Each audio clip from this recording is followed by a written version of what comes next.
set up for our VIP area. So a big welcome to everybody up in the VIP area. You can see our friends from the blue team over there as well. Yeah, we like you guys. So you can have a lot of you.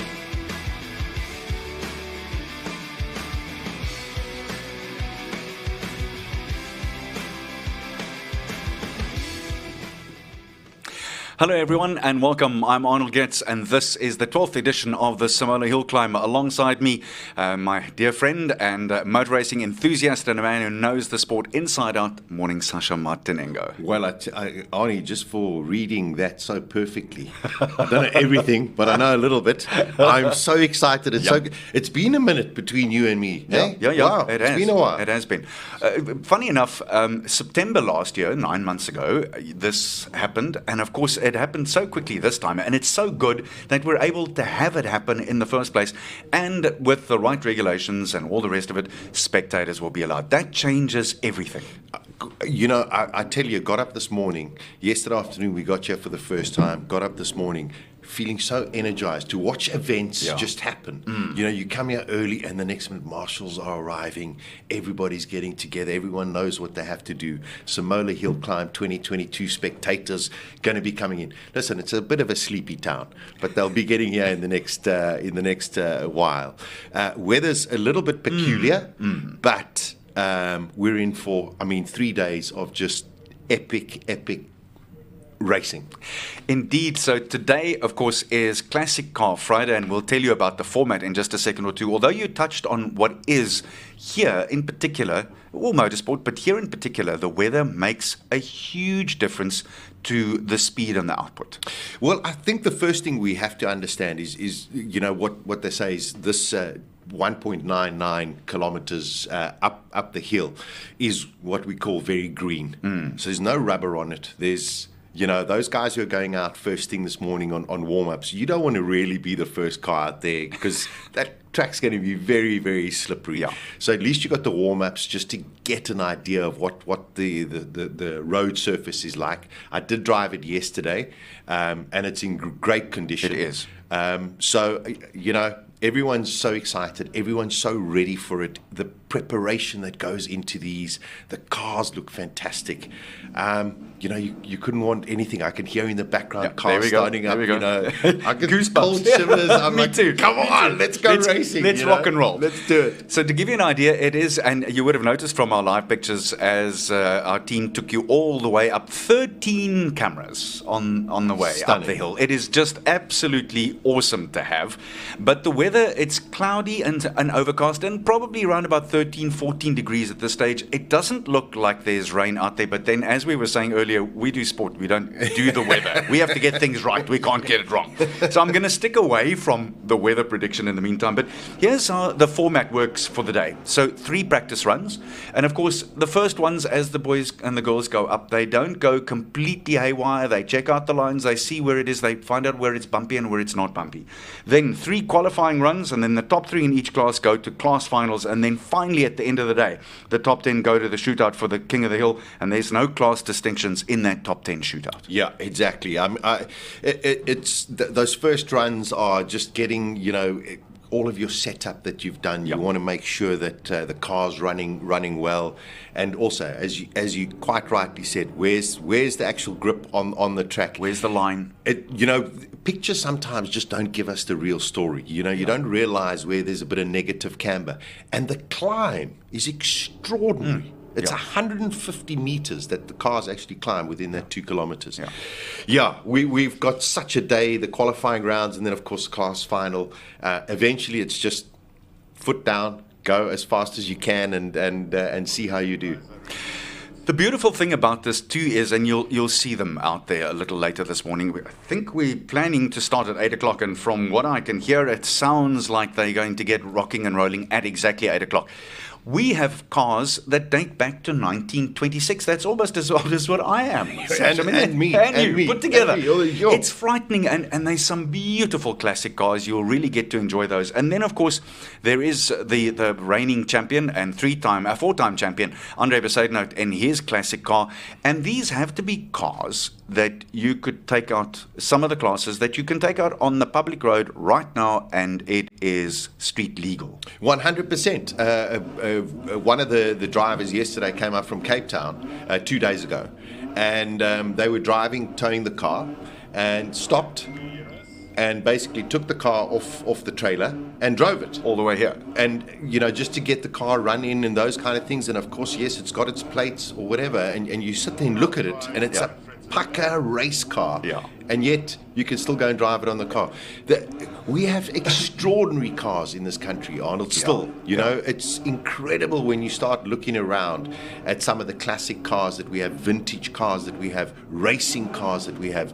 So it's really just wonderful to see all of them out here. And I think it's the biggest field we've had in the 10 or 11 years that we've had Simola. So just wonderful to see everybody prepared, coming out. We have had a couple of cars that have withdrawn. We'll go through it during the course of the weekend as well, which is unfortunate. Rules are rules. And that's one thing. I mean, I deal with a lot in the world of Formula One, and people just come, Sasha, these rules are ridiculous. These rules, this, that, one. You go, you know what? The rules have to be in place. Otherwise, people just have carte blanche to do anything. And unfortunately, you do get minor infringements and major infringements, and then cars just sit there and say, sorry, you guys didn't read it properly, so you can't play. I spoke to one or two of the officials just yesterday about this very factor, and the one thing that takes that argument away about the rules and all the rest of it is it's got to be equitable for everyone. That's the first thing. And what is fair? If someone lets something slip over here, just a fuel injector here, it's not the way it should be. It's got to be equitable for everyone. 100%. And I mean, over all of the years that I've been involved in motorsport in any category, especially in circuit racing, you always get these scrutineers, and that's what their job is. And you've got to ensure that it is a fair playing field in respect to what the rules are. That's as simple as it is. It's the same as for you and me on air. There's certain things that you do and there's certain things that you don't do in general. In general. But the great thing about it is we live stream. As opposed to like TV. So I mean, we can do like crazy stuff. Anything. Which is so nice. I think that's what's nice about this broadcast for me, just on a personal note. And we're going to go to the pits, and our man in the pits, Colin Hasty, in just a second or two as well. But here, I can be a fan. Rather than being a broadcaster, I can be a fan. When you're on traditional air, you can't be a fan. Yeah, no, exactly. And it is. It's just wonderful to have that opportunity to just sort of give everybody the emotion of hopefully what we feel when it comes to racing as well. We've got courageous Colin with us as well. Yes, I believe so. I wonder if Colin is ready for us. Colin, are you ready to chat to us in the pits? Here's Colin Hasty, we hope. Arnie, Sasha, thank you very much. Listen to the sound of the petrol. This is the beginning of goosebumps and all sorts of lovely stuff. I stand here with Julius Caesar, Alpha Julia 2000, Trevor Tuck. It is magnificent, beautifully restored. This is what Classic Car Friday is all about. You'll notice as we go down the pit lane, and cars are about to start coming out, and we're going to start with the H1s, which are the pre-war cars. Been a bit of movement on the classes and how they've got a system of a target time for the H1, the pre-war cars, so that they can kind of balance things out. We'll talk a little bit about that later, but part of Classic Friday, you'll see the marshals who are all dressed in period. What is, what's happening this morning? Are we ready to go? When is the first car coming? There's a little bit of a delay. There's a 15-minute delay for the start. Sparky is busy with the administration, and as soon as he's got that sorted out, we'll be ready to go. Hopefully 8:15. Lovely. And just the outfits. Well done, guys. One day. This is the MG Car Club. MG Car Club. Definitely the MG Car Club. We marshal the pits. So clearly the H1 class is your favorite. Absolutely, especially the MGs in it. Lovely stuff. MG Car Club. What magnificent guys. And to all the marshals and the pit lane marshals, the track marshals and the officials who make this stuff happen, thank you very much. Let's go and have a look at some of the cars as we go up and down here. Johan de Bruin, I've got a penchant for Porkers now. Orange Porsche 911, absolutely magnificent. Being orange, of course it has to be called Oris. And Johan is going to come and explain a little bit. Morning, Johan. So tell us about Oris. Oris is a car with a long history. She was originally built many years ago for, I think it was Frans Pretorius, that got Tim Abbott and Anton Dekker to build a 911R replica as they were built in Germany. And except for the engine, obviously, you couldn't get a yeah, they like hen's teeth. Yeah, and probably as expensive as this whole row of cars. Yeah. So, Oris has had a long history. She's traveled through quite a few hands, but won quite a few races, and just lovely having him. And the sound is just absolutely magnificent. Flat 6. How many horsepowers have you got under your right foot up the hill, Johan? Oh, my goodness, now I can't remember. I'm trying to get everything together and get dressed and get sponsor stickers on. So, well, odor cure, of course, there's no smell. If you've got any stinky stuff, you're the guy who fixes it. Get your overalls on, get your head into gear, and go and have fun on the hill. Thanks, we'll talk again later. Thanks, Johan. The variation of cars, and as we go down the pits, generally going to be a little bit older. Shelby is one of the, iconic. I'm almost lost for words. This car was built by Peter Lindenberg, I'm told, and it's the coupe. James Temple's going to be driving it. V8, lots of stuff, fiberglass bodies, and for those who, here's in the background here, again, a Cobra replica. So there's the coupe. Essentially, they took one of these things, put a roof on it, so it could go down the Lamar Straight a whole lot faster. And while Ari's just turned here, some of the iconic South African cars, Cortina Piranha, John T. Needham driving this one. V6, first of the Piranha cars, absolutely magnificent. Jeffrey Mortimer, one of the finest rally racing team manager drivers in the world, 86 years old. Welcome back to Simola. Thank you, Colin. How's the steering wheel going to be this year? No problem at all. I left it at home. It's safer there. Absolutely. So you teamed up with George Fisher. Yes. Two absolute, complete legends. You just here for fun. That's right. Eh? And to win. Well, of course. Jeff, it's so good to see you again. An icon. An icon. There's so much to say about Jeff. A rally driver, a car preparer, a damn fine man, and a wine connoisseur. We have to stop at the Alpha, because Alpha, it's blue, which is also an okay Alpha color. No, come, explain. Why blue? Why not red? The original color was cobalt blue. There we go. So this is the new Julia's metallic cobalt blue. I bought it as a rescue. It was a bare shell, restored it over 2 or 3 years, and got a motor from Trevor Tuck. And then I decided on a rescue mod, and I went with the cobalt blue new generation color. It's just a special car, isn't it? It's unbelievable. Goes better than I ever expected. We drove here.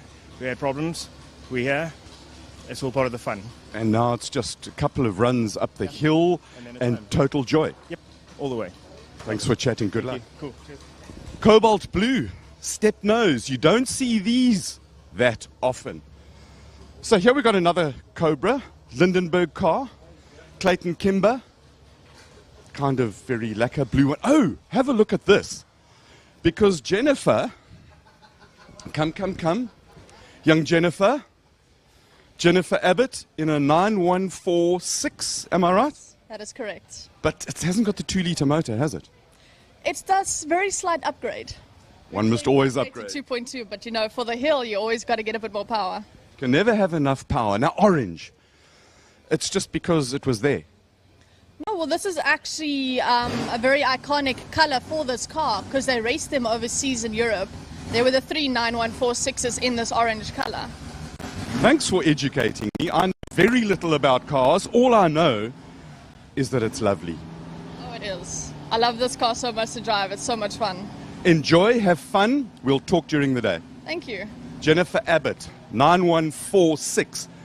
I'm told that was a Volkswagen project, that Volkswagen and Porsche were going to do something together, and then, of course, Volkswagen decided, nah, not so lekker, so then not so nice, and then Porsche came along and did that. We spoke about the MG Club, who are up and down marshalling the pit lane. So here we have an MG BGT, try and say that after 19 castles, V8 Rover engine in it.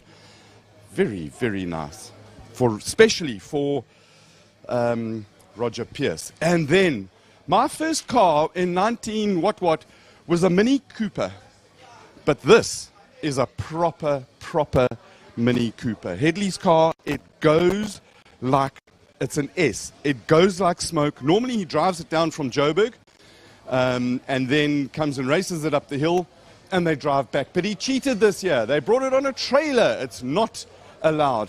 Mini Cooper. Oh man, Mickey Mouse wheels, but 600 odd kilograms. So the 75 horsepowers that a Cooper S had, it could handle it. And this green and, wow, the people who know will tell us exactly what that white is, but it's like cream and all the rest of it. So we've got some firemen here. Thank you for spending your day in being prepared. What, as a fireman, fire marshal in the pit, what are you looking for apart from fire? The people mustn't smoke inside, and when they're putting the petrol in, we must be there. And yeah, look for danger. What is it about fire? Because you guys do a very special job, and most of us we don't really like fire, but it's a wonderful living creature, isn't it? Yeah, look, this is a different kind of fire. The steel, metal, and then you get the petrol also and the oil stuff. So it's a different, and it's a high risk for fire. Well, thank you very much for the service that you're doing today, and we appreciate it, and respect to the firemen. Oh, thank you, sir. Shout out to all the firemen who are busy doing horrible stuff at the moment. It's necessary. Thank you. And to all the emergency workers, big respect. I hope I never ever get to see you when you have to be there. Right. Those of you movie buffs might remember A Little Porker. Where is Barry Ingle? He's not here. So this is Barry's tribute to Jimmy Dean. It's got a 6-cylinder. The cool thing about this, one might think that being a rear-wheel drive Porker, that the engine overhangs the back axle, but no. They actually put the 6-cylinder, flat 6, originally with a 2-liter, in front of it. Absolutely iconic car. This is a replica, of course. The real thing is full of unobtainium, as rare as rocking horse poo. We saw up there a Cobra, and then of course Carroll Shelby, his influence comes all the way down here to the Ford GT40, where you know the story. Ford got the hell in with Enzo, and because they wouldn't buy what, so they went to war, and this was the weapon. So they chose an English car with an American motor with some foreign drivers to go and beat the Italians. You've got to love that. But it just, the curves, it is absolutely sensational. And then of course 7 liters or more of Detroit's finest iron muscle, which needed to be modified a little. While we're here, Lotus, Colin Chapman, completely kind of opposite, because he believed, and just listen to the engines. Oh, you've got to smell the petrol, because it's lekker. It's absolutely beautiful.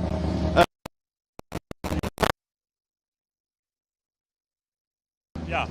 So it's got a... Tell us about the engine. It's got a Coventry Climax, FWE 1216 cc. 1260, and because it's Colin Chapman's finest, he believed in adding lightness to make the car faster. They won their class at Le Mans 6 years in a row. It's a 1300cc class. They were 3 times in the top 10, twice 8th. It's crazy to think that these cars drove at Le Mans and both winners. Yeah, this car won the Transvaal GT Championship with Ian Fraser-Jones driving it. It won its class in every race it entered. It won most of the races outright. It was the first GT to go under 2 minutes at Kyalami and held the GT lap record. I'm schooled. Thank you and good luck. Brian Bruce's Jaguar, because Jaguar is absolutely fantastic. I love the story, apparently, with this tail for streamlining and to give it some directional stability. Body engineering.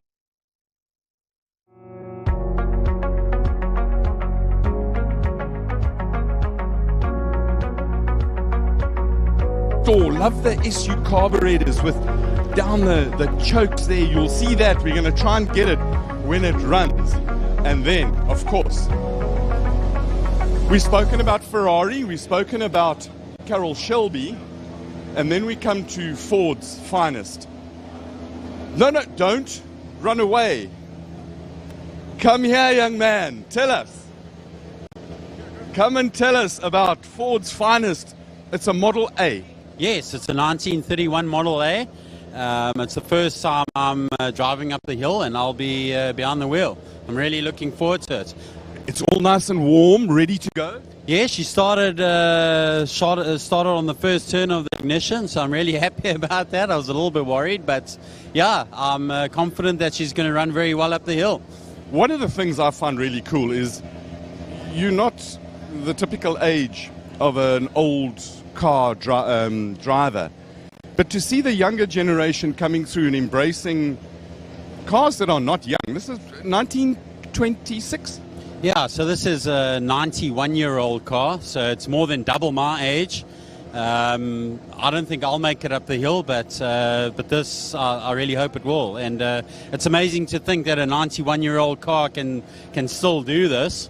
And yeah, I mean, speaking to the youth, it's really important that that we appreciate these cars and preserve them for the future, because cars have developed so far in terms of technology, and you don't get cars like this anymore, and that's why we have to preserve them and look after them for generations. Yeah. What's it feel like? You're quite exposed as a driver. You've got a massive steering wheel, and there you go up the hill. What's that like?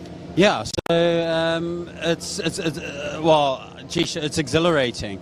I've driven many cars in my career, and it's a very raw, visceral experience. You hear every noise. It's very mechanical, and you tend to bond with the car very quickly. That's just the nature of the car. I was telling one of my colleagues that I actually compared the experience to a Porsche 911 GT3, which is like right on the opposite end of the scale. But from a visceral point. Exactly. You sit in that car and you hear everything. When you're changing the gears, you hear things working around you. It's the same with this car. It's not as fast as I'm not saying that, but it's the same feeling. That's the best comparison I've heard all day. A Ford Model A and a 911 GT3. Which one is better? Which one is more fun?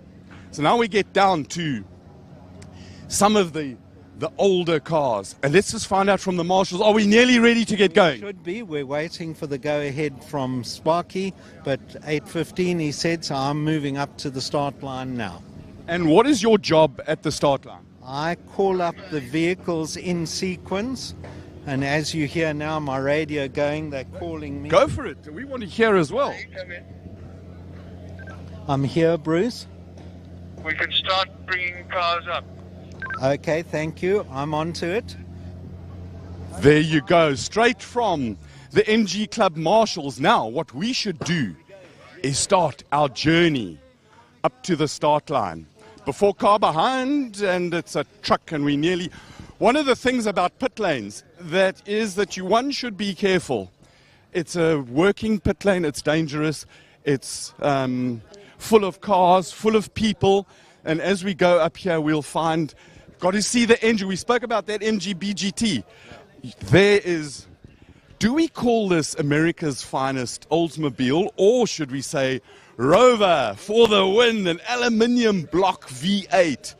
Got to love Oldsmobile and the history of the American car. Let's go and walk up with, a Bentley. I know it's a Bentley because it's got a B on it. What is it? That's a Derby Bentley. A Derby. Why the Derby? Just because that's the name they found for it. Awesome. So you're going to be the first car up this hill. How's your sphincter doing? Absolutely fine. I'm just excited to have the fastest lap on the track. You'll be there. Biggest claim, yeah. Good luck. Thanks. So much. The Derby, and right behind the Derby, it's Michelle. Are you ready to rock and roll with your porker just now? I am totally and utterly ready to rock and roll with my porker. And I mean, look at these magnificent creatures. Oh my God, they are so... It's the smallest car. It's got to be the cutest car. The oldest car. And the oldest. And if I'm not mistaken, your dad had this car. No, my husband's father. Your husband's father. It's close enough for us. Yeah, it's been in the family for many years. Enjoy it. Have fun. You are going to smoke the tires when you go off the line. No, I'm not allowed to. Come on. There you. I'd love to. Austin 7 Racing. Look at the size of that thing and the size of this. It's just engine, peoples, and transmission. It's light and this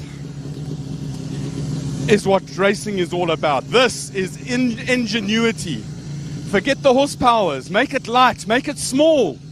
Make it fast. And we're nearly, very, very nearly ready to go. But we've got to have a look at the Aston Martin Ulster. Ulster. And why Ulster? It raced in Ireland for the first time in Belfast. And that's why they called it. It actually won there a few times. You spent a long time restoring this car with this paint job that is absolutely magnificent. It's not quite black, but it is beautiful. Thank you. No, it's a color I chose because I didn't want it completely black. So it's got a bit of a blue tinge in it. Good luck. Have fun. Thank you very much. Appreciate it. And then going back down here, another Austin 7. Special racing cars. Don't you just love the morning? The fact that they're so small, they're so light, and so much fun. Yes, and so old. 70 years of racing today. My first hill climb, so it's a big day. Are you nervous? Yes. Don't be, it's just a little bit. Fun, but the car knows what to do. Such a lovely car. Enjoy. Thank you. Again, I'm speechless. Cross-ply tires. Let's go right to the front because the action's about to start. And I think we've got from Sparkles, who has done he's opening the proceedings. So when you start this thing, it hasn't got a starter motor. So you crank it, and in order to keep the crank handle out of the way, lovely leather strap. The little touches, the pieces, it's just magnificent. Still waiting. Yeah. I'm just wondering about that little run that we had. It's what's going through your mind now, and in terms of your plan? So it's quite interesting for me because this is my first hill climb. So I actually have no idea what to expect, and there's no car that I can watch going up either. So I'm just going to have to take this run and see how it feels the first time. First time we're also putting this car through its paces. So yeah, it's going to be a very, very interesting first run. There's a lot of firsts there. A lot of firsts are happening. So you're not the typical age of an old car driver or owner. What is it, the fascination to the younger generation to get involved in pre-war cars? I think the big part is that it's just so raw. You know, you've literally got a raw engine to a gearbox, and that's it. There's no assistance whatsoever.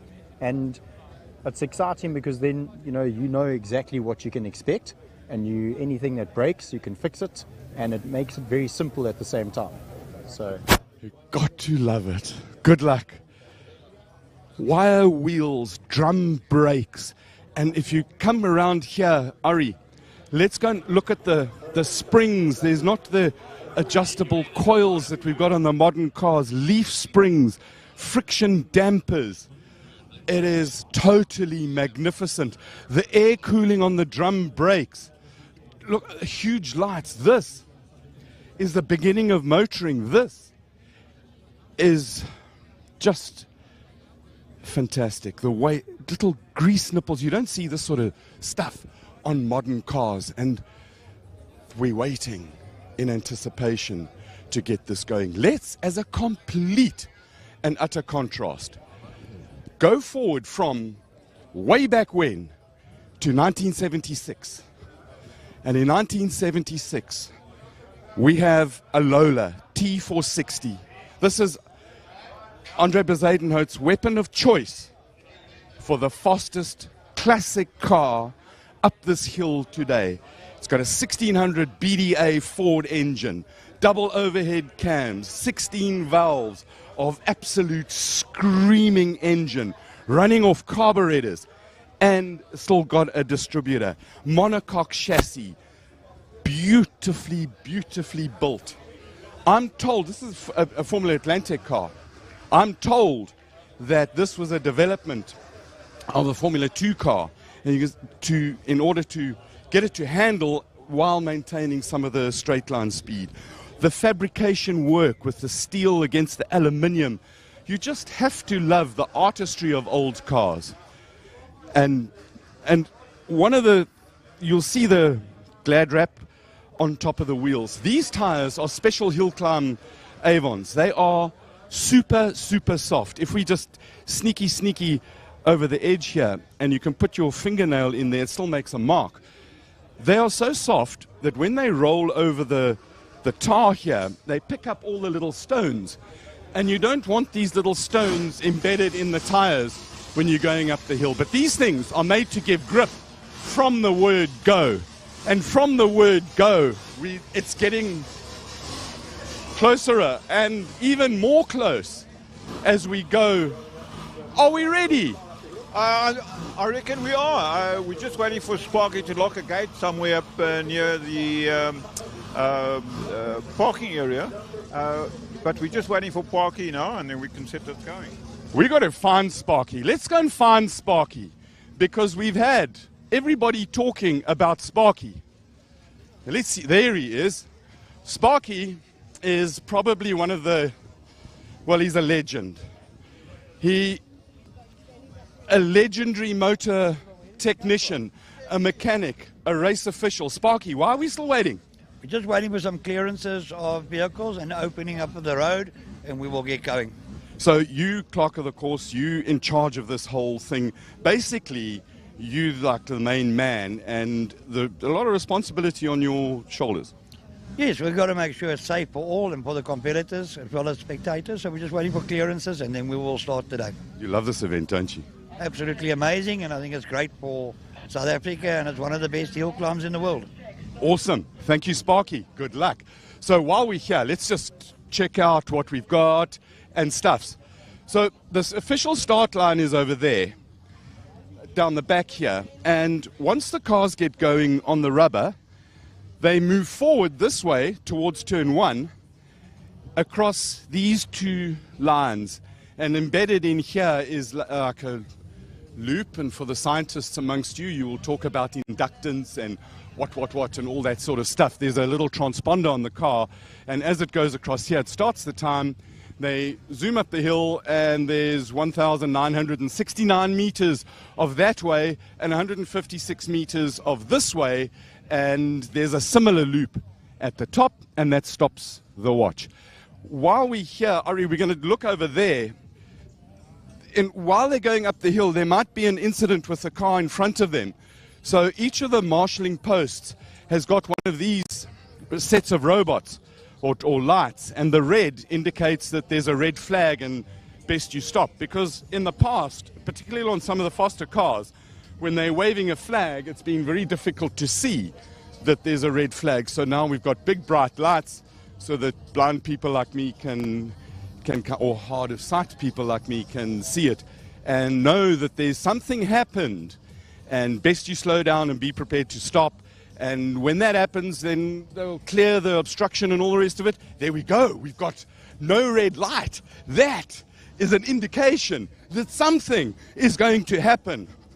Because at the moment, what has happened has been a whole lot of nothing. But, sorry, we're breaking the beams. We've destroyed their timing. We'll come back here, and it's almost about time for Arnold and Sasha to do what they need to do, because this is the first car. This is the one that it's going to get going. And number 67, first run of the car, first run of the driver, first run of the day, and off he goes.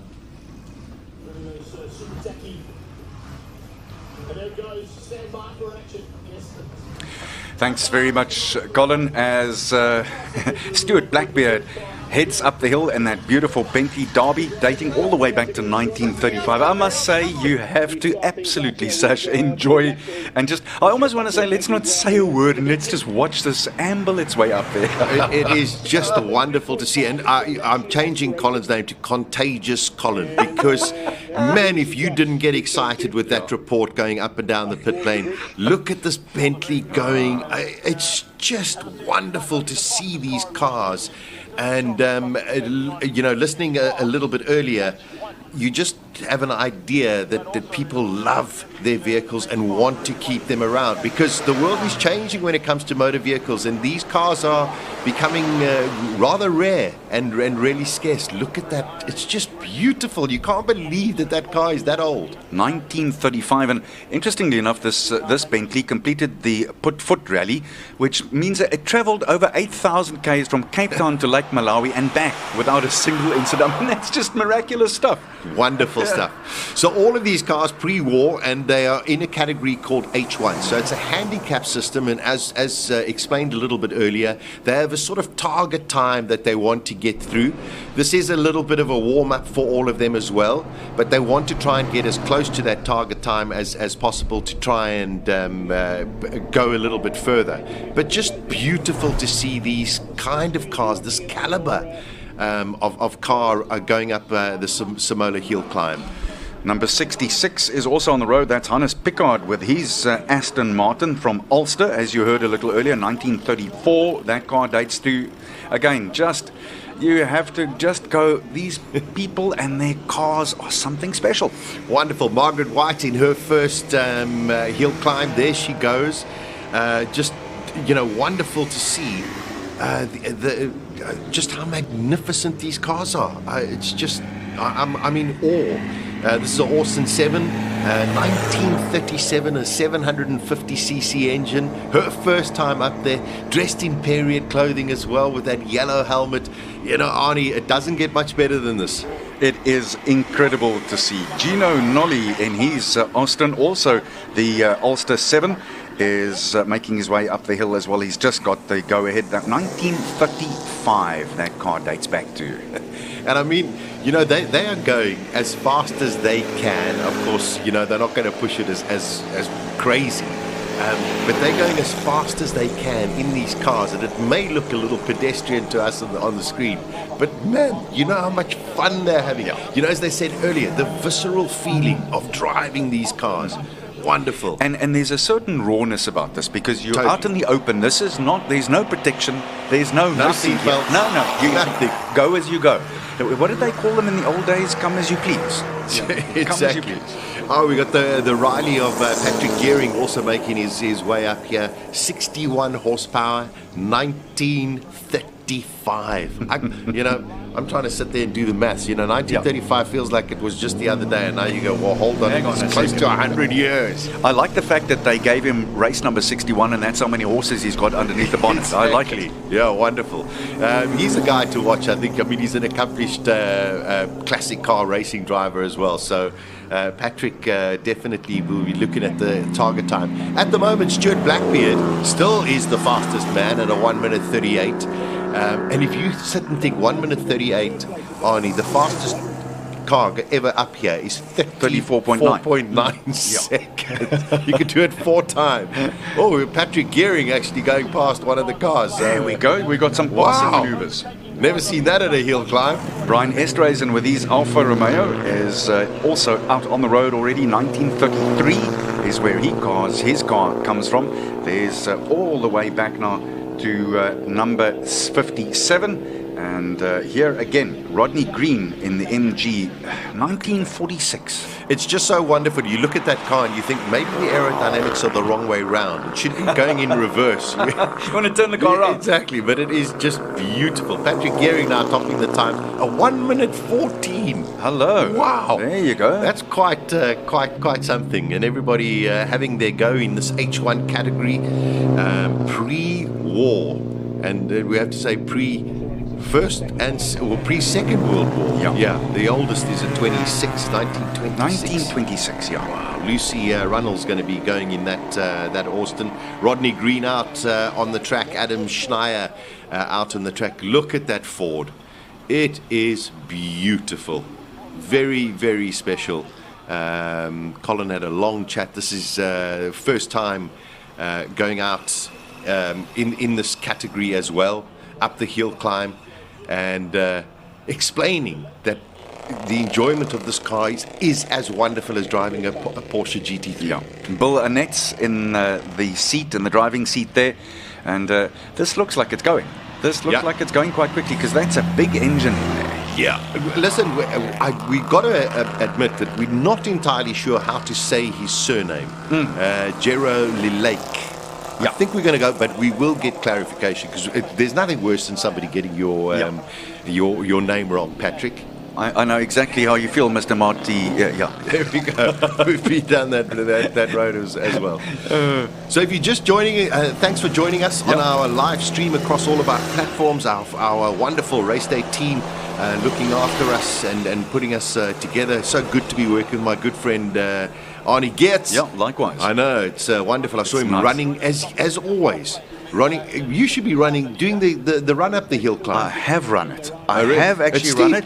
It's very steep, and it gets worse and worse. 150 from the bottom to the top is a lot of climbing, and I've I've actually run it all the way up, and just try to get a feel for the tarmac itself, because it's bumpy at times. It's quite bumpy, and that gets interesting for the faster cars. Very, very much so as well. Just looking at our timesheets, Patrick Gearing, the fastest so far in his Riley. Brian Esterhazen, 10 seconds behind, and he's in the Alfa Romeo 8C Monza, of course, which is a replica. We must point that out. Brian Bruce now in the Jaguar D-Type, going up. Oh, that doesn't look like the Jaguar D-Type at the moment. I think that's Callum Price. Okay. There you go. That's number 54. And I think, that's correct. That's right. Sorry, I was... No worries. 1946 is car number 54. That's the Austin Special. 1.6, 4 liters. I mean, it just... for 4 cylinders, it is amazing. It really, we keep on saying this, but it's astounding to see, and these vehicles are all in tip-top shape. Yeah, they are. They're in wonderful condition. Roger Lewis has just gone second. He's only 1.7 seconds behind. He's in car number 56, which is the MG Special, 1.25 litre. There's the magnificent D-Type. Wow, what a car that is. One of the most iconic Jaguars ever made. Won Le Mans multiple times as well. Beautifully prepared. That blue color is very, very special. Oh, this should be something to watch. Hopefully we get a full stream of this wonderful D-Type. Oh, look at him going into second gear there, and then bumping that bum down into third gear, and off she goes. The vehicle was built in 1953. I mean, do me a favor. Incredible. Now we're getting 69 years old. Yeah, now we're getting some of the more modern cars. The one thing also that we have to explain is, don't forget, none of these cars have the opportunity to warm up the tires, and this is so critical on a track that is very green at the moment. There we go. They're going to try and lay down as much rubber as possible. But wow, that car can move all over the place. Listen to that as it leaves here. I hope you can hear that in the background. That's Peter McPherson in the Ford GT40. It's a 1964 vehicle, and it belongs to Brian Bruce, who's here from Neisner. 302 cubic inch V8 Ford power unit. I mean, that is a serious piece of equipment. You know, they don't make cars like that anymore. No. That's why you got to look after them. There's that D-Type. There is the Ford GT chasing him. Wonder if the D-Type will get there before the Ford GT catches him. It's going. It's going. As you can see, they are being a little bit tentative. Arnie, they're not going to push it too much at the moment. They just want to get to the top, get a feeling of what the car's like, how it's performing. This is very, very tricky where that Ford GT is going through at the moment. It really doesn't give you a true reflection. It looks pretty flat there, but they are climbing at a rapid rate. Yeah, it looks to me like he's cut back here a little bit. I think that something has just gone off here a little. I think he's backed off. It looks like he has. Fastest at the moment, Peter McPherson at 104, Brian Bruce at 107. Cars number 52 and 53. So that's the Ford GT40, and of course the D-Type. Yep, the D-Type right up there. So yeah, not much between them. Wonderful to see. Top picture, Barry Engel in the Porsche 550 Spider from 1955, 2.2 litre flat 6 Porsche motor, and it was a racing car produced by Porsche from 1953 until 56. There were only 90 of them built at the time. Incredible. We've also got that wonderful Lotus that is out there of Richard Clark, which is just also incredible, a 1.2 litre, but they say it's slightly upgraded as well. They're going to try and get up the hill. That looks like that's the fastest time that Mr. Clark has just put up there, 1.13.3 seconds. That's pretty rapid. Yeah, the boys are going. That's for sure. It's just, I mean, it's just a field of activity. These are all warm-ups at the moment, so the times aren't that critical at the moment. Everyone's just getting a feel of the track. They're going to have 3 warm-up sessions, and then, of course, we go into the sort of elimination rounds. Yeah. Here's in the top picture there, that Austin Cooper. That's Headley Whitehead, which I read the name doing my homework, and I thought you couldn't get a better name for a spy than Headley Whitehead. It's second only to James Bond, isn't it? I think it is a wonderful name. There we go. In the Austin, car number 58, Andrea Krah is out there as well, also in the Austin. That is car number 47. So we're into H2s now. H2s now. Which is the pre-1965 models. So just to give you an idea, there are 8 different categories here. H1 through to H8. H3 is pre-1985. H4 is pre-1970. Racing saloons, there's 2 categories there. Then H6 and 7 is pre-1990. Again, racing saloons, 4 cylinders. And then H8 at the end of the session for the first of the look-sees is pre-1977, which will be the single-seaters, the sports cars, and the GTs. Wonderful to see the MGs out there as well. Christopher Champion in the MG, car number 45, MGB GT with a 3.8 litre engine. Look at that magnificent Jaguar MK2. Alexander Krah, 4.2 6-cylinder engine, twin cam. Beautiful. Oh, listen to it go. That is just... Looked like somebody was a little bit slow going up the hill. A little puff of smoke there as well. He's getting everything out of that engine at the moment. Yeah, give it a go. That MG looks really rapid. It's rocketing. Wow, and it looks really rapid. Barry Engel, the fastest man out there on the Porsche. That was the 914. Oh, no, that was the 55. And he's sitting at 58 seconds. So first of the cars to break 1 minute at the moment. Here is, I wrongly called his name just now, Bill Annetz in car number 44. This is the MG BGT, as Colin said. You try and do that, say that after a few drinks. Yeah. But this is now the small one, so this is the 1800, as opposed to the other one that's just gone up the hill, which is the 3.5 litre engine. So incredible that they made an engine fit in, 3.5 litre engine in that into little that car, little car, yeah. But look at it, it's beautiful. Those lines are classic. You just have to say whoever came up with that in the late 40s, early 50s just had an eye for what looked really stunning. It's a sexy looking car. Talking sexy. Oh, here's another one. Number 42 is Clayton Kimber in the Ford Cobra. Man, 1965, 550 horsepower's in there. Is that enough for you? I mean, that's unbelievable. 750 Newton meters of torque. And, I mean, that car, if you give it enough road, top speed over 300 kilometers an hour. Man, incredible, incredible. Going back to what you're saying, Arnold, about lines, I really hope that, a lot of young people who watch these broadcasts over the next 3 days just get an appreciation of, if they don't know much about classic cars, get an idea of styling from these eras, from the 40s, 50s, 60s, 70s, 80s. I mean, they just really are magnificent cars to see. I guess for your and my sort of vintage, there's a romanticism about these vehicles. They've got those classic lines, and like I was joking earlier about the spy era, the James Bond era, the Sean Connery era. Yeah. All of these cars would fit in there because they just looked so romantic. It was just that era, wasn't it? Very much so. I mean, I couldn't fault anything on that. Wonderful. We've got one of the Alphas coming out. We've got Jennifer Abbott out on track as well. Which is wonderful to see. She prepared that car herself. No. Yes, I spoke to Brilliant. her yesterday, and to her dad, Tim, and she's prepared that car herself. Gorgeous. Yeah, we've got Ashley Bowd, who is out on track as well. Car number 39, which is one of the Alfa Romeos. Of course, it is the GT Junior 1967. 2-litre 4-cylinder, and there is that beautiful orange Porsche 914 also going up just the hill. Stunning looking. That Alpha, by the way, they call it the Scalino step nose, but I love how they described it. When they were asked, they said they have no idea of the horsepower or the weight or the top speed, and it doesn't matter to me. She says it's the sexiest car in the world. I can only say yes.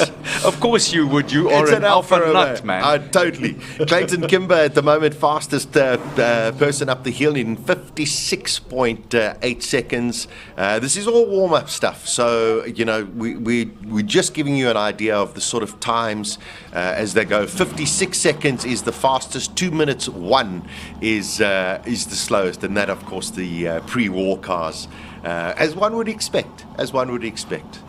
So a little bit of a hold up there, because one of the vehicles on its way to the start line and having that transponder activated, I think has developed a little bit of a problem. It looks like Cobra on the left, yeah. on the left, that has a bit of an issue. Wait and look at the Gulf colors of that beautiful Ford Escort. The preparation, the amount of attention to detail, and just the passion that these owners have, Arnold, of putting these cars together. They spend hours, weeks, months polishing, making sure. It is so wonderful to see that people have this kind of passion for it. Looks like we're ready to go as well. Sparky giving the clear ahead. There we go. The Escort going to make its way up. Hello. Good morning. Give it a little bit of a spin. Liam Watts in the Ford Escort. 132 kilowatts pumping out of this little car. Wow, this thing's going to be pretty rapid getting up the hill. So Liam has just said hello and good morning to everyone. Those who weren't awake at the start line now are. They definitely are. It's also great that they've got that little bit of run up to where the transponder is, and he's as you can see, he's trying to get heat into those tires. 132 kilowatts in such a light body. You got to have your wits about you.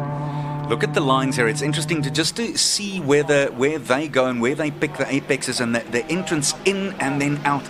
And also, as Sasha was saying, there's some camber that runs the opposite way to what you expect it to be.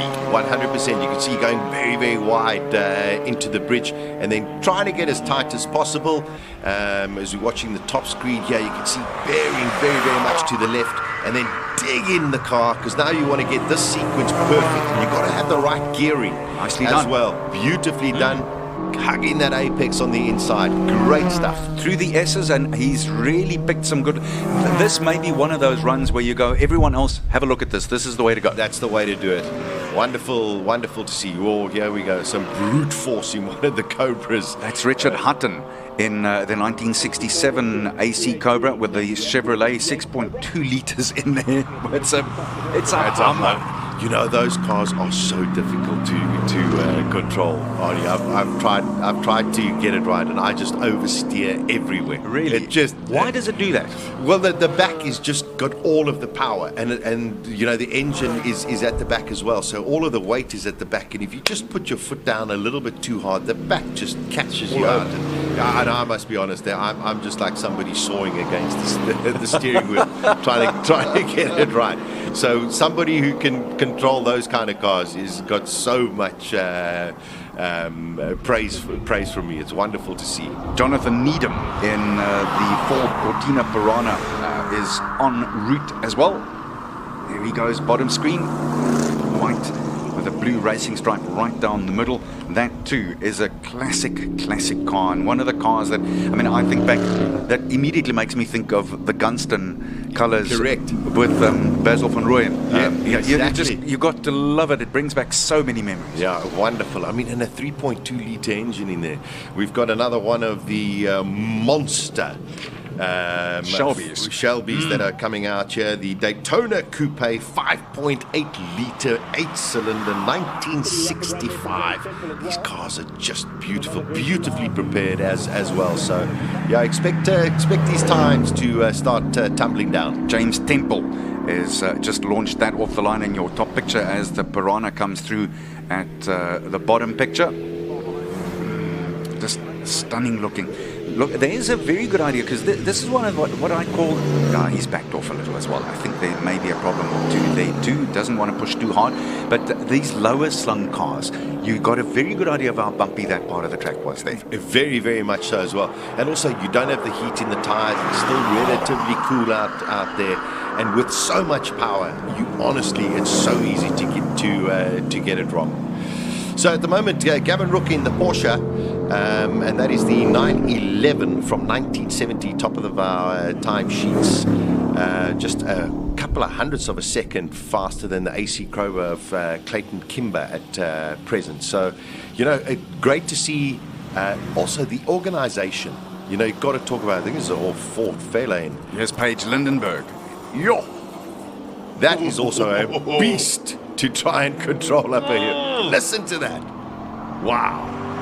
And let me tell you, Paige is not much bigger than 5 feet odd, but she's got this thing dancing under her fingertips at the moment. What a sound that made when it left. Just incredible, and also a beast to try and control as well. I mean, that is 460 horsepower. Look at it, let's be honest, not the most aerodynamically designed vehicle. I mean, it looks more like just a brick, you know, with a little bit of a roof on it. But she is a really an accomplished racing driver. So, and she's driven these plenty, so she loves that power. Look at her! Wow! Oh, wow! Yo, she got it out of control. That was oversteer I was talking about. There you go. That's exactly what happened. She got some proper oversteer there, but she managed to catch it. Paige calls that a block of flats. That's what she calls the car. She says it controls like a block of flats. Johan de Bruin in the Porsche 911R, 1968. Another beautiful sound. Oh, magnificent. I love the fact that when Colin was chatting to me, he says, no, I don't know how much power is it. Who cares? I think if he knew, he'd scare himself. I think he knows, but look, that thing is just going. That is flying. Stuck to the floor. beautiful to see that Porsche 911R. Watch the bumps here. Yeah, you don't see it that much with a car that is that much higher. And that can only be 3 or 4 inches in the old language, that is higher. But it gives you a very different feel to what the lower cars are. Well, I mean, I'm so glad you bring that up. You know, in the world of Formula One at the moment, we're having something called porpoising. Yeah. And, I mean, porpoising is not just something that you get in single-seater cars. It happens in any kind of road car, and it all comes down to road height. Oh, the wonderful Renault Dauphine. One of my favorite cars, Dave van der Walt. Man, this is just an epic, iconic car. 1.25 litre, 1968, and was a favorite worldwide as a sort of holiday car. Designed by the Lion Matchbox Company. Looks very much like it as well. Here on the line, about to take off, is Kobus Brits in his Porsche 911R, 150 kilowatts, and it's a tribute to the car that set the world record at Monza in 1967. That's how it came about. Wonderful. Not surprising that orange Porsche has gone to the top of the timesheets with a car that he doesn't really know what power's in it. So we've got Kobus, we've got Dave van der Walt in the Renault Dauphine, we've got Kobus Brits in the Porsche out there as well. Also those beautiful green and white colours, also iconic over the racing as well. So please, again, as it was just pointed out to us in our ears as well at the same time, remember that these cars are all racing on a handicap system. So keep in mind that they've been given a certain time to either better or get to, because they've all got this handicap in these in the category H1 through to 8. And important that you see that this is their time as it stands on handicap. Yeah, thanks for reminding me of that. I'm looking at the times that the actual cars are doing, but the time on your screen is, of course, as Arnie mentioned, to the handicap system. Here is Charles Arton in the Datsun, the 240Z. I saw this driving in the streets of Neisner yesterday. Street going car, as is, 100%. And you know what's so amazing? The demand for these cars, these Japanese rear-wheel drive 240s, 270s, 280s, 300s, is incredible worldwide. They are in so much demand. We've got one of the Austins open wheel that is out there as well. So, yeah, just magic to see all of these cars. This is Rian Barnard in the Ford Capri, another one of those cars that just brings back memories like there is no tomorrow. This car is a 1974 model. Yeah, beautiful, beautiful car. This one's got the 3-litre version. My mother used to have a Ford Capri, but the 1600. Right. Oh, unfortunately, this one doesn't seem to be wanting to play ball. This is also a little bit of a problem with classic cars. It won't take long to get that sorted out and fixed, but they can be... Unfortunately, we're a little bit temperamental. Yes. Yeah. And well, it's like old cars are like old people. You know, they've got ways and things about them, isn't it? Very, very much so. But the difference is you can go and tinker on it and fix it. Yeah. Not like today's cars. You have to plug in a laptop and then call some technician and say, okay, rechange some plug somewhere along the line. Here's the man who's been victorious here a few times overall, Rui Campos in the Porsche 911 RSR, also 1974. Watch this car. This is going to be, I can guarantee you, even though it's still look-see rounds, he's going to go quick. Very, very quick. Wonderful guy as well. And also those Martini racing colours on the Porsche. You know, if you know anything about historic racing, you just look at that and go, wow. Immediately when I see those colours, there's one name that pops into my head, Carlos Reutemann. Immediately. It's so iconic. Magic stuff to see. So we are into the Simola Hillclimb 2022. If you're just joining us, got it a little out of shape there. A little bit out of shape, but that's Rui. Yeah. Rui will push. He knows only one speed, full speed. There we go. That's all it is. Don't need brakes, especially going up a hill. Who needs brakes? Magic to see. Here Sasha, we go. Look. Don't look, Sash. Don't look. This is Trevor Tuck in the Giulia. What a car this is. Very, very special. immaculately prepared. 2-litre rally version, 2-litre, 185 horsepower. Let's see what young Trevor Tuck can do going up the hill. Julia Caesar, he calls it. He does. GC, it is only 875 kilograms. My word. With that kind of power. He's a multiple winner here at Simola as well, but not with this car. He was in previous cars. So, yeah, Trevor, very accomplished racing driver as well, and just an alpha nut. Total alpha nut. Only second behind my co-commentator, I think. Yeah. Rui Campos now at the top of the timesheets. Wow, full 6 seconds ahead of the 240Z of that Datsun. Tuck making his way up the hill. As we go through the various categories, as Arnie mentioned, we've got eight different categories in Classic Car Friday today. Up the Simola Hillclimb. Oh, getting a little bit out of shape there was Julius Caesar. Next up, coming up the road, Francis Cousins. Coming up in the wonderful Fiat 131 Abarth. Oh, she's already on the track. And we've got the Porsche. I think this is Michelle. Quite right, Michelle Handley Grobel. Quite right, Grobler. I beg your pardon. And she's just a crazy, wonderful lady. Oh, and it's, again, such a... I mean, the classic Porsche lovers will tell you this isn't really a Porsche, but I love this shape. Love it. Beautiful car. So let's see what she can do. The 131 Abarth at the bottom of your screen going up there. And, of course, the Porsche going up the hill. The 944 version, 2.5 litre. Abarth have actually just taken that 131 and have turned their Abarth 500 and doing a special limited edition to that car as well, which is something special. RS2 2000. That's Dan Zeely at the bottom of your screen in that little Ford Escort. He's got 100 kilowatts in there with a Ford Meteor engine, 5-speed close ratio gearbox, and the car is prepared by JVS in Pretoria. And I see his main sponsor is I Want Fuel. I can imagine. Listen, 100 kilowatts in that little Escort. Sure, scary. That is super fast. Scary. Yeah. Rui. Yeah, sorry, carry on. Yeah, no, Porsche going nicely. I did want to say to you just now, here's an interesting thing, and I think our viewers must just look out for this, especially with these vehicles, and the more boxy ones, when they go into and out of the corners, how they use the weight of the car, and make sure that with the steering, with a slight, just the smallest little maneuver, you do the weight of the car, which gets you through the corners. That's so important. Exactly. You got to know where to load it. Going into those, especially those sort of S-bends, and making sure that you got the right gearing as well. Ian Kilburn in car number 14. This is the Datsun GX Coupe.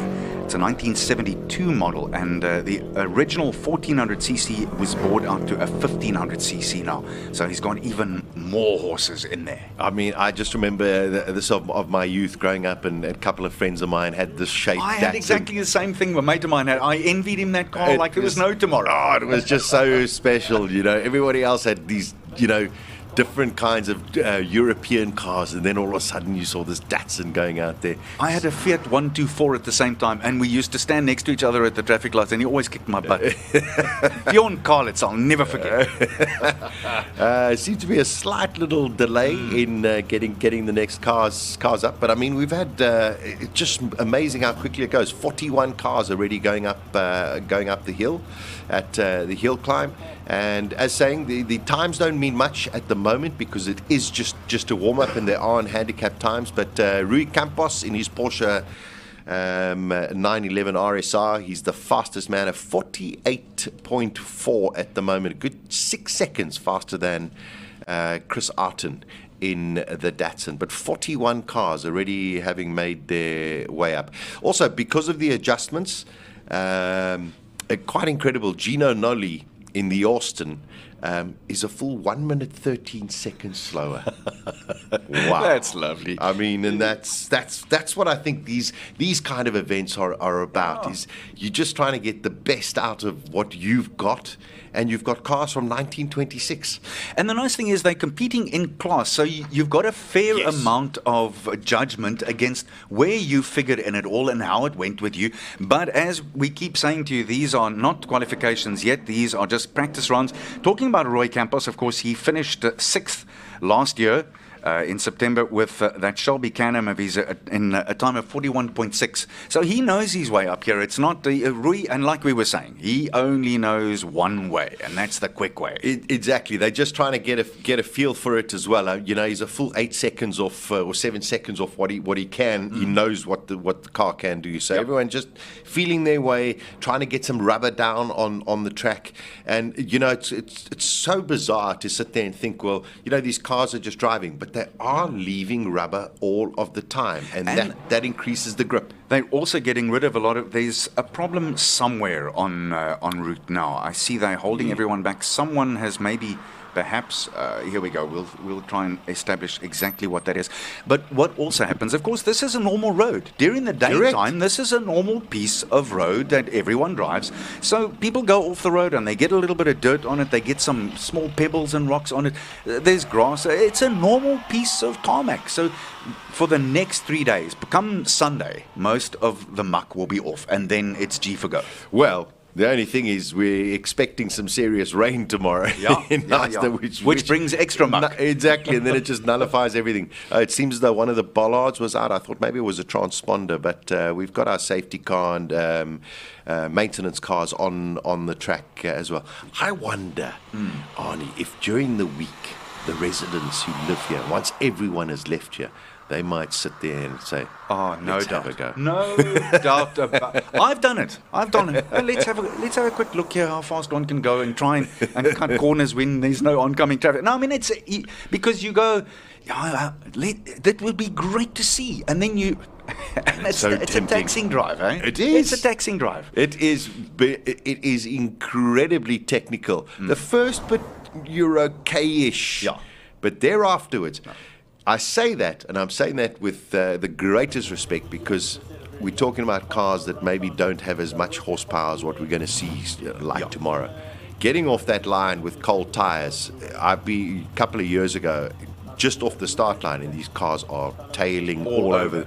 Man, it is tremendous courage to go and do this kind of racing. The other thing, and we'll say that a few times for the next 3 days, the fact of the matter is, there you go, talking about tailing, that's a real fishtail. Oh, hello, one more. And he's giving that everything. He's laying down a little bit there.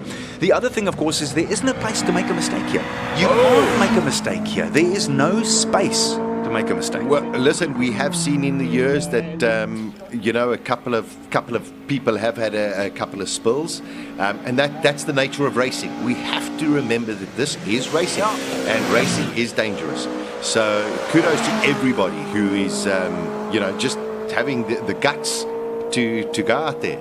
Ladies and gents, some of them in cars with safety belts, some of them with open face. Oh, there we go. There's that Lola. Oh, that car again. That sounds huge. Beautiful.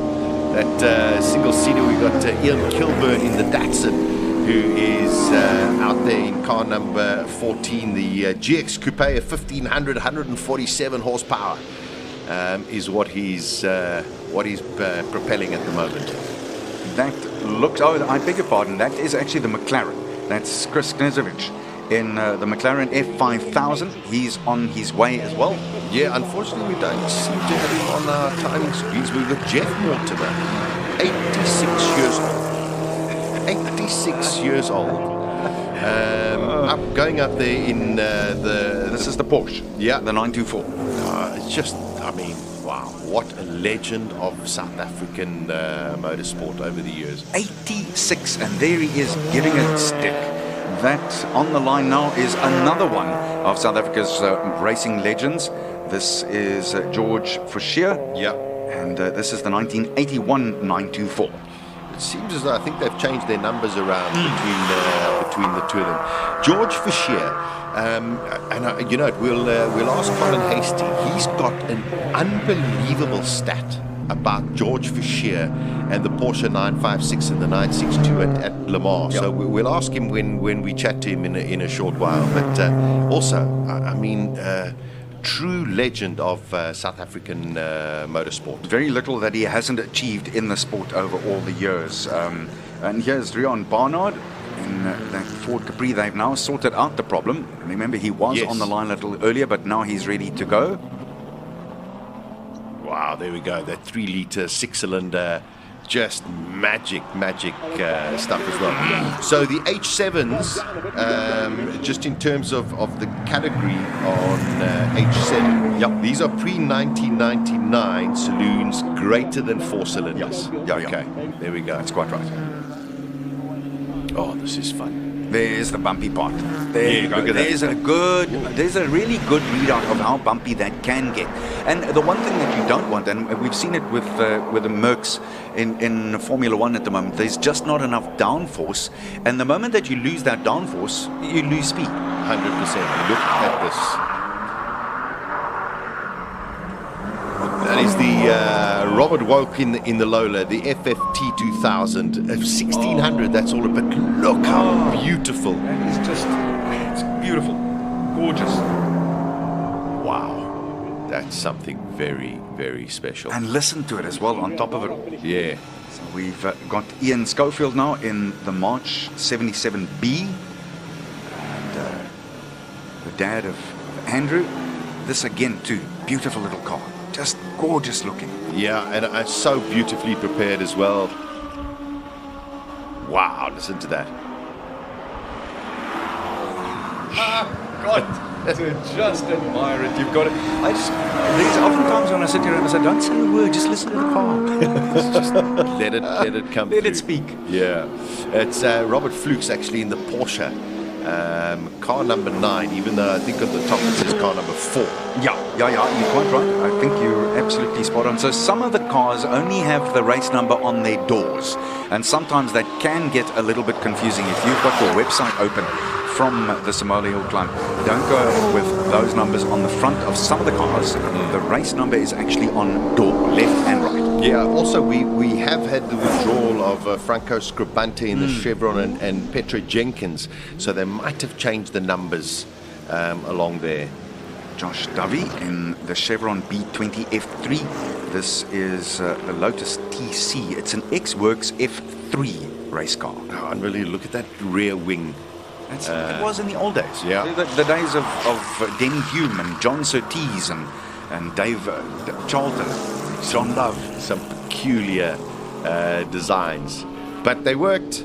Yep. They worked. Well, it was the only thing that you had at the time. You know, we'll look at that and you go, how did they race like that? But that was the technology at the time. That's how they got the best downforce. Totally. It looks like a toy Tinker car. Oh, here we go. Okay. Mr. Bez. Yeah, the Advocate is about to hit the road. This is the Lola T460 Cosworth, 1976. There we go, and he's just rolling himself into position. He wants to get heat into those tyres. Colin told us those tyres are super sticky. So here we go. I mean, he's just looking for grip everywhere. And I mean, this car is going to be incredibly fast. He's brought it here for a reason. The reason is to win.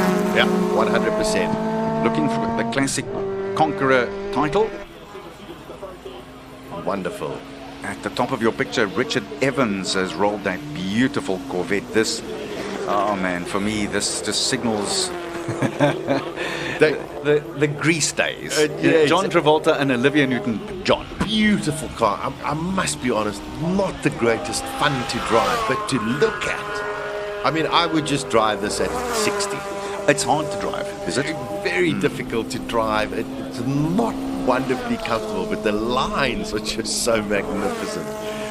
He's got his roll cage on. He's ready to go. He's got 5.7 litre engine in there. This thing, you have to have incredible skill to keep this thing straight. It really is a difficult car to drive. What a beautiful piece of machinery, though. It is breathtakingly beautiful. Yeah, very, very special. I think this could be the end of the session.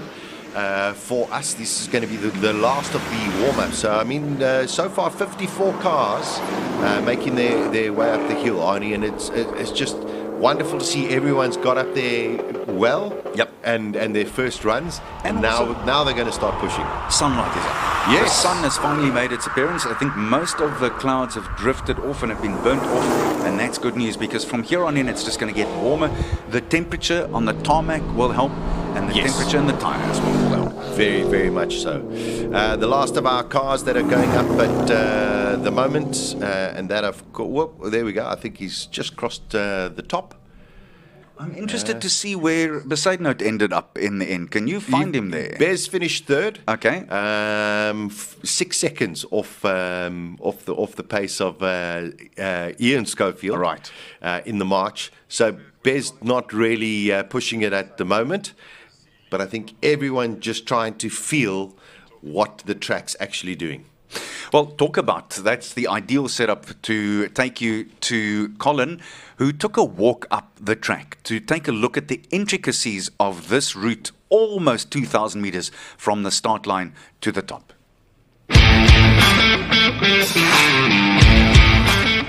King of the Hill from 2021, Andre Besaidnout, the overall record holder, Peter Zeely, the modified saloon and sports cars. Welcome to Simola 2022. I thought, as kings, you guys know this road. You both winners. There's 1976 meters going there and 156 odd going upwards. You've come through all your qualifying runs, your test runs, the warm-up on Sunday morning. You've made it through the top 10 final. It's now the most important 40-odd seconds of your life. You hear the cars rolled back. The crowd is here.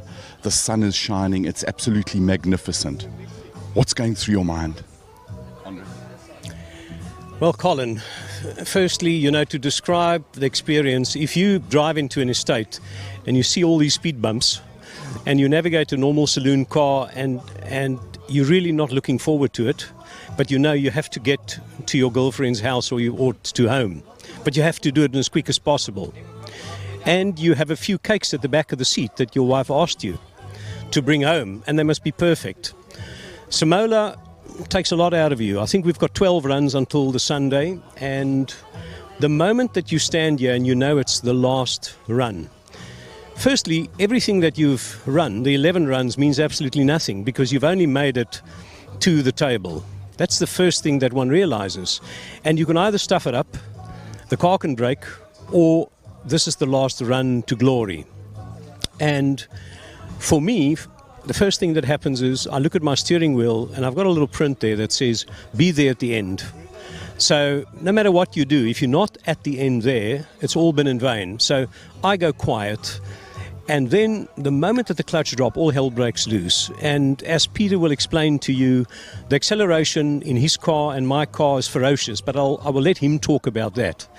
So for me, I would line up on the left-hand side. I don't believe in trying to take the shortcut because it unbalances the car. It puts the car skew. When you drop the clutch, the one wheel wants to catch traction, and you'll see a hell of a lot of competitors actually veer off to the right-hand side here, and they have to catch the car. So I immediately start. I go in the middle of the line, and I'm giving the secrets away here for my fellow competitors, but I keep it in a straight line. And from there on, it's about carrying speed into corners and maintaining the pace without doing something crazy. So at the end of the day, hill climbs are extremely dangerous. We've got culverts, we've got trees, we don't have all the safety measures that one has got at a racetrack, and we're amateurs, we're not professionals. So you can get as close as what you can, but you can't go beyond that, because if you go beyond that, it ends in terrible tears and sometimes people getting hurt. And you don't get a time, so the whole point of the exercise is missed. That's the whole point. So giving that reference that I told you in the beginning, you're going over these speed bumps, you see every bump. You try and put into your mind, and I would have started 4 weeks ago, practicing again, thinking that corner's got that bump, and I hope it's still got the same bump. And I think about the cake on the back seat, and when I go through it, that the car's still balanced. So what you do is you try and become one. You go as fast as what you can, leave a little bit to it, and then ultimately, you say your prayers, you put your foot down, and you become a motorsport man. And I see we're all dressed in red, except that I'm in black. So you hold on and you hope you don't get red mist. I think if you think about the dangers all the time, you won't do this. So I tend to switch off in terms of dangers. If you ask me now, I realize there's a mountain on the one side and nothing on the other side, meaning going down. And that will scare you away. So I cut that off, and I only think about what I can do. So for me, corner 1, or some people refer to it as corner 2, is the tester, because there you feel the traction, you feel what your car is like. And once I'm through that, then I don't mind, because then I've got an idea of what's it like. So for me, that first test, or the test, is that first corner.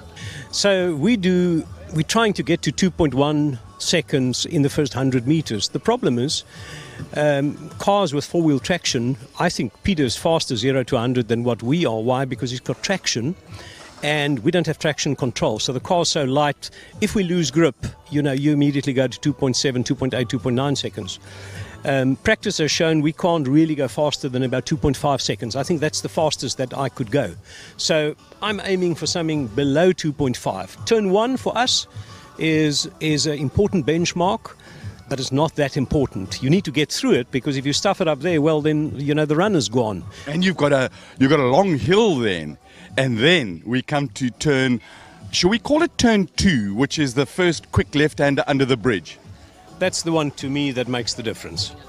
So, Andre, you've come in here, you've dropped a gear, you're coming 250-ish up the bumps here through the bridge, and you want to get tight on the left somewhere over here.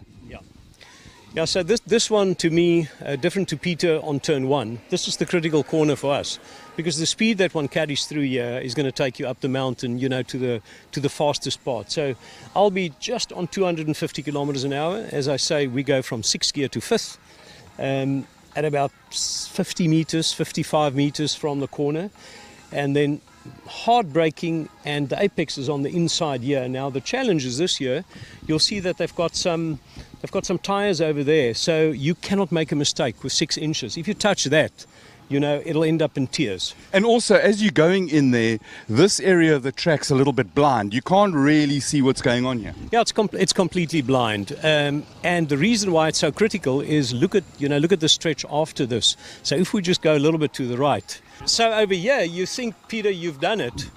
But once you get to this point and you look up, you see, my God, there's actually a left-hander and a right-hander. So it's not as if you come through a left-hand turn and go straight. Yeah, that right-hand turn is actually in play. You can't get too far onto the right-hand side of the road, because you've got to have full power through there without losing it. Yeah, for me, my car, I remember we spoke the other day, is very neutral in its handling.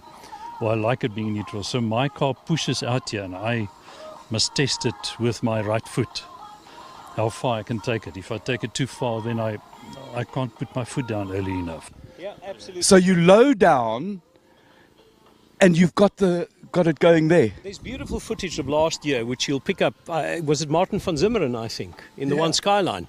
Remember, Martin went on the right hand, Wade van Zimmeren, on the right-hand side, and the car went right, left, and everybody said, but he lost it on the straight. No, look at the turn. It's a left-hander, and then it's a right-hander.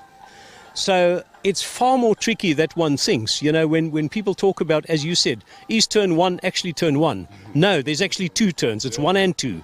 And when you get to this part, it's not only a straight, it's a left-hander and a right-hander. Yeah, for me, I'm trying to get my foot down as soon as possible. I'd rather give up a little bit of the entry to get a proper exit. I think the most important is the next left-hander. But let's go and have a look, and you can tell me why I'm right or wrong. I think I only realize it now, how different our cars are. So for me, the first corner is definitely, because the sooner you can put your foot down for me, the better there, because you carry the speed up here. Because you've got to build up a little bit of boost and get this thing fully wound up. Yeah, I can't keep my foot flat. I've got to touch the brake there.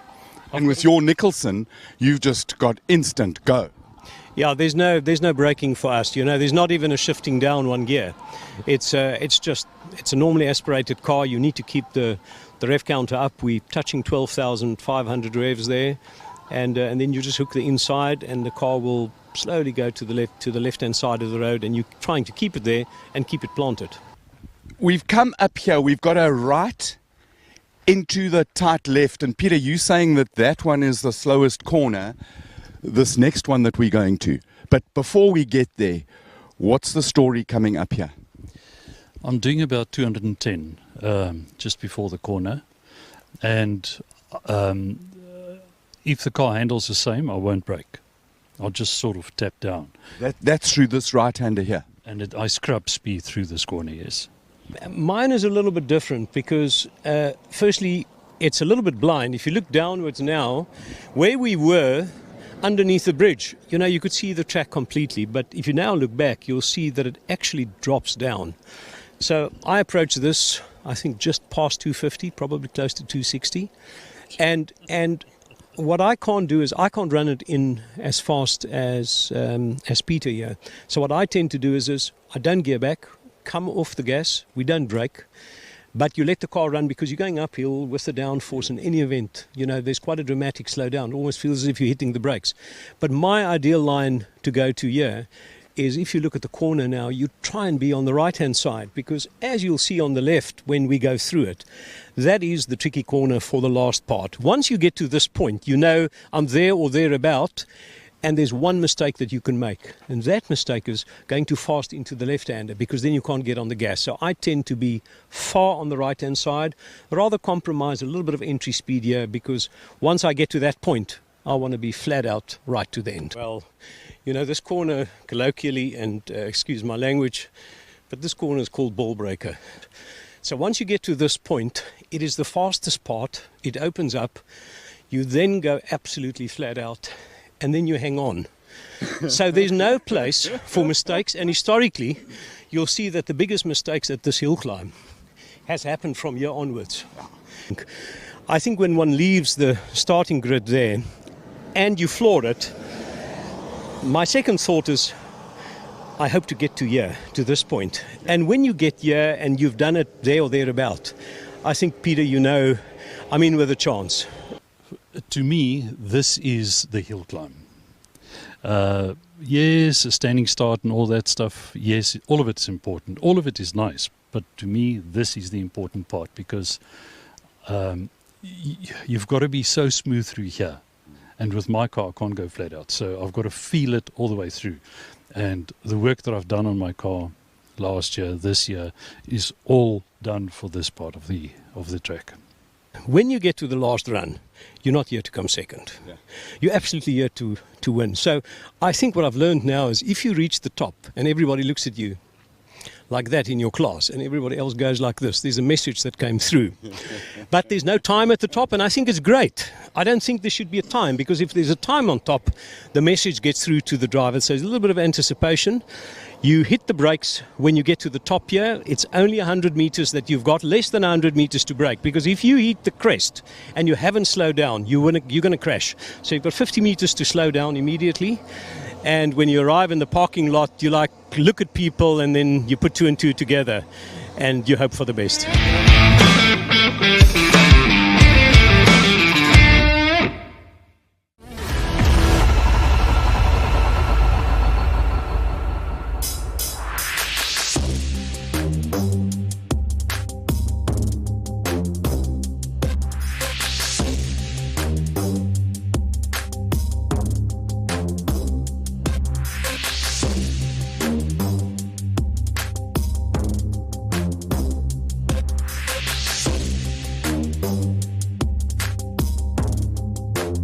Move smart with class-leading tech and fuel efficiency in the new-gen Suzuki Celerio.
It's a tricky, untrustworthy snake of tarmac. 1,900 meters to the top of the Simola Hill, overlooking Knysna in the Western Cape. It's narrow, serpentine-like ascent, has nowhere to make a mistake, and yet these men and women, more than 130 of them, hurtle up it at breakneck pace in the most astonishing machines to win the honor of calling themselves the King of the Hill. Thank you for joining us and millions of motorsport fans around the globe as we bring you the 12th edition of the Simola Hillclimb. This is Classic Car Friday. Hold on to your Perth helmet. Here we go.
Right, first practice run's done. We have a bevy of drivers here. Ian Schofield, how did that run go?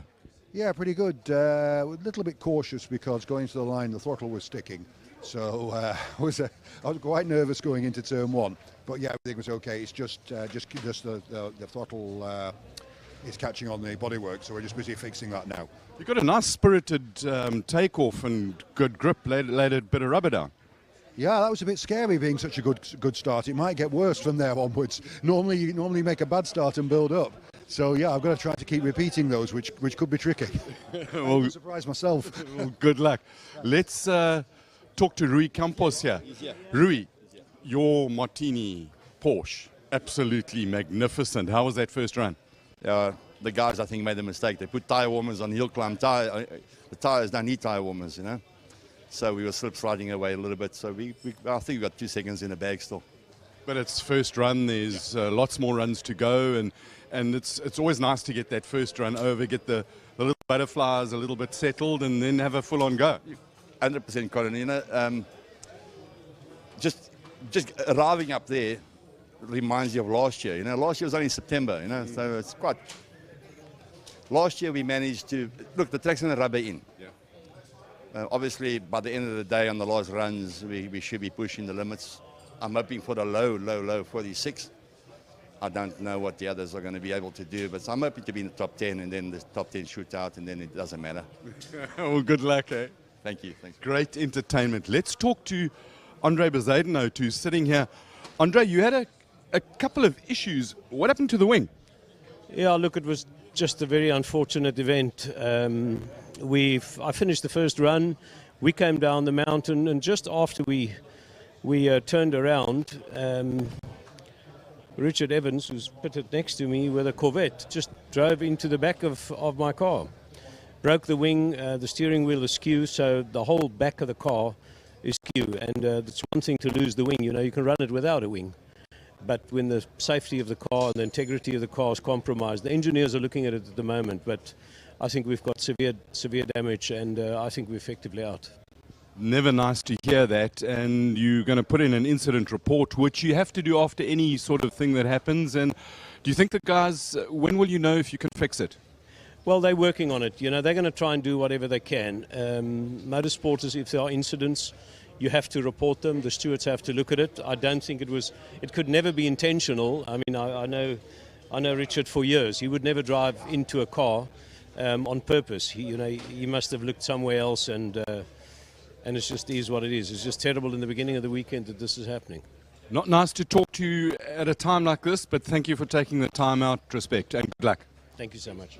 Always not nice seeing cars that are bent and sorted, but Steve Humble will sort it out. Stevie, you can fix it? I'll fix anything. Yeah, I know you can, because you're a man of means. How badly bent is it? It's tweaked the engine plate across, which fits between the gearbox and the engine. It's ripped a high tensile stud out of the gearbox casing. The rear wing is destroyed. The rear wing post is destroyed. Andre immediately reported that the steering wheel was skewed when he came back down the hill. Suspension not pointing where it should go. Something's gone out on the back, so we have to take it to bits.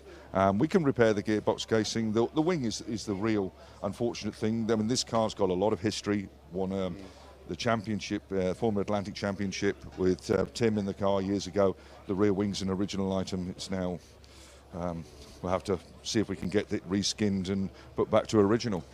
Well, good luck. Let's hope you get the car running, because we need to see this in the top 10 shootout. I don't know that we'll be making it, to be honest. There's an element of safety as well. These cars were built to have aerodynamics both front and rear, and without the rear on there to balance the front, it's not somewhere where you want to get it wrong and experiment with something that did stick going up the hill, and then no, it's not.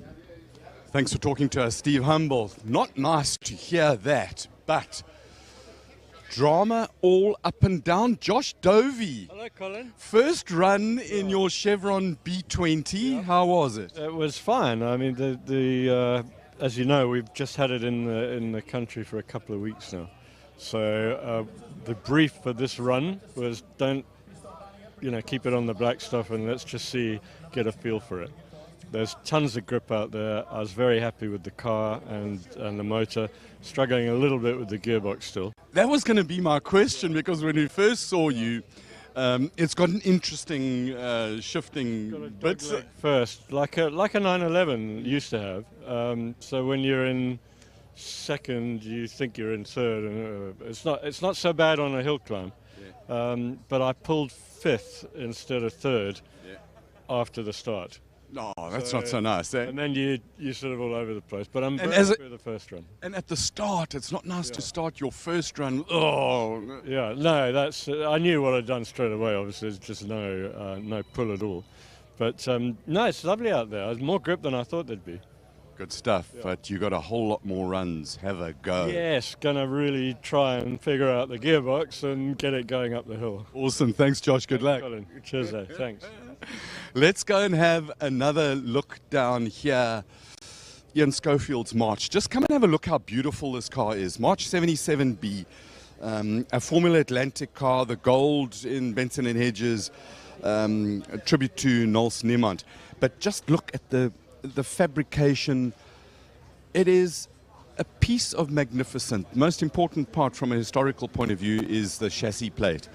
Interesting way they do the ducts, where they pick up the air from underneath the nose and then put it into the brakes. We're about to start the second run of the cars, but I wanted to have a very brief talk. So back to our Austin 7s, and they're going to start the runs again. Big smiles. Just watch the pedal. Mechanical brake, handbrake, and as she takes her foot off the brake, you see all the stuff move. It is absolutely absolutely magnificent. And the first cars have started up going up the hill, so we've got to go back. Margaret, this is absolutely magnificent. How did your first run go? Nicely. The up was way better than the down. Always is, isn't it? Yeah, it was good. Are you having fun yet? This one, very much so. That smile just says it all. It's good. Original condition, and it's been in your family this way all along. Well, it was my dad's. He raced it in 1956. It was sold to Bob Acton, and he and his family have had it until recently, and it's back with us again. Awesome. Have fun. And it's a sister car to the one up front. Sister car to the one up front. And off they... Oh, man. Right, guys. In the box, the hot box. They're not in the box yet. Cool fact here. As this Austin comes towards us, check out the camber of the front wheels. They sort of positive camber, but that's how they ran them in the day. And it's super quick. Let's see if we can have a quick chat here. Your second run coming up, what are you looking for to change from the first one? Stepping my max revs from 4.5 up to 5,000. 5,000 RPM, and how old is the car? 1935 Frankenwagen, so there's various parts, but the basic chassis is 35. The block is 24, for instance. 1935, it's older than even I am. Before we go there, we have to see the magnificence of an Alpha 8C replica that you have built. The spirit that you drove off that line is magnificent. Are you going to give it full beans again? Depending on the tyres, maybe. We'll see. Have a go. Okay, perfect. 8C Alpha, 6 cylinders of magnificence in aluminium. And to the box, we know that we've got some Alpha fans. So Sasha, admire and take this car up the hill. Take it away, guys. All right, thank you, Cole. It's great to be back here. That is a beautiful replica Alfa Romeo 8C. Something very, very special. I mean, no paintwork, Arnie. Raw as can be. Got that beautiful twin cam engine in there, that 4-speed box. Wow. How often do you get one guy on television who pats an old lady on the bum and then says, "Hey, Sasha, admire"? Especially a lady that old. I tell you, nowadays, in today's world, gee, you could get into serious trouble. Serious trouble. But the Milano didn't worry at all. It's quite happy. Milano, it's just this. Everything about this just talks raw power. Yeah, it just does. I mean, it's just a wonderful designed car. It has got such an incredible history as well, and unbelievably progressive for its time. You know, from this kind of vehicle, from this 8C, so many other car companies looked at what Alfa Romeo were doing, and from there sat and developed their own cars. I'm amazed. We spoke about safety earlier on. Imagine having to race that thing like that. There's no safety precautions whatsoever. And also, I mean, as much as these all of our drivers here are going to go as quick as they can, these drivers in those days were doing that lap after lap after lap with no safety. We seem to have a stuck car. Someone who's had maybe a little off, or that it just got itself stuck and that the engine is a little old. No, I just have visions of those races when they took off their goggles. They just mud and oil everywhere. The only part that's white was when they took the goggles off, the rings around their eyes. And now you're driving with this massive steering wheel, and you're getting oil on your visor or your glasses, and now you've got to try and wipe them off. I mean, it's just quite remarkable. Messy. What they did. Yeah. But the wonderful thing is, you know, the first ever race in that is recorded was when the second car was built. That was it. First car was built, second car was built, must go and race. You bring yours, I bring mine. Exactly. Let's see who goes fastest. That is the nature of sapiens, I suppose. Yeah. That's just us. Competition. Yeah. There we go. There's that wonderful lady driving up the hill, but it seems as though action is sort of stopped at present. We do have a car that's broken down. Look at that beautiful view of Knysna. It's just extraordinary. A beautiful day here today. We are expecting serious rain tomorrow, which will make things even more tasty. But look at that view. I'm glad we've got back to that picture. I mean, it's just something so special. Wonderful to be here. And also to have spectators, Arnie. I mean, you were here 6-8 months ago. And prior to that, with COVID. 2 years of nothing. Of nothing. Almost so 2 years, yeah. It's just wonderful. Also, the road is still in great condition. It's good, Nick. Yeah, which is something very, very special because these things, unfortunately, can go into ill repair. But the place is actually looking fantastic. Great to have Suzuki on board with us. Yeah, all of the sponsors, actually. We're grateful for every one of them. Yeah, which is really, really special, because, I mean, an event like this is a big event. We've got all our vendors up there. You can go and get coffee and whatever you want. You make a good point, actually. If you are an enthusiast and you are in the area, Mossel Bay, whatever it is, Oudtshoorn just up the road, George, come. There's lots to see, lots to eat and drink, and lots of fun to be had as well at the same time. And also just to see these cars. Yeah. It's not often that you have the opportunity to see. And we're talking about today's Classic Car Friday, but I mean, tomorrow you got King of the Hill. Yeah. Just to see Scribante's Nissan. Yeah. With this ridiculous Mad Max front wing or whatever. I mean, you've got to come and see these cars because it's something special. And as they fire up, you smell the fuel. You can, the tires are burning.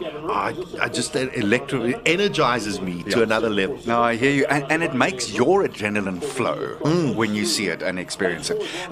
We saw that beautiful shot of, as Colin, I think, is... Yeah, let's hear... Colin, if Colin can hear me, Colin, I think maybe you should chat to the lady that you've lined up there again, because we'd love to hear what she says after her first run. Cole, all yours. There are many cars that we can carry on chatting to, but we've got Rod Green in a magnificent MG. Just talking to the official while they clear that broken down car. Can we interrupt? No. Tell us about the magnificence of this MG, Rod. Well, it's a Les Miller special built from an MG TC. It was the second car he built post-war. First one was called Jasper. This is called Spider. It's been raced pretty well continually, and it was very successful in the 50s. Gus McLeod bought it from Les Miller, and then Phil Howie, who's well known to a lot of people, started racing it in historics in 73. And he raced it quite extensively, and after that, Haynes Stead raced it for another 30 years. So this is my first event in this car, having done some work on it, hoping to get a bit more power, but at the moment we're oiling plugs, so let's see how we go. Okay, so oiling plugs. Tell us what it is and how you're going to solve it. Well, we got fresh set of plugs in, and I think it was just idling. The start line, it doesn't like that really, so I think just to get your foot flat early on is the best way. So Revmore Engineering fixes most things? Yeah, that's about it. Let's hope so anyway. Now, Phil Howie, for the more modern people, father of Robert Howie, famous builder of over 80 cars that have run at Dakar. Absolutely. Rob Howie is just a great guy, as was his dad, Phil. So Phil is Rob Howie's father, and also started the historic racing car register in, I think it was 1974. And Phil Howie was one of the founder members, and funnily enough, the historic racing car register badge is Spider, from the front, number 7. So it's a quite iconic car, this really. Well, Rod, enjoy it. It's beautiful preparation on it. Give it full beans. Thank you, I shall. One of the other guys we spoke to earlier was Gino Lalaika, who had his very first run up the hill. And how was it? It was exhilarating. I didn't take it too fast. I've still got a lot of work to do, a lot of shaving to do. And yeah, I'm hoping to take at least 10 seconds off my next run. Now, earlier you compared this car to a Porsche 911 GT3. I think it is the most magnificent comparison ever. Visceral, manual gearboxes, magnificent feedback, and needing full driver input. Yes, yeah, for sure. I mean, you hear every noise in this car, and it forces you to kind of connect with the car a little bit more. And yeah, it really is a visceral experience. You feel all the vibrations, you hear the engine. It's, you know, there's no hiding here. Tell us about the helmet, because I'm looking at that helmet and I'm thinking that this could be in some Japanese car. Yeah, it probably could be. I just thought it looked cool. It's actually my colleague's helmet, and he was kind enough to borrow it to me. No better reason than to have a helmet because it looks cool. Love the work. Right, let's go down here. Another MG special. Looking for torque with the longer trumpets. So now we wait. And waiting sucks, doesn't it? How's Hedgehog?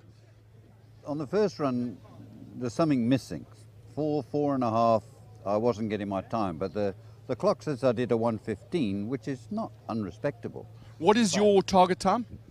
Mine's 1:10, 70. Yeah. But it's first run, it's time to get there. It's time to iron out the bugs. I hope I found the bugs. It might have been something very stupid. You were looking at the carburetors. Yeah. I'll show you what it might have been.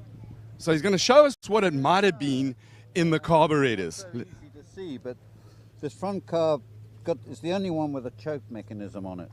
And when I looked, the split pin that holds the pin in was upside down and was stopping the choke going back up. So the front carb could have been flooding. It would have been way rich, and of course, the British industry's finest 4 cylinders doesn't like unbalanced mixtures. Or 1250 cc's of it. Yeah, but you know, this is an amazing little car. It's been super reliable. It's competed here many times, and it's never embarrassed itself. I think half the fun, as somebody who just looks on the outside, is the spirit, the love, the care, the relationship that this class you guys have with the car. You know, on the first running, I was a total novice. And Rodney and a few others, they were the ones that, come on, Rodney, you know, you got to get involved with the hill climb. Dave and Di, you know well. You know, they're all part of the spirit of the Peri Madhouse. You know, it's just a mad, fun group. And you got 14 cars in the pre-war class. It's got to be the biggest that's ever been here. Well, but it's 14 people. It's 14 people with crazy spirit to do it. I mean, on my second running, I thought, now I'm going to get clever. So we took these little 1.5-inch carburetors off with 1.25. I put a new manifold, 1.5 carbs on, and I stormed up the hill. And it was missing when I got to the top of the hill. Came down, it was still missing. And We've got to go. We're going to come back and listen to the rest of the story. The tale about Ron Hollis. Okay, very quickly, tell us about Ron Hollis, because the cars are going up the hill, and you've got to get going. Yeah. Is it a short story or a long story? It'll be a longer story. It'll be a longer story. The spirit of the hill, Ron Hollis. We will listen to it. So as we go up the hill, Ford's finest, with modern tires and a helmet that throws back to Pearl Harbor. And talking about throwing back, I'm going to throw back to the box. And deep inside the box are Arnie and Sasha as they take the cars up the hill. I look forward to hearing the tale of Ron Hollis, the long story. Wasn't that just wonderful? I mean, listening to Bill chatting about it, figuring out what was wrong with the cars. He used the word spirit. And just amazing. There is this incredible spirit. Now, as we've got these 14 cars in the one category that works on a handicap system, pre-war cars, beautiful to watch. Magic as the action continues. These are all warm-up sessions, just if you're only tuning in now for the first time. Warm-up sessions, everyone having a run, all of our 8 categories for Classic Car Friday, going on this warm-up and then another warm-up, and then, of course, the serious action starts, Arnie. Yeah, so 3 practice runs. We're in practice run number 2, then 3 qualies, and then top 3 in each class go through to the class finals, and there are 8 classes, and then the top 10 go to the shootout for the King of the Hill, and there's no class distinctions in that top 10 shootout. So then it's every man for himself, and whoever goes fastest goes fastest. There's no handicap then. But at this point, we heard the handicap there. Interesting to hear that the one driver that Cole spoke to was 5 seconds off his handicap. Yeah. So that's not bad. That's pretty close, especially with the first run. 100%. And also just giving that car's got great reliability. There's that magic Alfa Romeo 8C replica going up. Wow, that's something very, very special in our H1 category pre-war cars. On your timing screen, those are the timing screens. You might see them change because of handicap, but we've got the other timing screens here on our sheets as well. Patrick Gearing's just done a 112 in his car number 61, which is the Riley. And I was talking to him yesterday, Arnie, because you and I off air were sitting and looking at these cars, and we were talking about the tires. Now, where do you get these tires from? That's one of the first things that struck me. So give me the insight. So I asked Patrick, I said, but Patrick, where do you get these tires? I mean, because, you know, when you're doing these kind of runs, you want new rubber. In the UK, he says, listen, you're bringing me from the UK. Unfortunately, at 20-1, they do cost a little bit of cash. But, you know, these cars aren't cheap in any case. And he says there is a whole industry just for pre-vintage. So, I mean, there are just manufacturers and the original manufacturers who make the tires, you know, for these period cars. And that's magic, magic. I mean, besides the Ford with the modern tires. Now, I do wonder, I mean, obviously, I think it's almost speaks for itself, but it would be interesting to feel if you drove the old tires. Impossible, obviously, but the tires that it originally would have come out with, compared to the rubber that you've got today, that you can make those replica tires with, the difference in road holding, for instance, in just the compound of rubber that we now have available to us. Yeah, I think it would be extraordinary. I mean, it would be incomparable. Yeah. And thankfully, that, you know, progress of the world over the last 100-odd years allows these cars to have a lot more grip than they did in those days. Yeah. Weird to see that Ford with modern kind of wheels on it. But, I think he's going to go for a good one. Giro Lalaika. And now we know how to say his name. Yes, we do, too. Thanks, Cole. Thanks, Colin. He sorted that out for us. We did go and ask, how do you say the surname? And it's Lalaika. So now we do know, and we want to make sure that we do everyone proud with his surname. So the classic cars, this is category number H1. So these are all the pre-war vehicles, and I think you've got to admire the fact that these folks are out there piling it on the way that they do. It is magnificent. Well, there we go. There's Bill, who gave us the whole story. Let's hope he doesn't have any flooding in one of his carburetors. But I mean, it just is beautiful, that MB GT. Which maybe we'll have after 3 this afternoon. Nice little G&T. I think that's a good idea. Yes, I think so, lad. I think it would be lovely, especially with some of the pre-war cars and as a well. cucumber sandwich or two. Well, there we go. I'll go for a salami one. You Italians are all the same. Well, I mean, cucumber on a sandwich doesn't really work. I don't know who came up with that. Yeah, who came up with that? Who would have thought that in the first place? If you're going to put it anywhere, put it in the G&T. Well, listen, I mean, they also have mushy peas. Yes. I tell you, Bill is hauling that car. He was incredibly wide going into the left hand over there. So, he said he was going to go for it. He was, as you say, 5 seconds off his target time. Look at that. Close to the bollards. Tight. I love the way his head's turning as well. It's just magic to see. Giving it horns. Just by the way, and lots of people would have wondered already about these. So what we call the policemen are those orange painted, they sponge, and you use them noodles in the pool. Correct. So if you hit them, that negates your run. the run is off. If you hit them, your run does not count. Does not count. So just so you know, but they are sponged, so the cars don't actually get damaged if you smoke one of those. But the fact of the matter is the run is then negated, just so that you know. Yeah, very much so. And it's got like a spring down the middle of it. That's how they secure it into the ground as well. But you're not allowed to run into the bollards. So there's 15 cars out there already in the second of the practice runs for today. And times, I am convinced, have dropped overall. Yeah, very much no so. doubt about it, the warmer conditions, now that the sun has burnt off those sets of fleece clouds that was hanging over the Simola Hill, that's gone, and I think that's made for faster driving conditions. Tarmac would also be warming up. Oh, very much so. Brian Bruce in the Jaguar. We've got Richard Clark in the Lotus out there as well at present. And so far, Brian Bruce, there we go, in the Jaguar D-Type, 1 minute and 4 seconds. Now we get into the next class of cars, which will be H2. This is pre-1965. Yeah, car number 52, which is one of the Fords.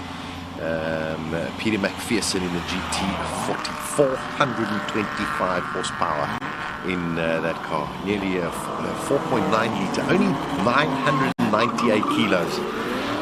Peter is a retired pilot, 40 years now, and he lives in George. He moved on from Joburg 3 years ago, and he says as an amateur race driver and classic car hands-on enthusiast, he just loves this. Okay. Actually, I love this even better. He says his main aim on Classic Friday is not to scratch Brian's beautiful car. Yes, it's always a bit of a problem when you're driving somebody else's car. Not to scratch it, yeah. Oh, the wonderful 550 Spider, 1955, 2.2 flat 6. Listen to it as they're going up the hill. Yeah, and there's some serious speed coming in there. Little bit of roll going into the right-hander. And there it's quite off camber. You don't realize how much camber you actually have to get the load right of the car. But watching the bottom screen there of that 550 Spider, what an iconic design. Unfortunately, the car that we all remember James Dean for. Yep, of course. He expired in that vehicle, unfortunately. 47 is Andrea Kramer in the Austin Cooper. This car is nicknamed Mrs. Stiggy. And they competed in 2016 and 2019 here, 4th in her class in 2019. So, got experience here. She knows the deal. Yeah, car number 47. Yeah, there we go. In her little Austin Cooper, 70 horsepower. It's got an upgraded engine and it delivers about 70 horsepower and torque of about 75 pounds per feet of and 5,900 RPMs, and it only weighs 650 kilograms. You could tuck this under your arm and go shopping with it. Very much so. And in today's modern SUVs, you can put it in the boot. The cubby hole. Yeah, the cubby hole. As well. This is where we are seeing a little bit of the bumps on the road. Let's see if we can get it highlighted by the Mini. Not bad. Not bad at all. Yeah, looking pretty good. Pretty good. So there you can see on your timing screen, McPherson, the fastest in the Ford GT at present. That is Headley Whitehead, our spy, and this car, the Austin Cooper, has a long diff. How would you know? 3.1 ratio as opposed to the standard ratio of 3.44. Do you want me to explain that to you? No, it's okay. I can tell you, I have no idea what that means. No idea. That really helps me a lot. No, the car is already so minute. Long diff? Oh, okay. Long diff. If it's Alice diff, maybe, but long diff, yeah, maybe it works that way as well. Lovely. These are all just warm-ups, of course, for everybody, and the timings that you're seeing on your screens are the genuine times, so there's no handicap timings now. From now on, whereas the previous session it was more of a target time, so that's what it looks like at present. This is the aptly named Chris Champion in the MG BGT 3.5 litres V8 1973. And I love what he says. He says the hill climb is a great opportunity to meet like-minded people and to test your car and yourself against your last achievements and against some of the best out there. That's exactly what we were saying earlier. 100%. I mean, that's what this is all about. Getting your cars prepared and seeing if your mate beat you last year, see if you can come back and beat them this year. He's going some beautiful lines here. Look at how he used the weight of the vehicle, and he's getting that feedback from the car, and he's making it sing. That is a lovely run. Yeah, beautiful. Here we got Jennifer Abbott in her 914, a car that she prepared herself, which is just wonderful to know as well. And the daughter of Tim Abbott, who I've never met a man who knows as much about Porsche as Tim Abbott. Mr. A knows them inside and every single one of them. I used to go to his showroom just to look, just to look, see how it was car porn, and it was just, you start talking to him and you can't stop. You can't stop. It's so wonderful to come across people like that who have just so much knowledge and passion about their specific interest. This car was only available as a Targa Top 2-seat roadster powered by either a flat 4 or a flat 6 engine, but it was originally produced with a 2-litre flat 6. Yeah, this one's slightly upgraded to a 2.2. Well, you're going up the hill, you want just a little bit. However, it does fit within the rules. We must specify that it does fit within the rules of what the hill climb requires. And they are incredibly strict about this. Had a lovely chat with Francois Jordan yesterday, who is the master man here. Yeah. That's power. Power's just kicked out. Load shedding. Telling you. Shit, I hope it's not. Surely they would have It's 10 o'clock. negotiated that. You are joking. But they've got generators. Yeah. Load shedding.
Our apologies about losing perhaps picture and some sound there at the very same time, but we do continue, and right now it's second category H2, and this is pre-1965, and we'll also move into H3, the pre-85s at the very same time.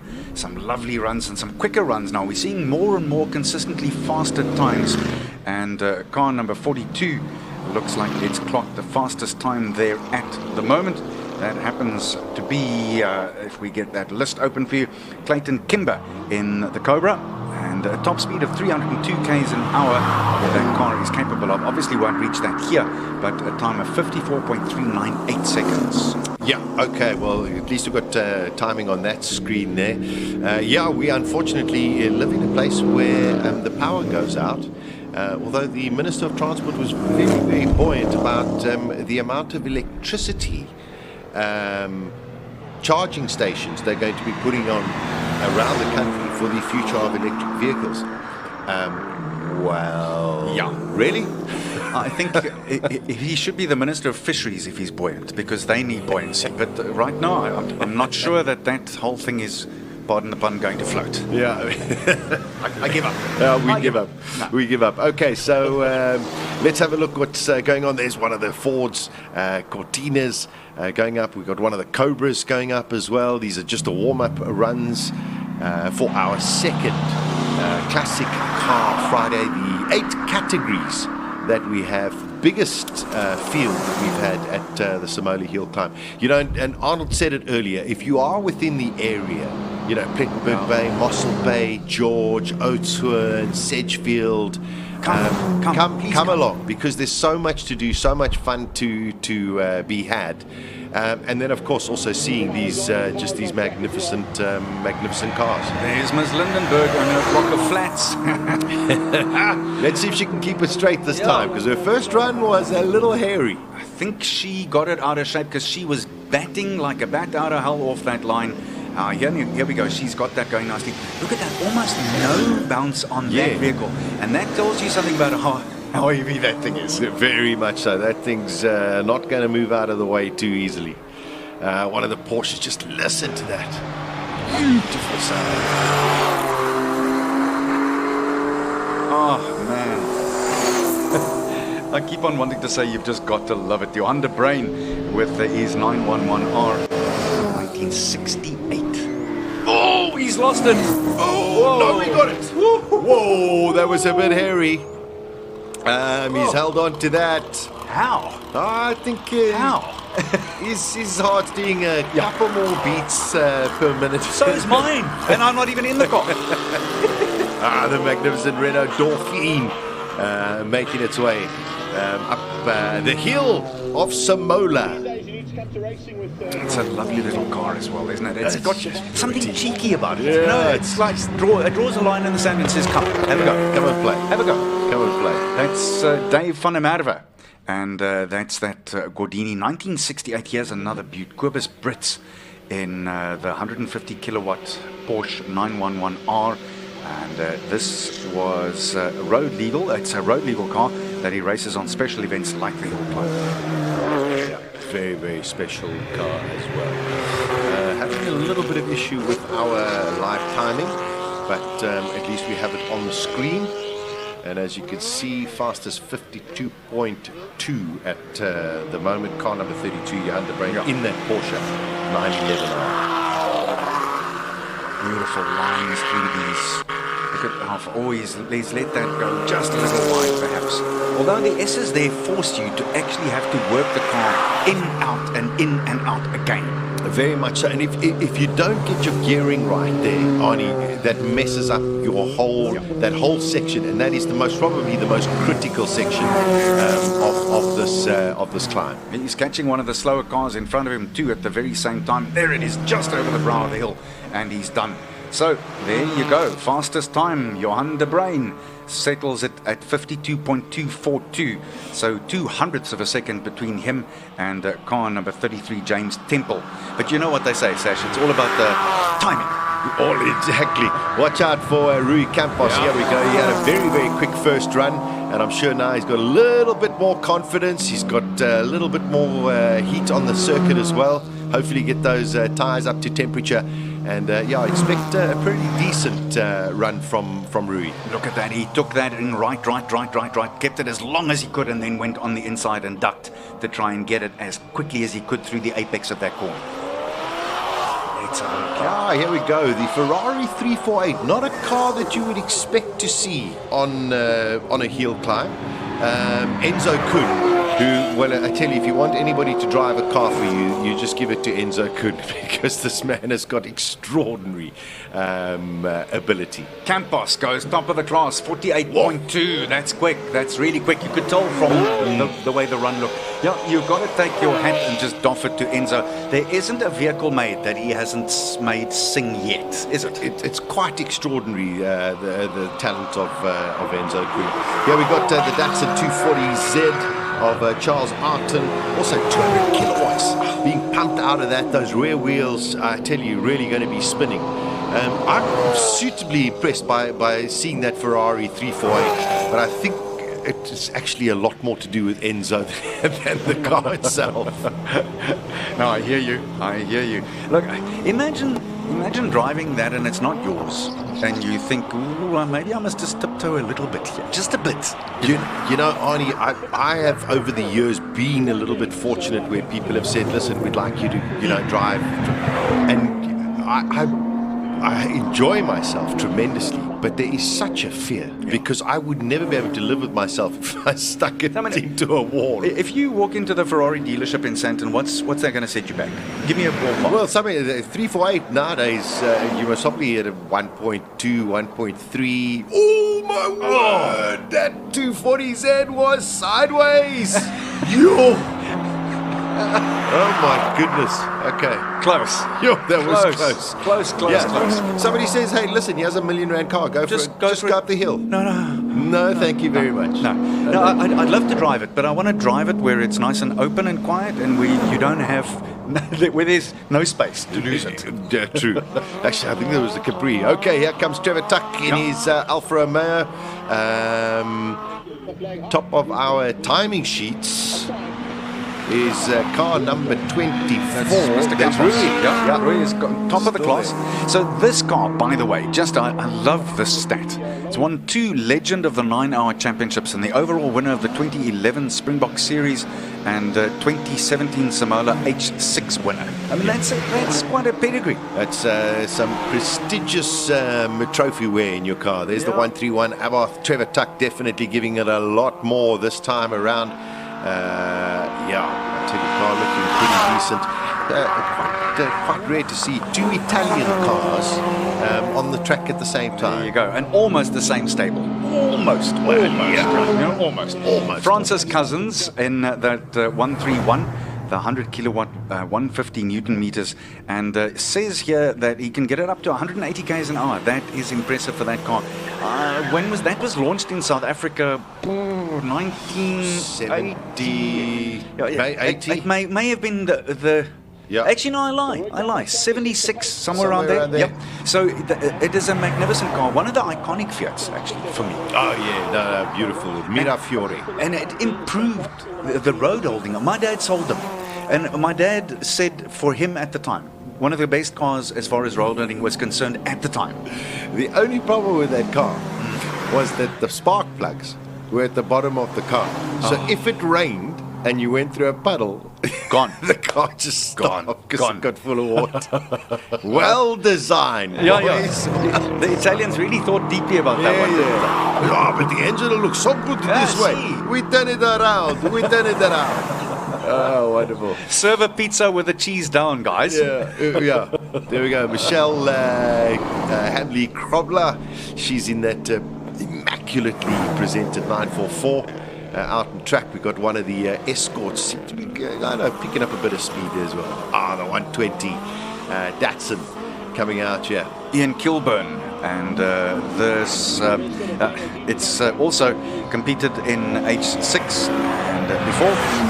Here at Simola with the 4 cylinders, it says that they are ready to rock and roll with this one. He races it in historic racing in Midval, which is really fantastic.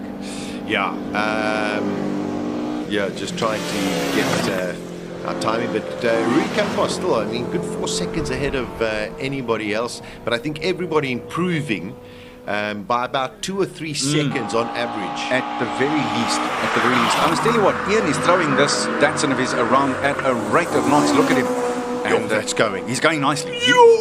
Wow, that is incredibly wide. As tight as a duck's, you know what, on a cold winter's morning. That was really tight. He's taking beautiful lines there. You've got to love that. Oh, that single seater is going out. Yeah, there we go. We're going to have some full course yellow, as one would say. But no, not looking great at the moment. I'm just trying to pick up which number that is. I didn't see it. I think this is this not a Lola? We missed the number there, and there's just so many cars in this lineup, you don't know all of them by sight. And in fact, I don't think this car had a run. Is it Robert Walk? It could be Robert Walk. It could be. Yeah, because he didn't have a run in the first time round, so there's definitely an issue for that car. We just, because of the power issues that we had just now, we just... Our timing system has... he's going to try and roll this all the way down. He didn't go that far up the hill, so maybe what he can do is roll it back down. Yeah, the breakdown truck has come for him, so they're going to haul that up there, and then they'll take it from there. Any racing driver's worst nightmare, the flatbed. Yeah. Although maybe, roll it down. Get out the car, roll it down. I wonder if there isn't, in the past, there have been restrictions about bringing it back this way, because they like for you to go up to the top. Oh, no, here we go. Here we go. He's doing this. This actually gives us a great idea of how steep this... very much so. Good point. This is Chris Knezovic in McLaren. He did have a run, I beg your pardon. So he did have a run in that in the first of the look-see runs. This is the Chevrolet 5000 5-litre engine, and it has... Hold on to your horses, 500 horsepower in there. And that thing is as light as a feather. Beautiful big wheels on it, just unfortunately seems to have some kind of technical issues. Hopefully they'll be able to push it back. It's one of those things where you're not allowed to drive, traditionally on a racing circuit. You're not allowed to drive the wrong way round. Against. However, he is rolling backwards and the car's not forwards. Does it make sense? Yeah, I understand. You've got that all backwards. We're just going to make our own rules up. We're just going to make sorry, Sparky, we're making our own rules up. This is the very same man who half an hour ago said rules are rules, Arnie. Yes, but he's rolling backwards. I'm sure he is.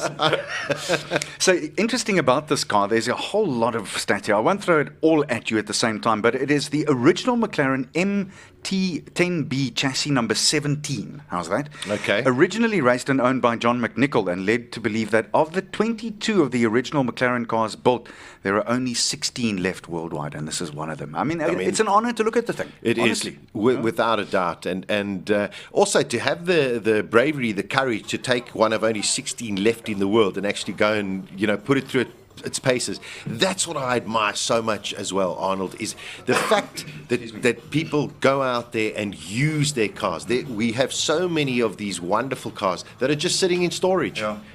Somebody's got them and they're beautiful to go and look at, and you go, but they were made to go racing. Do something with them. It just kills me sometimes. It's like buying a racehorse and leaving it in the stable. Yeah, I mean, what's the point? No, I hear you. Look, this is you mentioned the fact that it's got this big engine in it, but it only weighs 630 kilograms. So imagine how fast this thing can go. Yeah, so, without a doubt. Oh, yeah, Sparky. Lovely. Okay. Hello, Sparky. How are you, sir? Good morning, gentlemen. Morning. Nice to have you with us. Is this illegal? Rolling the car backwards. No, it's not under the conditions of a hill climb. Yes! Well done, Sash. There we go. You were right. There we go. Sparky, just give us an idea of how things are going out there. You are the man who's charged with setting the vehicles off and making sure that the course is safe at all times. And scrutineering. Yeah. Well, scrutineering is obviously made up of two different objectives. One is safety compliance of vehicles, and secondly, one is eligibility of vehicles. Yes. That was carried out yesterday, and for the event on Saturday and Sunday will be carried out today. As for the course out there, we do have incidents, and we stop it and we keep it as safe as possible at all times. Safety is our first priority when it comes to events. 100%. With hill climbs, how difficult is it to actually control the safety? Because this is a different type of requirement as to circuit racing, for instance, which I assume is slightly more controllable. Yes, it's pretty much a little different in a way where we have one car at a time, and I believe it's quite well. We can control it a lot easier because there's only one or two vehicles on course at the time. But again, we cannot let vehicles go out or let someone else go up when there's oil spillages, etc. Yeah, 100%. And of course, especially on Classic Car Friday, you can get those as incidents. When it comes to the marshalling and the logistics in the pits itself, because you've got maybe 20 pits, but you've got 60, 70 odd cars, it's an incredible job that your marshals are actually doing to make sure that the right cars go out at the right time. Yes, they do. They do a fantastic job out there, and people forget without the marshals we don't go racing. So they are a large part of an event, and I believe they're all well educated and well trained in what they have to do. So yes, they do a fantastic job. They have a good boss. A strict boss. So the marshals are all from the MG Club, and obviously we extend our grateful thanks to them. Sparky, I also wanted to hear from you. You've got to get tough at times with people. Is that part of your makeup? Is it part of your personality, or do you do it grudgingly? How do you handle that? It's part of what we do. In every sport, you have an umpire or referee, and in motorsport, you have a clerk of the course, and we have our stewards. It is quite simple. There's rules, and you apply the rule. The rule is the rule. We're working out a rule, and that's it. It's not our own decisions. The rules are written by the Federation, being Motorsport South Africa, and organisers, and those are what we have to apply. Talk to us a little bit, and I know that you would be really up on this. When is it the ideal time, temperature-wise, to race your fastest here with the conditions and everything else? Well, if I put my team manager's cap on, something we would monitor all day. I would, in the morning, it's always nice for cold for the engines, but there's not the grip. So one has to, as a team manager or as the drivers, decide when it is best. I would say about 11, 12 o'clock, depending on the weather, when it's the ideal time. Well, there we go. 11, 12 o'clock. That's when we're going to get into the quali rounds. Action's back on the circuit. Sparky, continue with the fabulous work that you're doing. It's great to be here again. And, let's hope it carries on as it's already started. Thanks very much. And thank you guys for helping us make it what it is. We really appreciate you and your whole crew. Thanks. Keep up the good work. So Sparky is the clerk of the course. He's the man. You'll see him up there. He's a short man with a big will, and I can tell you he enforces it. Yeah, that's for sure. You don't want to get on the wrong side of him. But I think what's also very, very important, and we did speak a little bit about it earlier, is the rules are the rules. And except when you make them up. Yeah. Well, we got away with that one. Yes, I make up my own rules, but I won't go and ask Sparky to change his rules. That's for sure. But you have to respect the rules, and he's got a tough job as well, because people go, you go, no, sorry, the regulation states this, and that's where you have to be. Cannot have a fuel injector on a pre-war car. Okay, sorry, it's not going to happen. It just doesn't work, or a diffuser.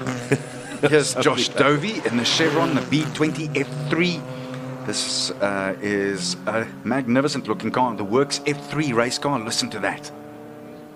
And away they go. Here's one where you may get a very good look now, because this is one of the very low cars. There's virtually no clearance on this. And when we cut to our next shot for him, here's the bumpy part of the course. So this is going into turn number 5. Not bad at all. Not bad.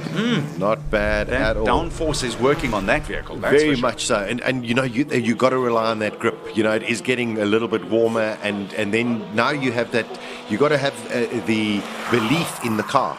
To put your foot down and know that grip is going to work, because these cars theoretically only work at high speeds. They don't work going slowly because of the downforce. They need that downforce, and the only way to get that downforce is by going fast. A single-seater car with wings is pretty useless with going slowly. This is so funny. You've now made my mind go to running, believe it or not. And here's the story. Here's the comparison. You love this. There's new carbon racing flats. So a racing flat is a very light shoe, but there's carbon in the sole, which keeps your foot in a better strike position to roll over and have less time on the road, therefore run, or on the track, and therefore run faster. I've found with 2 pairs of shoes that I've had like that they are heck of uncomfortable when I'm jogging. But when I'm doing track work and when I'm racing, they feel like $1 million. Ditto. For No that. way. Ditto. It's exactly Really? it's exactly the same thing. It's not the same principle aerodynamically, but the principle is that it's purpose made to operate at a certain speed. That's it. Klar. That's the end of the story. I love that. When you spoke That's about very that clever. now, I thought to myself, that's exactly what's happened with running shoe technology. So the stuff that happens here actually plays a role in those sorts of things. You gotta love technology. Yeah. No, you gotta love technology. Seems to be a little bit of a delay at the moment. I wonder if Colin can hear us, and maybe he can give us an idea of why there's a little bit. Okay, so we haven't got Colin at the moment. You see, it's a little bit of technical gremlins in terms of electricity power, but it seems to be a little bit of a delay, unless that's the full run. I don't think so. I don't think we've seen everyone. We'll find out in a second. However, what I can tell you in the meantime is that we're just classic cards so far. But throwing it forward to tomorrow, so the 4-time King of the Hill champ Andre Besaidnout is obviously the man to beat because he's the record holder here in that 2007 Gould GR55 of his. But then there's Robbie Volk, who has got this car has not been here, the 89 Pullbeam MP58. And then Andrew Schofield in the 2003 Formula Renault V6. That will headline the show tomorrow and Sunday. Oh, without a doubt. Sure. Yeah, it should do that. King of the Hill tomorrow. There's some brute power that's going out. Today, though, on the single-seater front, Arnold, it's amazing how many issues we had. Chris Knezovic got a problem. We heard that Andre Besaidnout had multiple issues with his car. Robert Walk, we haven't even seen go out in his Lola. So that's very much open for grabs because they would be the ones that you would theoretically think, as we go into this afternoon, once we finish qualifying and you go for that King of the Hill for today, the single-seaters are the ones that should actually be at the top. But they haven't. And all of a sudden it opens up for everybody else. You know, they might sit and saying, geez, I may have a chance to get into this top 10. Because unlike a saloon car where you've worked on, these single-seater cars are incredibly finicky. Very finicky. And you know what? The slight little error, all of a sudden, as we saw with Chris Knezovic having to roll the car back, might be a small issue, might be a big issue, but more complicated to rectify than a road-going car. I'd like to hear your thoughts on this. Is it beneficial for you to race today and then tomorrow and Sunday? So in other words, the more runs you have, the better, or is there a fatigue factor? It's a very, very good point. Because one would sit there and say, but come on, it's only like 2 kilometers and you're doing it one. The mental capacity, and also you cannot afford to make one mistake because hundredths of a second count here, thousands of a second count. And if you're spending, let's argue 40 seconds, let's just take the arbitrary figure, 40 seconds in that car, that's like 4 hours packed into 40 seconds because you are working very hard mentally and you're working very hard physically. 100%. And as I say, you cannot afford to make any error because that thousandth of a second can kick you out. The difference is racing Friday, Saturday and Sunday, or Friday and Saturday, for example. 1 minute you're in a 1965, saloon car, and then tomorrow you're in a 800 horsepower Nissan GTR, for example. The dynamics are completely different. Your line going through corners is also going to be completely different. But any track time is very, very important. So pretty essential. So I think that does confirm for us if the cars have come down the hill, that means that the run has been completed. Everyone who wanted to have a second look-see feel, there goes young Miss Lindenberg. She's brung the block of flats back home again, all in one piece, despite wanting to get it out of shape the way she did. And that's our shot high up.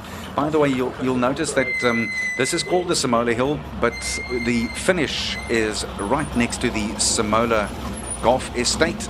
And there across the road is one more of the very popular estates. So many of Gauteng's finest have moved on here because of the lifestyle. And if you like golf, also a good place to be.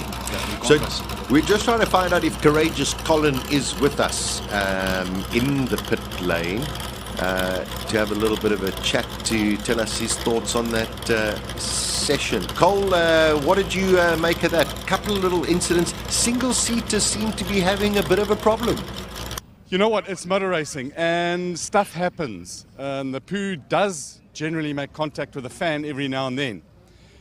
But one of the guys that we wanted to talk to, the question that was raised, Johan, you running today, oops, Daisy, the tank, the barge, injured me. I've got hit by the barge.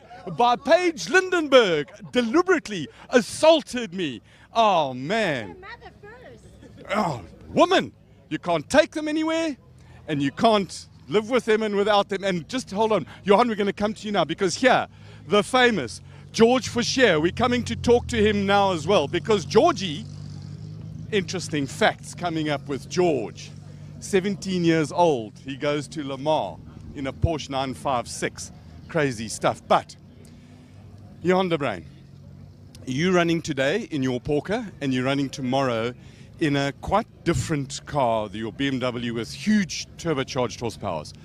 The question earlier was, is it beneficial to run today and tomorrow, even if you're running in such wildly different cars? Colin, there's definitely an advantage. And, you know, coming here, going up the first time this morning, you actually forget how to run this hill. I mean, I haven't done it for more than a year. There's no practice times. So you go up your first run and everything feels a bit strange still.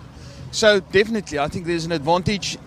Just getting to learn the track again, just getting in the feel of things, you know, where the S's are, just generally, yeah. So I think it's definitely an advantage. Even though there's only 8 corners and it's 1,969 meters. Yeah, even so. I mean, if you had time to go and practice like any other track in the country, then obviously there would have been an advantage. It wouldn't have been such an advantage. But no, this definitely helps. Right, there we've got our answer to the question. Thank you, Johan de Bruin. The answer to the question is definitely run both days. I wanted to talk to Georgie Foucher, who's driving with Jeff Mortimer in the same team, both in Porsches. And George has just come back from his second run. And we're going to try and talk to him. He's debriefing the team that have done so much work to try and get famous people around. He's looking for a cap. Guys, sort him out with a cap there. So, Porsche 924 with a turbo. It's not quite a turbo Porsche turbo cup car, what. But it's Paige. I'm injured. You drove into me. It wasn't on though. Couldn't have been that bad. Well, if it was on, I would have heard it. Now, to take a block of flats up here is not easy. No, I had a nice little wiggle this morning in my first run. So yeah, it's not an easy car, but I love it. So the guys were saying that they have no idea how you managed to save that. Yeah, it was. I had a nice slide. But it was still quite cold, so I maybe shouldn't have pushed it so much. But yeah, it seems good now that it's warming up, so it'll be a good day. Awesome. Have fun. Thank you. Right, have we got George Foucher? Because at 17 years old, he goes to Le Mans. Young kid who learned to drive on tractors. And the tractor viciously assaulted him. You'll see the marks on his face. But you know all of that story. We're just waiting for him to get a cap so that he can come and call. Let me just hurry him up. Georgie! He's coming now. So he hasn't driven a car for 17 years. And he comes here and he goes up. And we're running sort of a whole lot of time behind schedule, but we're going to come back to George because the cars are almost ready to go again. And it's the H1 class, pre-war motor cars. The war, 1939. George Foucher, very quickly. Yes, sir. You've had 2 runs. You haven't raced or driven a car competitively in 17 years. What is it like? The second run is getting a bit scary. It's a bit twitchy, but I still don't know where the corners are going. So but there's only 8 of them, George. Come on, focus. Yeah, but you know, at my age, you can only think of one at a time. I want to talk about your age. I want to go back about 45 years to when you're 17 years old. As a little kid, you put your bum in a Porsche 956 at Le Mans. What an experience for anybody, let alone a 17-year-old boy from Pretoria.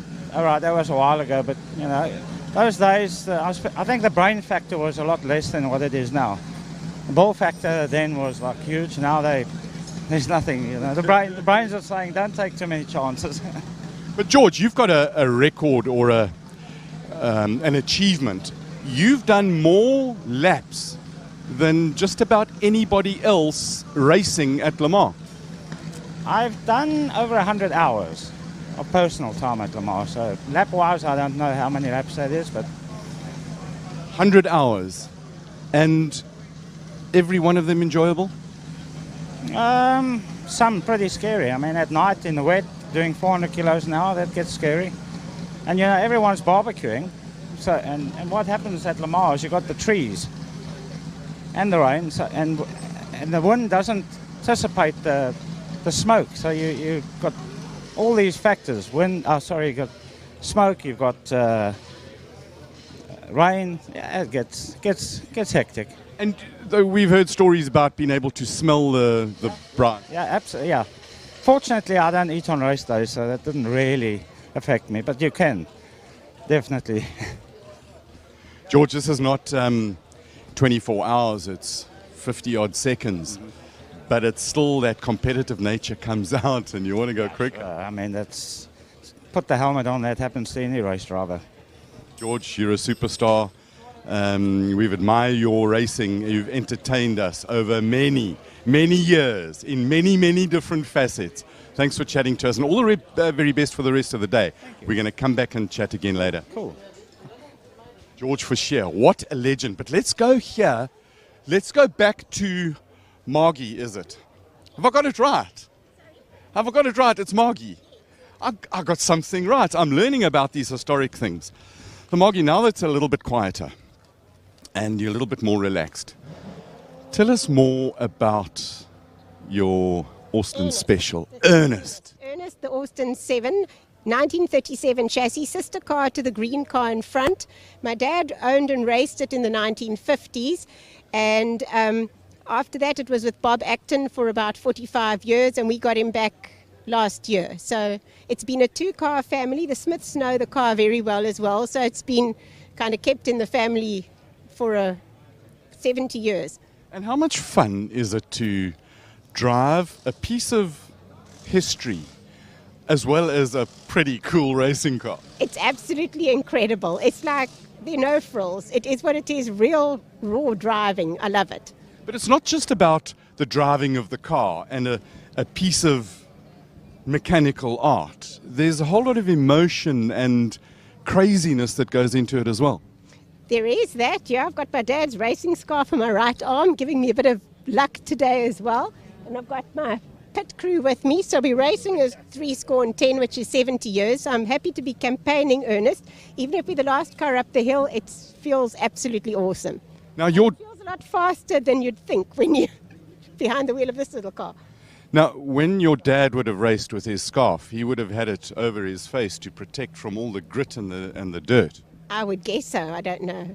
Why don't you do that for us and just recreate the scarf around the neck and the craziness of... Run. Promise? Next run. Margie, thank you so much. Much speed up the hill, and I think that is O'Reilly at the front. But whatever it is, it's really lacquer. And to the box, we have many people. Ignition. The gear lever in the middle. That's how you start it. Handbrake. Come on. Check the gear lever in the middle.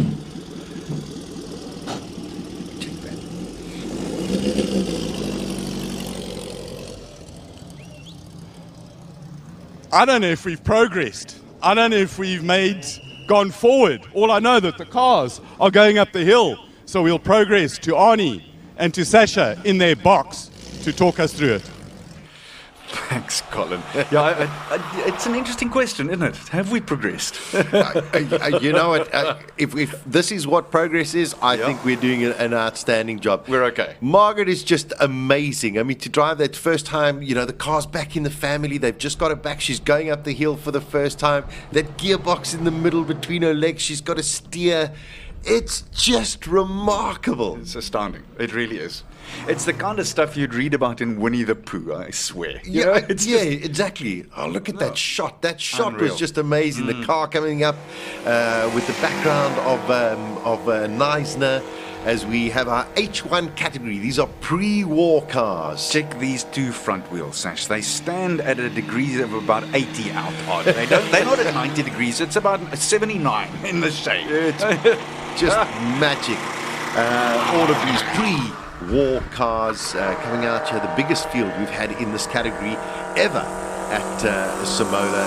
And, you know, the likes of the Rileys, the Austins, Bentleys. It's just beautiful, beautiful to see these cars out on the roads of Simola. There is Margaret in that Austin, just having so much fun. The car is actually called Ernest, and it's a 1937 Austin Special, documented known conditions of the competition history, since at least 1952. So that's remarkable. It's aluminium bodied, and Ernest is small and light with a 750cc engine. Just wonderful. Wonderful, wonderful. Okay, seems to be, we got timings that are coming up on the screen, which is great for all of us. This is the final practice run for Classic Car Friday today at Simola. After this, there's going to be a little bit of a break, and then, of course, we're going to get into qualifying 1, 2, and 3 for the various categories. And then, of course, this afternoon, we are going to have the shootout. There will be 24 cars that will go into the shootout, and then, of course, the Classic Conqueror will be the top 10. So this is car 65, Lucy Runnels in Austin 7, and that's the oldest car here, 1926. Will you have it? Unbelievable. I mean, that's 94 years, 96 years. 96 years. Absolutely astounding. Patrick Gearing, and this is the TT Sprite, the Riley, and that's a 1,496cc four-cylinder twin cam, named after the Tourist Trophy race in which it was particularly successful. Yeah, and he's been going incredibly well. I think his previous time was a 1:12, so let's see if he can improve on that. He was very, very quick in that riding. So Runnels ends up with a time of 1.493. Not a bad run at all. You can obviously look at that. There's a very aggressive line and throwing the weight around in that little car. Yeah, there we go. That is Patrick Gearing. There we go. Also in his period racing suit. As well as his helmet, which is also just adds to the drama and the finesse of how beautiful it is to watch these cars. Here's the Alfa Romeo 8C. There we go, 1:11. So he has improved by at least a second on his previous time. Let's just listen to this Alfa 8C.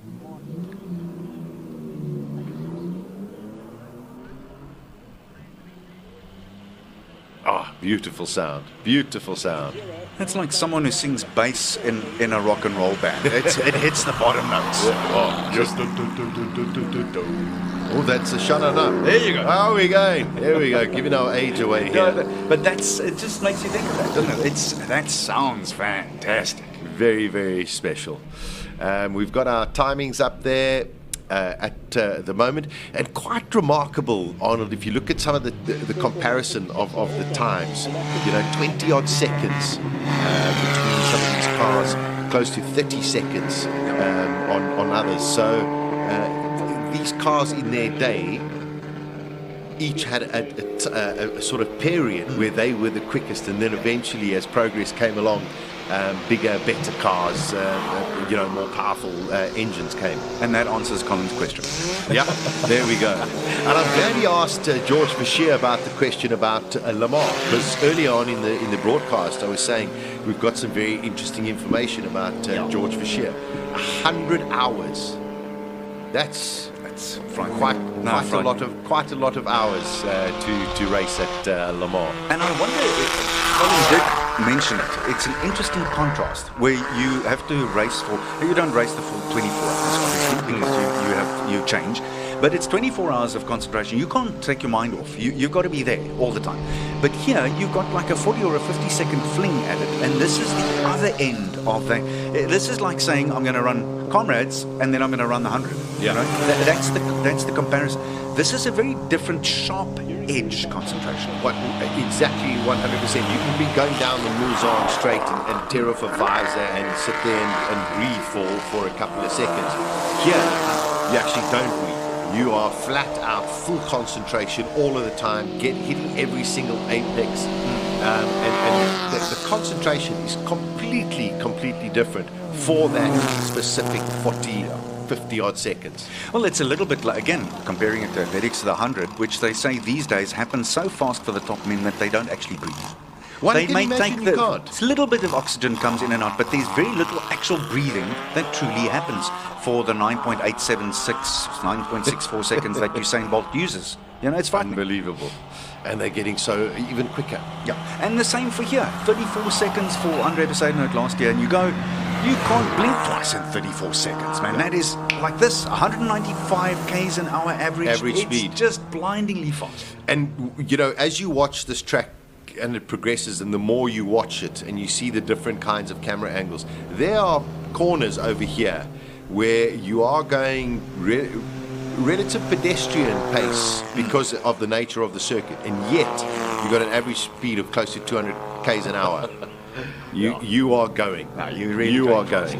And that's why the pinpoint concentration is so utterly vital, because as we keep saying, you can't blink. You can't for 1 second let it slip, because you have to be there, all hands on deck, and you've got to have it all the faculties have got to be working together. Car 54, Callum Price in the Austin Special from 1946.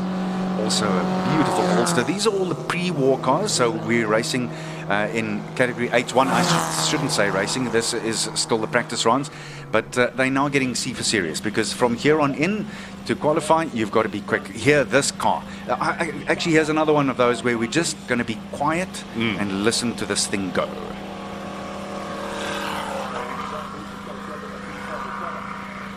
There may be a slight hold up here. Yep, there it is. Flags out at the moment. Not any yellows to talk about.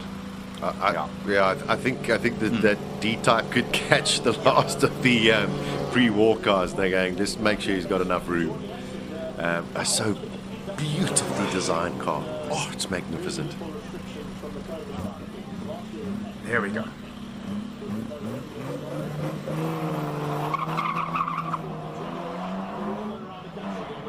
The wheels, look at the way that it lifts up in the front. Look at that car. I mean, imagine driving on the roads and you see this thing coming at you. Oh, you just get out of the way. That comes in a wave, doesn't it? Oh, it's a beautiful car.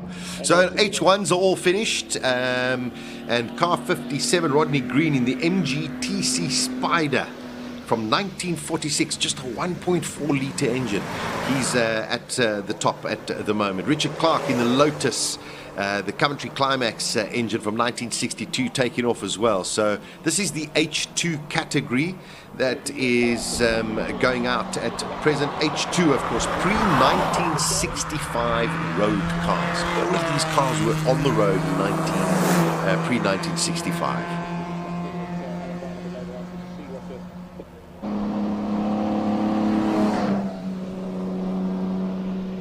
Just having, unfortunately, with our other live timing at the moment, Arnold, having a couple of issues. So we're going to have to rely on what we are seeing on the monitor. Which is the live timing. It's just that we've got another monitor here just to let you into the vagaries of live streaming and television, as Peter McPherson leaves the line in that beautiful sounding GT40 of his 1965, 425 horsepower.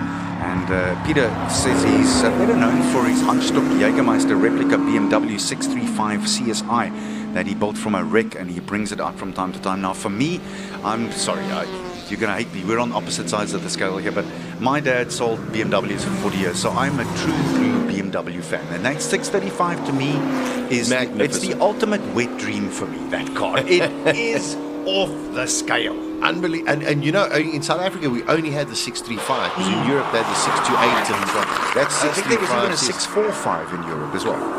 That's 635 CSI. Listen, I'm a closet BMW fan. Oh, I'm glad to hear that. Absolutely. I like you even more now. Love BMW, specifically because I have a strange fascination with Suzanne Clutton, who is the daughter of the Quant family. And I find her rather appealing. Oh, okay. Yes. Okay, I shan't ask why. We'll just leave it at that. No, but I actually love BMWs. I really always have. Something special about them. Yeah. I'm actually quite sorry that our dear friend from BMW at Kailami isn't here, who is a man who's also obviously raced very well here over all the years. His name escapes me now for a second. I just wish I could remember. I wish I could. Graham Nathan. Oh, There yes, it is. he was here, but he's one of his cars, unfortunately, has been ruled out. Ah, okay. Yes. So Yeah. he's one more man that I would have loved to have seen here today, because he finished 7th, I think, 3 years ago. And Graham is also one of those real characters of racing in South Africa. Yeah, no. He's moseying around. We've got the two minis out on circuit as well. These cars also just, I love to watch these minis when they go and do some circuit racing against these huge Ford Fairlanes. And you see these little minis through the corners and how brilliant they are. And then these Fairlanes come flying past them with, 400 horsepower, and then the minis catch them again. Beautiful to race. So watch out for the minis up this hill, especially in the qualifiers. Chris Champion in the MG VGT, those beautiful, look at those green racing colours, the British green, and I think one name and one name alone, Graham Hill. It's just synonymous. Yeah, just synonymous with Graham Hill. Looking at the MG, we got that MK2 Jaguar out on track as well. So these are the H2 categories at the moment of 56. Oh, there was a bit of sand kicked up there. He was going a little bit sideways there. I hope he is okay. That looked like he may have lost that at the very last moment of calling. Yeah, it seems though he's okay. Jennifer Abbott out there in her 914. Here we go. Red flag. Something happened there. Yeah, you saw it. Well seen. Yeah, he looked like he had gone sideways. He folded that camera in the wrong direction there for a second or two. Marshall's there we go. running. Look at that. There we go. He's gone off there. Yeah. There's drama there. I could see that going the wrong direction. He went... And it's so easy, Arnold, to just get it wrong. Very unfortunate. This is the nature of motor racing, but so easy to get it wrong. You can see the tire marks from him braking, just completely losing control of the car. That got away from him quite badly. He got that completely sideways, and I mean, he was the wrong way around on the tarmac at once. Yeah, hit that gravel, and that completely kicked the car out, and he just didn't manage to catch the oversteer. Let's just hope that he didn't catch any of the big trees. These are all saplings on the side here, but just 3 or 4 yards further in, as far as what he's gone in, there are some bigger trees. I hope and pray to God that he hasn't collected anything serious there. Marshals are there immediately, and that's always important. Red flag came out straight away, and let's just hope they bending over that car there and looking at the inside. Let's just hope he's okay. All right, let's see if Collins maybe got a little bit of an update, because he's in pit lane, and I'm sure the marshals are talking to each other. Cole, have you got any news on the situation? Collins not.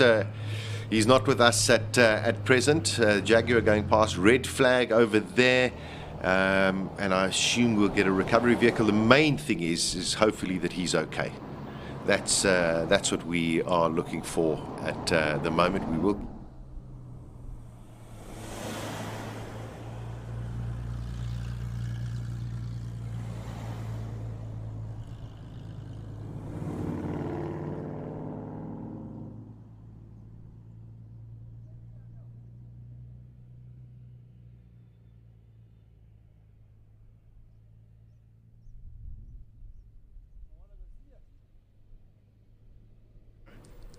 Okay, so we can see that the recovery vehicles are there. The safety car is there. Colin, you're in the pits. Have you got any update as to what might have happened? Car 45, he went off the road. The news that we have from the officials is driver's okay, and they will now proceed with the recovery process. So they'll send a flatbed and they'll sort some stuff out, and there'll be a little bit of a delay on the track action.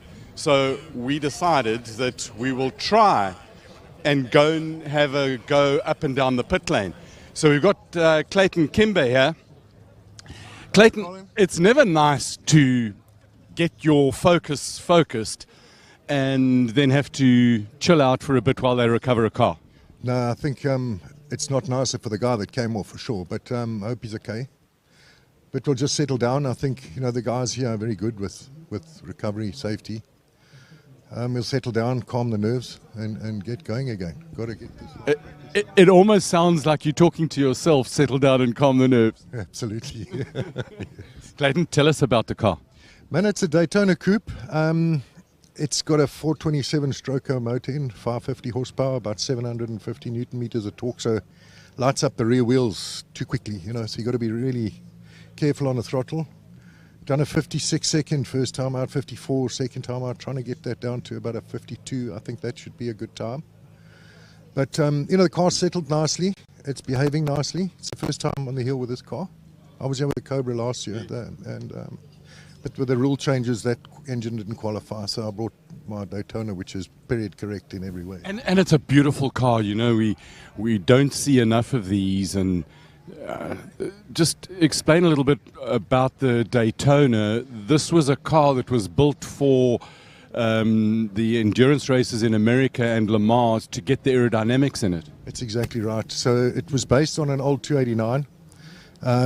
And Pete Brock and the guys got together and put this body on a 289 Cobra. They only ever built 6 originals.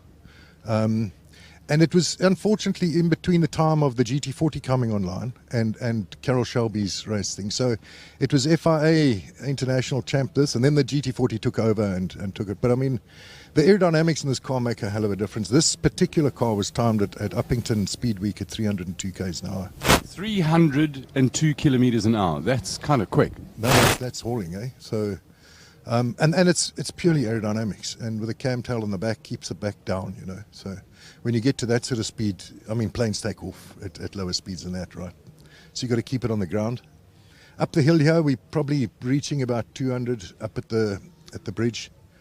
Bit nervous there, but you know, I was watching your video with Pete and Andre Besaidnout on thing and listening to what they were saying about how they approach it and taking a bit of advice. It was quite interesting listening to them with completely different approaches and thinking of different corners as being more important for them. Yeah, I mean, they're in totally different cars, right? And so it was, for me, it was really interesting. You know, your questioning is lekker, and their responses in their differences, you know, was lekker. And I'm in a different class again. So listening to them, understanding what they're looking for, it's learning, you know. So I'm not a professional racer. We just do club events, you know. But you're here to have fun, and it looks like you're having enormous fun. No, this is such good fun. It should be illegal, I tell you. It's good. Talking about differences of the cars, this is, you mentioned the 550 odd horsepowers, which is a fair whack of grunt and not a lot of grip. So it's also running older type suspension. So it's way different. Yes, it is. And so the launch, you know, is really important, and that's what I'm focusing on now, is to get, I'm not getting off the line fast enough, so I think we're losing, I don't know, half a second here, between here and turn 1, you know. So I've been asking old James, he's driving the race Daytona, it's got the Goodyear Eagle tires on, and he's doing a 52, and I've asked for him some advice, and I think I'm just going to take it slower on the start here, and then be able to get on the gas. You know, because if you light it up, you're losing time, right? You're not moving forward. But it's lekker. I mean, really cool as a spectator. There's just smoke and the thundering power, and off you go. It's marvelous as a spectator. But sometimes the spectacle doesn't always bring the speed. No, so I think there's a balance, right? You want to make it fun for everybody. You want to have fun, and you want to do well. So it's a fine line. And Pete Lindenberg, he's giving us advice, and he's like grandpa, you know, and so he's very strict, you know, you do this, you know, so he's teaching us, you know, don't you want to be at the finish. That's what it's all about. You want to. And there's a whole lot more runs to come during the day, and part of the success. Someone I know always says that a successful day's racing is when you can drive the car onto the trailer. That's right. I mean, you've got to finish to be in it, right? And so you don't want to drop clutches. You don't want to grate gears. I mean, I've seen a couple of cars break down now, but they're old cars, so they take a lot of strain. But you got to be here at the finish, and that's it. So you got to lead up to it. Practice 1, 2, 3, then quali 1, 2, 3. And then if you get into the class finals and then the top 10 shootout. Well, that's it. I mean, it'd be lovely to go away with a trophy again. Oh, it's so exciting to, we sit here and the weather's changing and it's quiet and almost calm.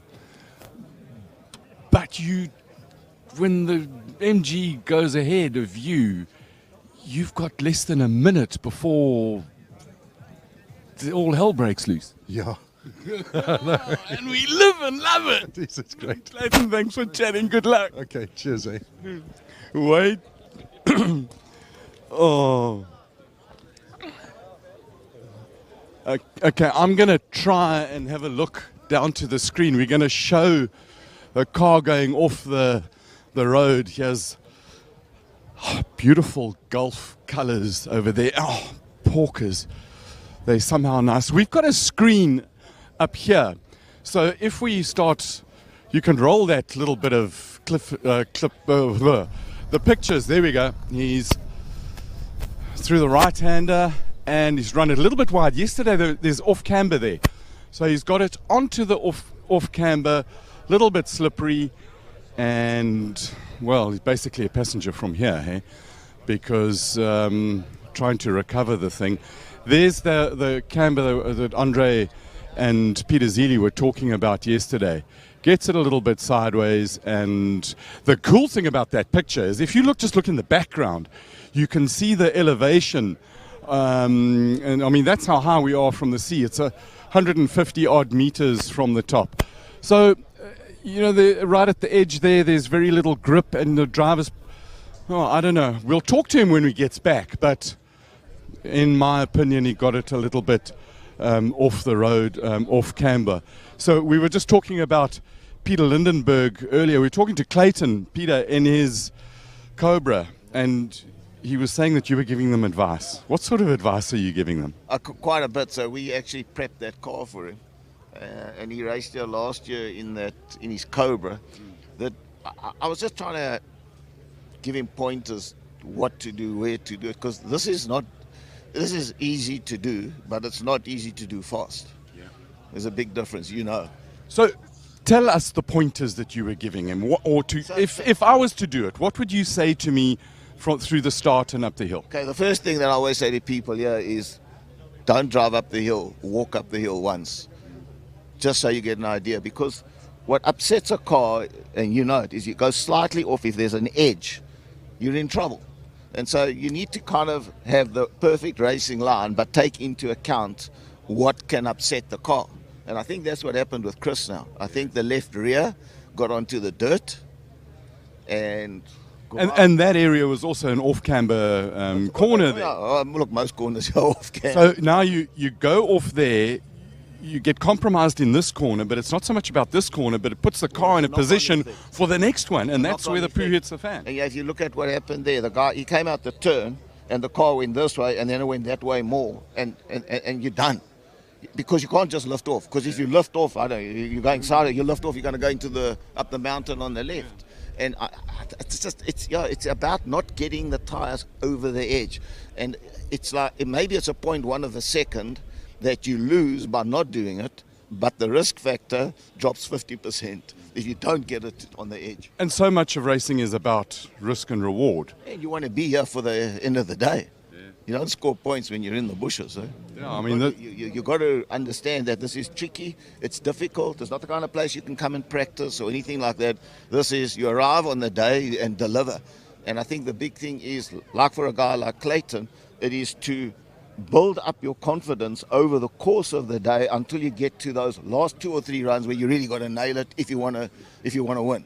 But it's not only Clayton. You talk to Regat and Franco, and I mean in the really, and Andre in the really quick cars, you've got 10 runs to get there and deliver. And the last run. It's always easier to deliver when you know what you're dealing with. On the second run or third run of the day, you know the car it's still cold, it's still slippery, there's still lots of dust, etc., etc., etc.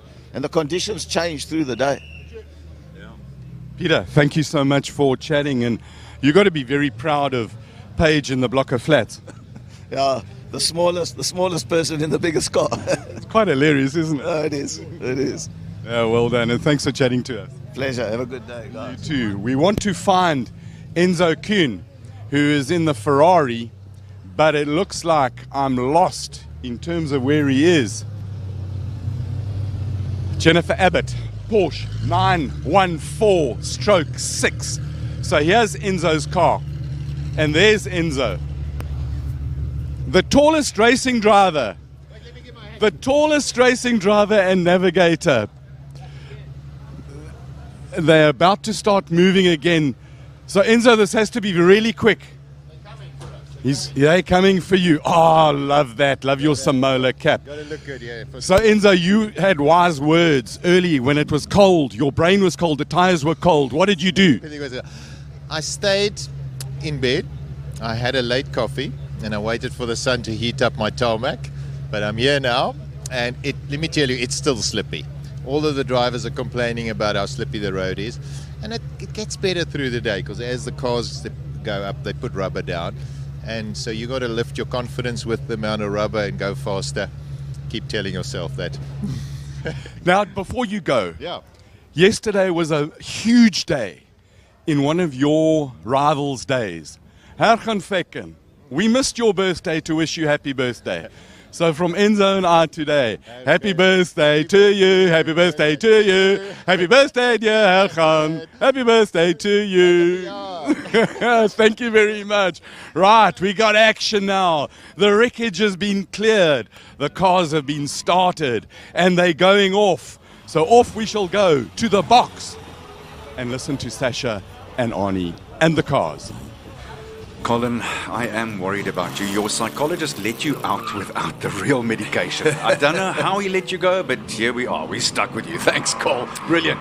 Very glad to hear that Mr. Champion is okay. Really pleased about that. Most important, we don't know the condition of the vehicle, but the main thing is that he's okay. And yes, Hergen Fekken, who I'm sure must have had an interesting school life with that surname. Oh, boy, yeah, celebrated his birthday the other day. So also one of Rally's iconic racing drivers of South Africa. Into the final part of warm-up 2, we have had one incident so far, the MG GT. And there you go. I haven't even had a drink. How many have you had? Whoa, look at that thing, tail swiping. Very interesting anecdotes, Arnie, from various drivers. Peter Lindenberg giving us a lot of insights. Enzo Kuhn saying it's still very slippy out there. So the guys are trying to get the rubber down because qualifying is coming up in a short while. Well, the interesting thing is I thought that Peter Lindenberg's interview was so insightful because here's the thing, and I often see it I had the great honor of driving my family back from holiday last Monday from here, funnily enough, home. Okay. And I just see so many drivers out on the public roads who are not thinking about what am I going to do when it goes wrong. Next. And this is, you actually can't drive in the second now. In this second, you've got to drive in the third or the fourth or the fifth second from now, which is fascinating. I think I've said this before on the commentary here in previous years. The big airliners that you see now, a lot of the aircraft have their speedometer in the future, 4 or 5 seconds, 10 seconds ahead, whatever it is. So the pilot knows what to deal with then. He's not dealing with what's happening now. And that's the big difference here. You've got to throw forward to where am I going when it goes wrong. You know, spot on. If you listen to George Fischer earlier as well, you know, and they were, that Escort is on the edge. Just looking at our live pictures there. But George Fischer early on, you know, he said facetiously, well, he can't even remember one corner. He knows that every single corner, and what, you know, just going on what Peter Lindbergh says is, you know, you've got to get yourself set up for the next the next set of engagements that are going to come your way. Oh, I tell you, that was right on the limit. It was right on the limit. There was dust not once, everywhere. twice. Yeah. Twice. So guys are pushing it. They're really starting to heat things up because they know that they want to do the best they can coming into the qualifying to get into that top 10. Because this is it now. You're down to the last of the look-sees. You need to really try and see exactly which line suits you and your car, what the gearing is, and where do you want to hit which gear, and make sure that you got it flying. So the interesting thing about that is what Peter also said was you can't come up here and come and race it during the rest of the year. Exactly. And you arrive cold here and you're going up the first time and you're really feeling your way around. It's not like a circuit where you will pop down on Wednesday and do 40 laps kind of thing. It's not like that. Exactly. That's the beauty of hill climbs. We're seeing Jennifer Abbott out on track. She was, and the MK2. Look at the way that load is going onto the right-hand side of the Jaguar. These two were out on track when we had the incident. That's quite right. So they're going out for their last little runs as well. Fastest at the moment, the Porsche 911, category H3, Gavin Rook, the 1972.7. Look, one of the Cobras coming out. So we've got some of the big guns, Arnie, that are still going to come out this morning. Rui Campos so far seems to have been the quickest up the hill during these warm-up sessions. Not that the times mean anything, but you still have to look at times because you know what you can do and you know where you need to find some time. Ms. Abbott looking really good. Love some of the lines she's taken there. Let's see where she slots in here overall. Can't see her as of yet. Yeah, the other live timing unfortunately just seems to... We're a little behind on the live timing at the moment, but we'll give you that time in a second or two. But as you were saying, Mr. Rook at 53.373 seconds, and that was in car number 37. Car 37 is indeed a beautiful Porsche 911. That's Gavin's car, and he says, how's this? He's competed in all but 2 of the Simola events. That's impressive. So he knows his way up here, and that must be a big score for you. For sure, for sure. You know, the one thing about driving around racetracks or up circuits is even if you've only just been there once, you just somehow inherently it just sticks with you as well. Oh, we've got somebody who's even quicker at the moment, James Temple in the Daytona. Shelby, the 5.8 litre. Top of the timesheets into the 50s. Knocking on the door of breaking 50. That is going. So guys are really beginning to feel a lot more confident in the circuit and of course in themselves as well as their cars. Bottom of your screen, car number 34. That's in the hands of Justin Needham. That's the Shelby Ford Cobra. And a beautiful car. It is remarkable how lovely that thing looks. There is young Paige. She's off with a block of flats again. Do you think she's got maybe some cushions, as you can see over the dashboard? And to get her, with the greatest respect, I love you, Paige. You are just divine. You're one of the most wonderful ladies. I mean, I wouldn't go in that car for all the money here today. Although you got to be brave. I must just remark on my old man had one of those when he dated my mom, and the old man said it was the hardest thing ever to take out a girl to the drive-in because the car was so large that you couldn't put your arm around her. She was on the other side of the world. Yeah, no, that's huge. Massive commitment. Also seeing that orange Porsche out there. Whoa, Paige is giving it the beans at the moment. Yeah, look at it. Just wonderful. Ford Fairlane. Just, very, very special car as well. James Temple, the fastest man at the moment. So look at that, Paige in there at 54.8. That's impressive. That's going very quick. She handled that, but boy, oh boy, here's someone who may have run into a spot of bother. Your fiend looks very, very slow at the moment. I hope it even gets up the hill. Dave van der Merwe has pulled the plug on it. Yeah, that's not lacquer. Something has happened there that is, he's taken it off. That's terminal. So, Well, at this stage, hopefully it can get back to its pits, get itself recovered.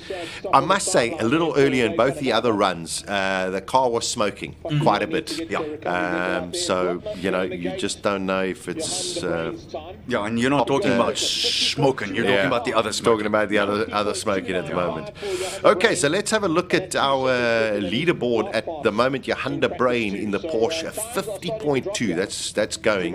And just 4/10 behind, James Temple in the Shelby, Gavin Rook also in the Porsche up there, Liam Watts, Paige Lindenberg. That's astonishing time in that car. That is a great run. So overall, again, let's just mention to you, this is not qualifying yet. This is just the practice runs, but that was the third practice run. And Paige Lindenberg right up there in 6th place at the moment, but she was aggressive with her lines and she really threw it around. But she had the car listening to her. That Very first much run, the car wasn't listening. Yeah, and also, that first run with all that power, the track's very green, it's very cold. Slippy.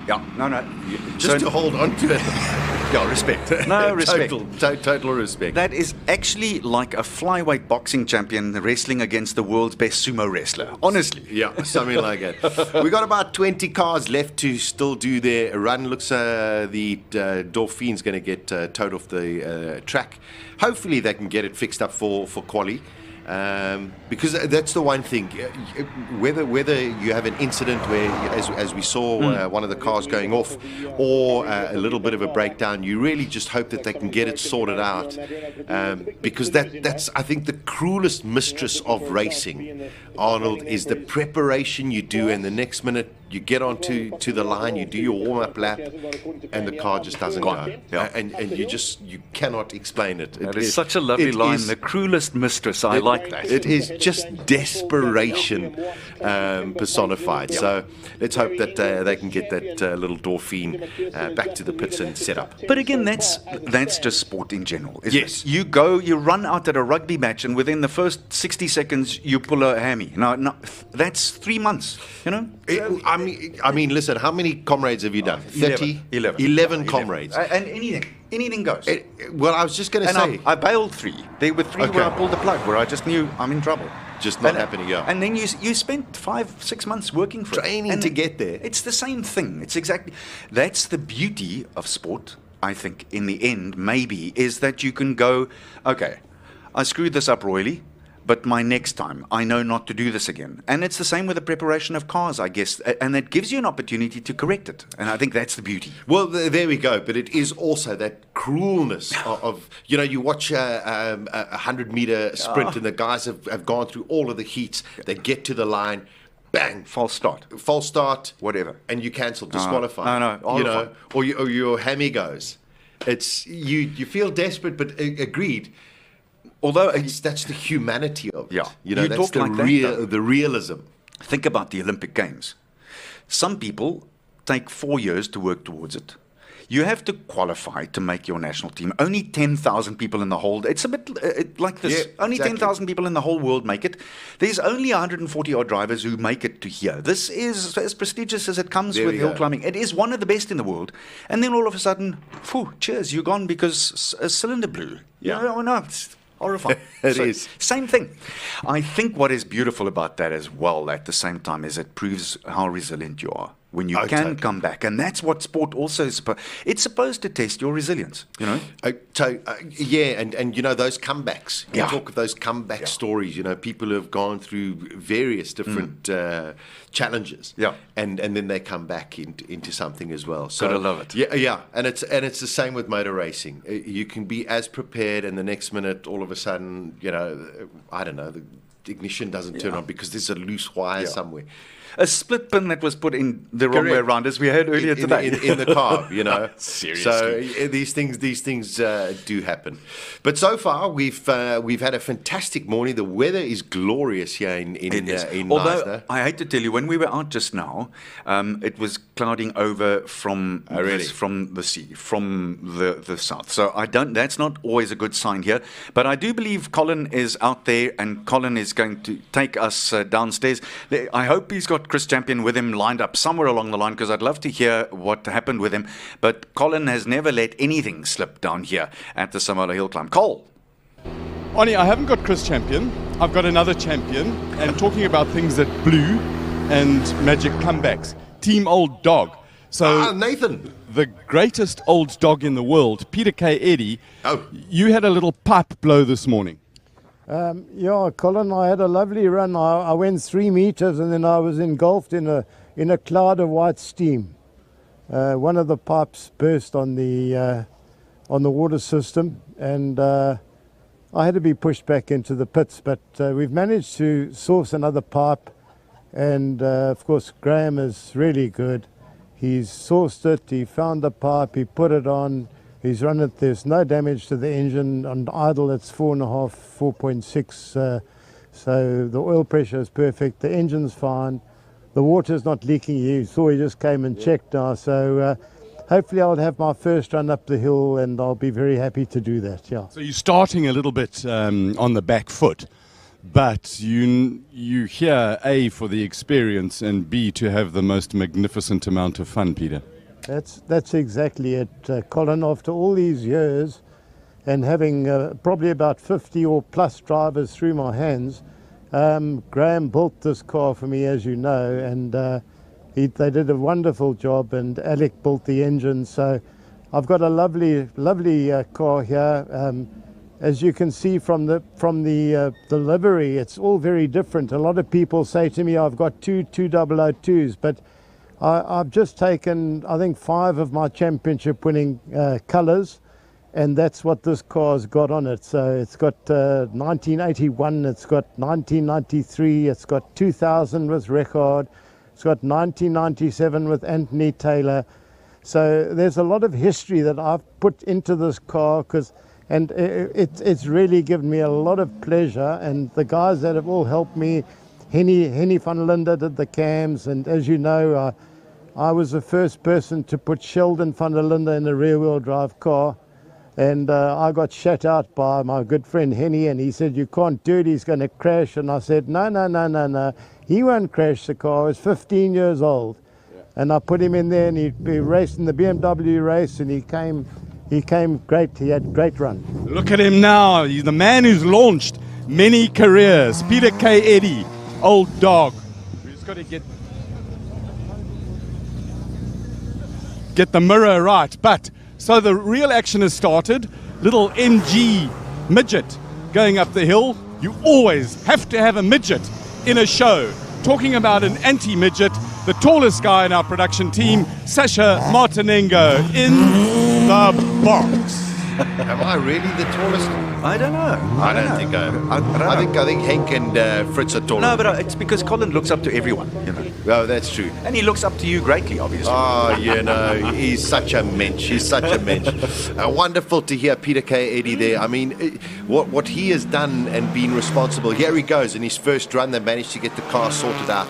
But also, a man, just a stalwart of South Africa motorsport. Yes, enjoyed his time as being a little bit of a racer, but helped so many youngsters go there and fulfill their dreams and become really, really accomplished racing drivers. He said he's had more than 50 drivers through his hands. That's incredible. No, it's amazing. That's really, really, really special. Yeah, just really, really wonderful to see that he's out there as well. There's one of the MGs going up there. This is the final runs of free practice. Here goes Enzo Kuhn in that Ferrari 348. Said it was pretty slippy a little bit earlier on, but the car looks immaculate. It is 1989 model. You would never say so. That looks like it came out the box just yesterday. Yeah, there was a little bit of a twitch. I think he's trying to make use of the conditions now, which have improved since his last run. And he didn't do the first of the practice runs. You remember he said he slept in and had a late coffee. But the coffee's working now. Yeah, it definitely is. And I was saying to you off air, Arnie, I remember watching Enzo Kuhn for the first time at a rally one year. Here's Rui Campos.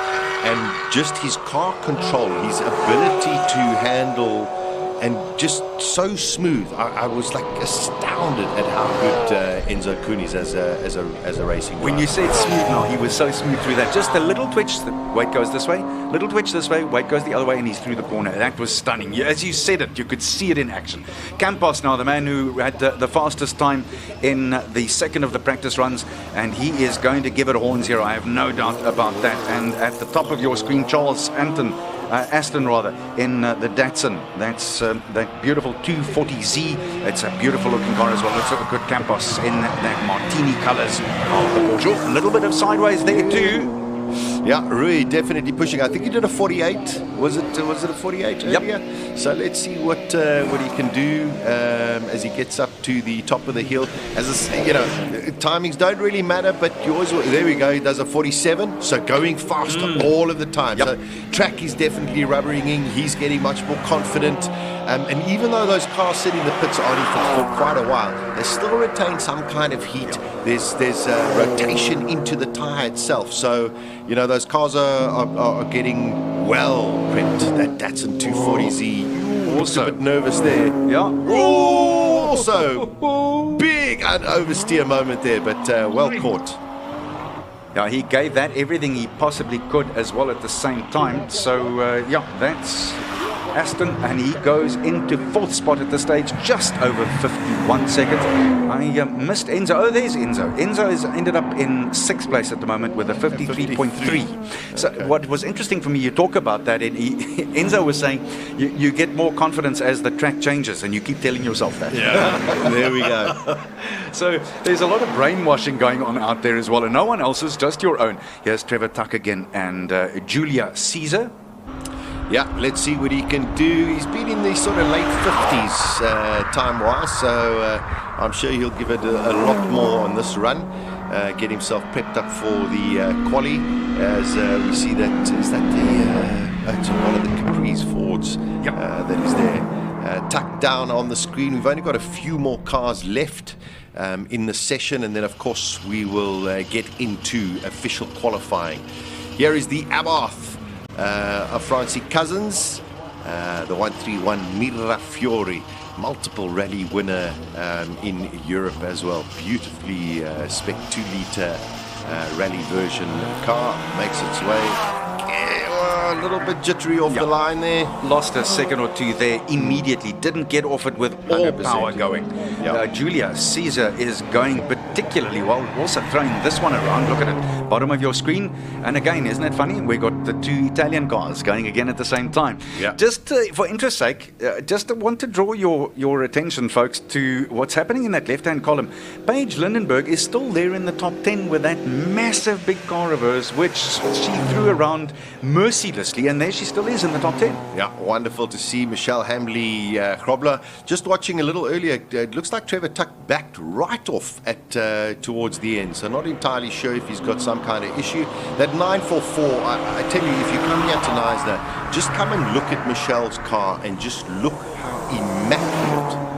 I mean, that car is concourse going up the hill. Concourse is a nice word. Yeah, just beautiful. It really, really is so well prepared. I love what she says in her description that she sent to the organizers. She said, this is now the Porsche, is road going. You can get flowers and wine and take it to the track. That's Michelle. But don't have the wine inside the car. Okay? Yeah, unless you're the passenger. Okay. She is just one of the most eccentric, lovely ladies you could ever meet, and also incredibly tall, Michelle. Great to see her here. I think it's her third running or fourth running of Simola. So great to see her. I think we're into the final couple of cars, right. Arnie. Here we go. We've got Ian Kilburn. He's going out in the Datsun, and last couple of cars for the warm-up, and then the serious business begins. So Ian says he's got a top speed in this vehicle of 165 k's an hour, 768 kilograms, all steel original body, and Pirelli super soft 13-inch tires. He is the man who loves racing in the classic cars in mid-vol. So he's got lots of experience, and he loves doing this. Yeah, that's that's just very special. You know, and Midvaal, in terms of a circuit, is incredibly tight. Incredibly tight. So you don't need anything more. You know, 160 odd kilometers an hour. Yo, he got properly wide going into that right-hander, Ian Kilburn. Campos still the fastest by a good 3 seconds over anybody else, so he'll be very comfortable with the way that he's run. We've still got the single-seaters to come out. Yep. They seem to have, although they came, they've still got to do their final runs. The 2 Porsches coming up here, we got Mortimer and Fischer. And this is going to be a very competitive category, the H6 category. So the H6 is just, for those of you, if you perhaps just joined us a little late, hello and welcome. Good to have your company. Hope you're going to stay with us throughout for the next 2.5 now almost days as we bring you the 12th edition of the Simola Hillclimb. 8 categories competing in Classic Car Friday, and H6s, as Sash was saying, is pre-1990 with the racing saloons, the 4 cylinders, and fascinating to watch this. I'm Arnold Getz, together with racing aficionado and a confirmed Alfa Romeo addict, Sasha Martinego. He is working on it, I promise, he's working on it. I take tablets for it. To get worse. To get worse. 100%. Yeah. And it's just so great to be back at Simola and just any form of racing. It is definitely, I mean, born with it, so just love it, you know. Just sometimes you get the bug. I wish I was going up the hill, but it's actually fun to watch it as well, Arnold. You know, I think really just to be involved, just to yes, be here. Exactly. I look forward to this. This is year 4 for me, and I am always, when the phone call comes about 6 months ahead of time, I'm thrilled. I'm absolutely thrilled. I feel like I want to pack my bags already. You know, I can't wait. Very, very special to be in. As we mentioned, if you're in the surrounding areas, get you. Tomorrow, they are anticipating, but you never know in this part of the country in terms of what the weather is going to do. But they're anticipating some rain tomorrow, which makes it even more hairy, but also a tremendous amount of fun as well. I remember rain about 4 years ago here, or 3 years ago, and it was fantastic fun. I think this is for sure. That's for sure, you're right. 1981 924 Porsche, of course, one of the legends. If you weren't here for the interview that our man in the pits, Colin Hastie, had with him, he raced at Le Mans at the tender age of 17. My voice hadn't even broken when I was 17, man. That was 37 years ago. Frightening. And you know, in those days, Le Mans, you were going down Mulsanne Straight, 400 kilometers an hour in a Porsche 956. You 17 years old. But unbelievable. You see, the lovely thing about that is your I almost said it completely. Your brain is overridden with the testosterone that you've got. Totally, there is no brain. There's no brain. You just go.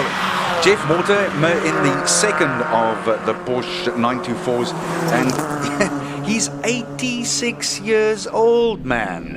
And listen, he's such a legend. He's such a wonderful man to have a chat to as well. And it just, you know, it's like, I'm going to do this forever. Yeah, that's it. End of story.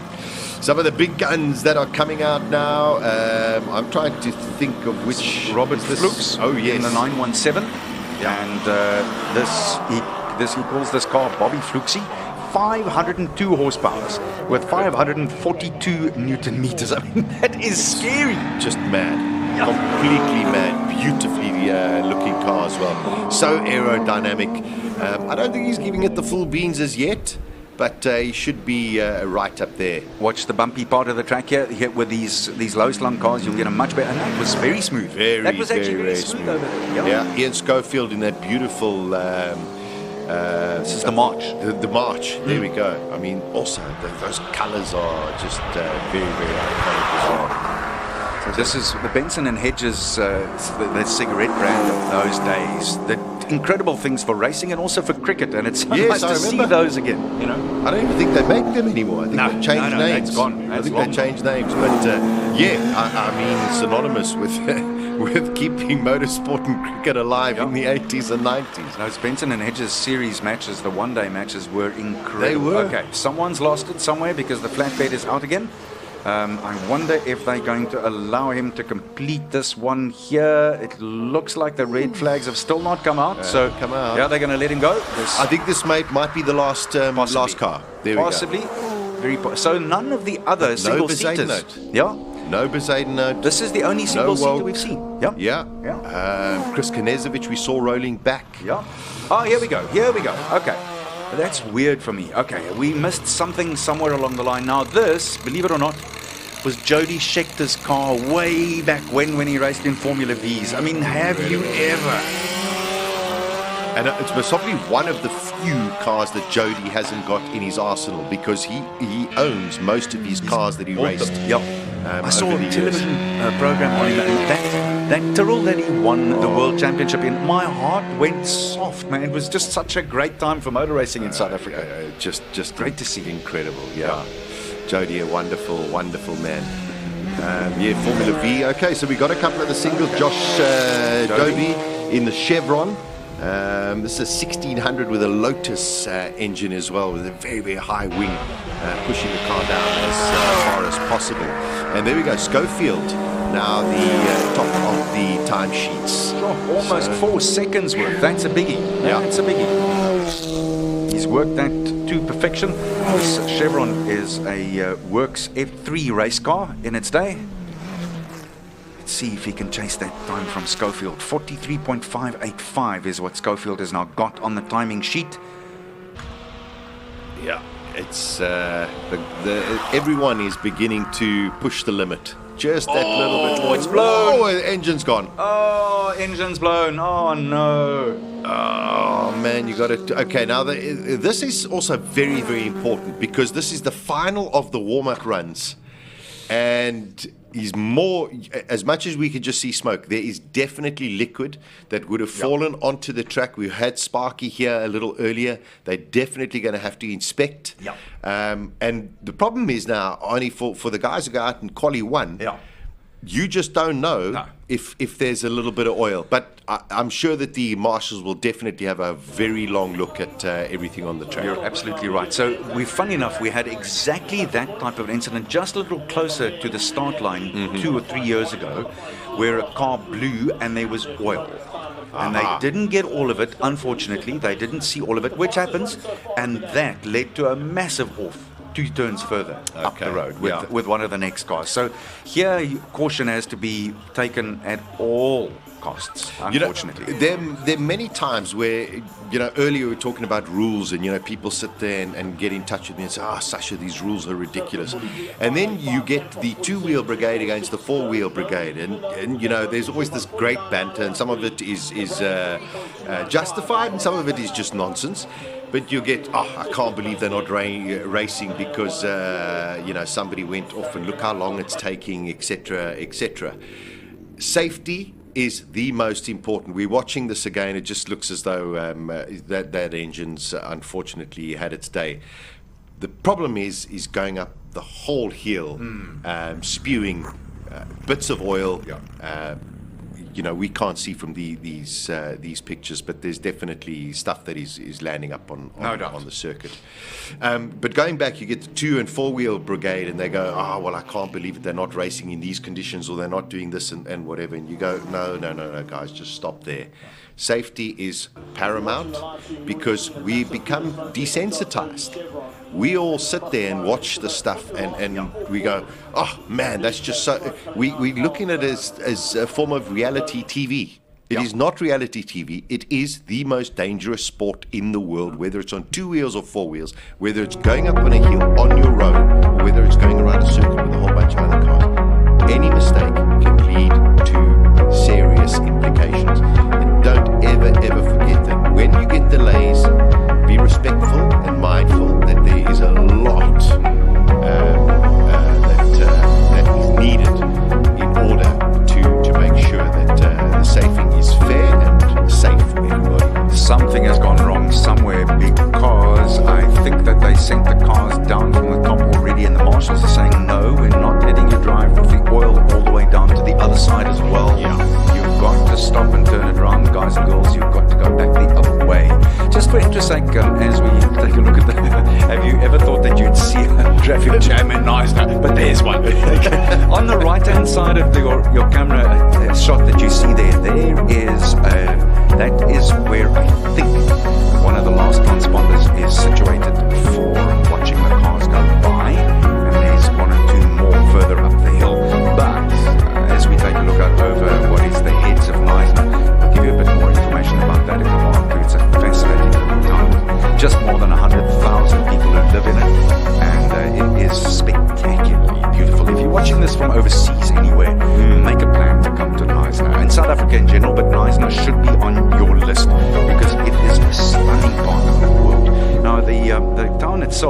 is built on the northern shore of a large warm water estuary, which is what you see over there.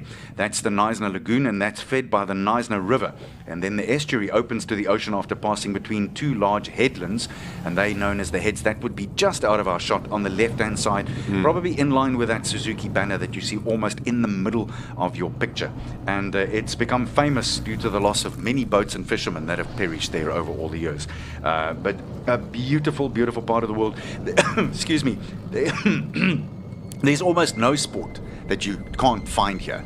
But some of the most spectacular stuff. Did some of this with my family last year. Yeah. They have a zip line about 5 or 6 k's out of Knysna, out of the town itself. The first one is 300 meters over the gorge. The next zip line back is 400 meters, and the last one is 500 meters, and it is 150 meters down. You've got to have some big ones to put it to go up there. My little 6-year-old said, "Yeah, Dad, I'd like to go." So you're on your own. Okay, cheers. Have a good ride. Have fun. But that's what you amazing. get here. Treetop sailing. Just the most stunning stuff that you can do in and around this town that people don't often know about. 100%. I mean, you got the Tsitsikamma forest. Oh, it's just again, so special. So just up the road, you mentioned the Tsitsikamma forest. You can go for walks there, and the guides take you virtually right up to wild elephants. Virtually, you can't stroke them, but it's as close as that. Wonderful. Just spectacular. And for overseas viewers, it's one place that you need to put on your list if you come to South Africa, because it takes your breath away. It is very, very special. And also, the family that used to own the right-hand head, the Smith family. Yes. We all know in South Africa, well, many of us would know, William Smith, who was the maths professor on our televisions for all of the years. But his father was the man who discovered the coelacanth. Yeah. So J.L.B. Smith is that his him? name. Yeah. Now Okay. now if you knew that, I was actually going to try and put you on the spot with this question. It's the only thing I ever learnt at school. So the question was going to be, what is an ichthyologist? That's what the he was. coelacanth. No, he was an ichthyologist is a person who studies the biology of fish. Okay. An ichthyologist. Okay, it sounds like someone who has a serious itch problem. Something, yes. But that was... something you need a prescription for. Yeah, exactly. and 1 or 2 sets of cream. Nonetheless, an ichthyologist he was, and like you say, discovered the koala. But he did some incredible work here for many, many years. And that part of the world, they tell me now that you take a boat over there. Yes. And they ride you up with the 4x4, and then you take a walk on that part of the heads. And the walk apparently is absolutely spectacular. The views are out of the world. You know, it really is. And also the wonderful thing at night, the left-hand head is where it's developed, and you've got homes, etc. But the right hand is a protected nature reserve, and it's just like pitch black. There's like one house or something. It really is a beautiful, beautiful. And some of the golf courses, you've got Simola over here, you've got Pazula. Well, and then just up the road, if you saddle up the car, look, it's a beautiful drive on top of it all. But then if you make your way back to George, there's Fan Court and the 2 golf courses there. And then, of course, the Gary Player layout, the links where they had the President's Cup in 2001. Correct. Now, for a golfer, this is heaven. You could play 6, 7, 8, 9 championship rounds here back to back and never be bored. The one thing, though, if you're driving from George to Knysna or from Knysna to George, is you don't particularly want a very fast car. Nah. And the reason is there's a speed camera in about every 50 meters. Every time you blink, there's one. In fact, you should actually go by horseback because it's far easier, because you're not going to get a ticket, okay? Something like that. But it is a spectacular drive. And we're very privileged to be here. Yeah. We have finished, can you believe it, the 3 practice rounds for our Classic Car Friday. And at the moment, even just looking at the times, but looking at some of the incidents, we've had one incident, which was a nasty incident. One of the cars went off. But in terms of the single-seaters, I'm a little bit concerned that, the likes of Andre Bezedina, Robert Walk, we haven't seen go out at all. At all. Got a couple of issues, and this might open up the door for H6, H7, and H8 cars to maybe get into that shootout. Yeah, very interesting. And it is, if I think back on my 4 years of commentary here so far, often the single-seaters have given more drama in general, especially off the line, funnily enough. It's interesting because they've got to get them so ready to rev from the word go with those big banger engines that often they push them so hard, even before they go off the line, that they, like, as we saw with that blown engine. So, yeah. Interesting. Yeah, and also, you know, they've got very, very light clutches, light flywheels, and you know, which are made to just go, and then from there, you know, crash boxes, etc. So the longer they sit there on the line, the more you try and rev them, those clutches can go. So they're difficult. They're race cars. So quite. Well, I won't say. Yeah, I'd say worrying. A little bit worrying, the likes of Andre Bezuidenhout, you know, with a car that should really be top today. But hopefully they're working on it now. I'm sure that Colin's been walking around the pits checking everything out there as well. But H8, H6, H5, I think we're done with the H1s for today. Those are the pre-war cars. It was just wonderful to see them going up the hill. That was my question for you now, because you lined that up so beautifully for me. So with the single-seaters, and I know that these are not state-of-the-art. We're not talking Formula One or whatever the case may be. They are a step down from that. But at the very same time, one of the drivers of the pre-war cars said the nice thing about these are they simple. If something breaks, you can sort it out within a few minutes because it's really basic. With these ones, and particularly the single-seaters, you need a doctor's degree to sort out some of this stuff. No, 100%. Even though these cars are, you know, 70s, 80s, the technology that was being developed over there, the questioned lightness, the smallness of the engine, the compact nature of these engines, the gearboxes, the clutches. You know, something goes wrong. It's not as though you can just go down to Midas and say, hello, I need, you know, a flywheel for my Lola 1976. Sorry, sir, not in stock today. Not today. We'll get it in about 6 months when they remanufacture it for you. When they've engineered it for you. Yeah, but the wonderful thing is the attention to detail of all of these cars so far. And unfortunately, the nature of racing. It's the same as you go running. You got a brand new pair of trainers on, and as you take off in your comrades, all of a sudden the heel comes off. It just happens. So there must be furious activity in the pits now for those cars that seem to have slight little gremlins. Everyone will be trying to get them right for the qualifying runs. And this is when the serious stuff starts. Where the rubber hits the road, so to speak. So let's just go through the rest of Classic Car Friday for you quickly. So we've had our 3 practice runs. Most of the cars have been out there. 1 or 2 of them have not even made an appearance. Robbie Volk, for instance, for starters. And then the next 3 would be qualifying runs where you then want to set the fastest times. Top 3 then from each one of those runs in the categories go through to the class finals. And then the top 10 go into that shootout for the King of the Hill, and there is then no class distinction. So it's gloves off, everyone for himself. Yeah, that's what it's about. I mean, if you've got a 100 horsepower, you know, Datsun up against a single seat 400 horsepower, and you make it into that top 10, bring it. You just sit there and say kudos to you. You know, it just shows you've really done a fantastic job.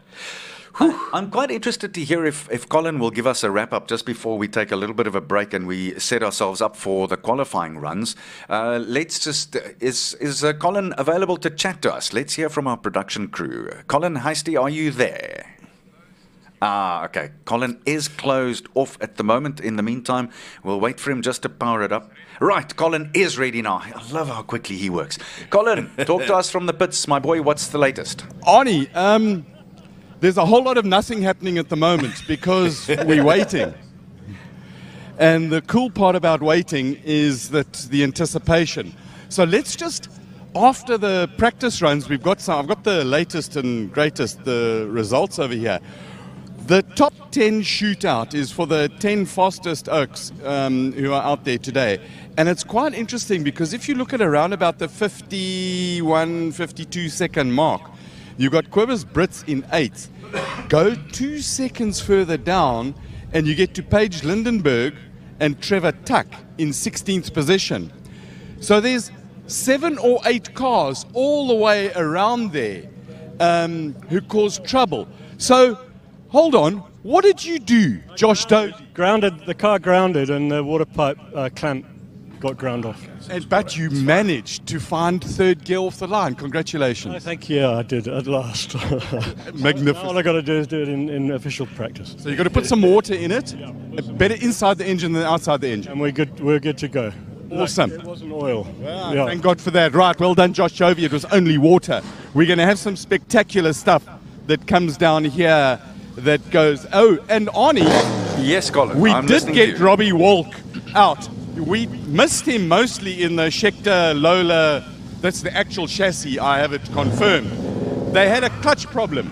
So they had to go into the Motor Spares shop here and get a Fiat Uno clutch, master cylinder, to take the guts out of it, to put into Jody Schecter's Formula Ford so that Robbie could go up. And he ended up, I think it was in 6th or 7th position. He was 6th on a 52nd. So still at the moment, Ian is ahead of Roy Campos. Then Josh Dovey 3rd, Johan de Bruyn. So it's actually looking quite interesting.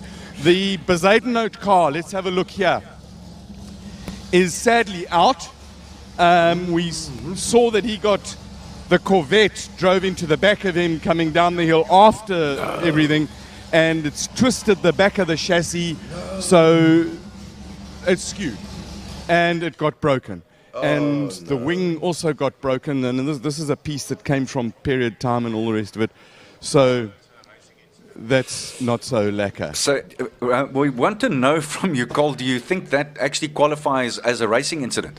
No, because the racing was over. It was a coming down the hill. I'm not looking where I'm going. Oops, sorry, bang incident. And I'm sorry to put it so harshly.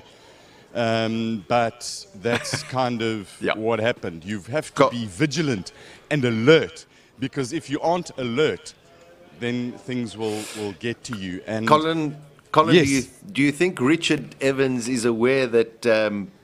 Bezuidenhout is one of the most profound and revered advocates in South Africa? Who specializes in medical cases, I'm led to believe. I'm told. My sources tell me that Andre has a pain in his neck and that he's actually gone to a medical facility close by. Really? And they will investigate his shoulder and neck. I'm sure it is...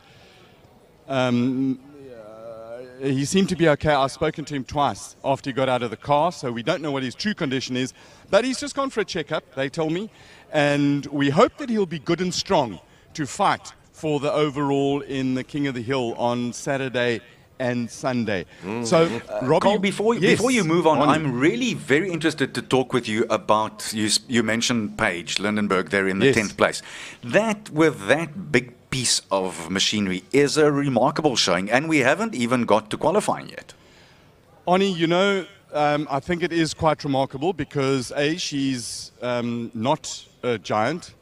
She's an anti-giant in that she's shortish, and the car is ginormous. But I think we can get there and see under the bonnet of this car, which is, it's a large bonnet, because this thing, you could actually land a helicopter on the boot and a small jet on the bonnet. It is so big. It is a ginormous piece of car. But underneath there's some of Ford's finest horsepowers. Many thousands of cc's or hundreds of cubic inches, they tell us. So here we go. Here's Paige Lindenberg's boat. And there's massive. 4 IDA Weebers. These are just works of art. And the fuel lines, the reason you have to have such big fuel lines is because it sucks so much fuel, because it sucks so much air.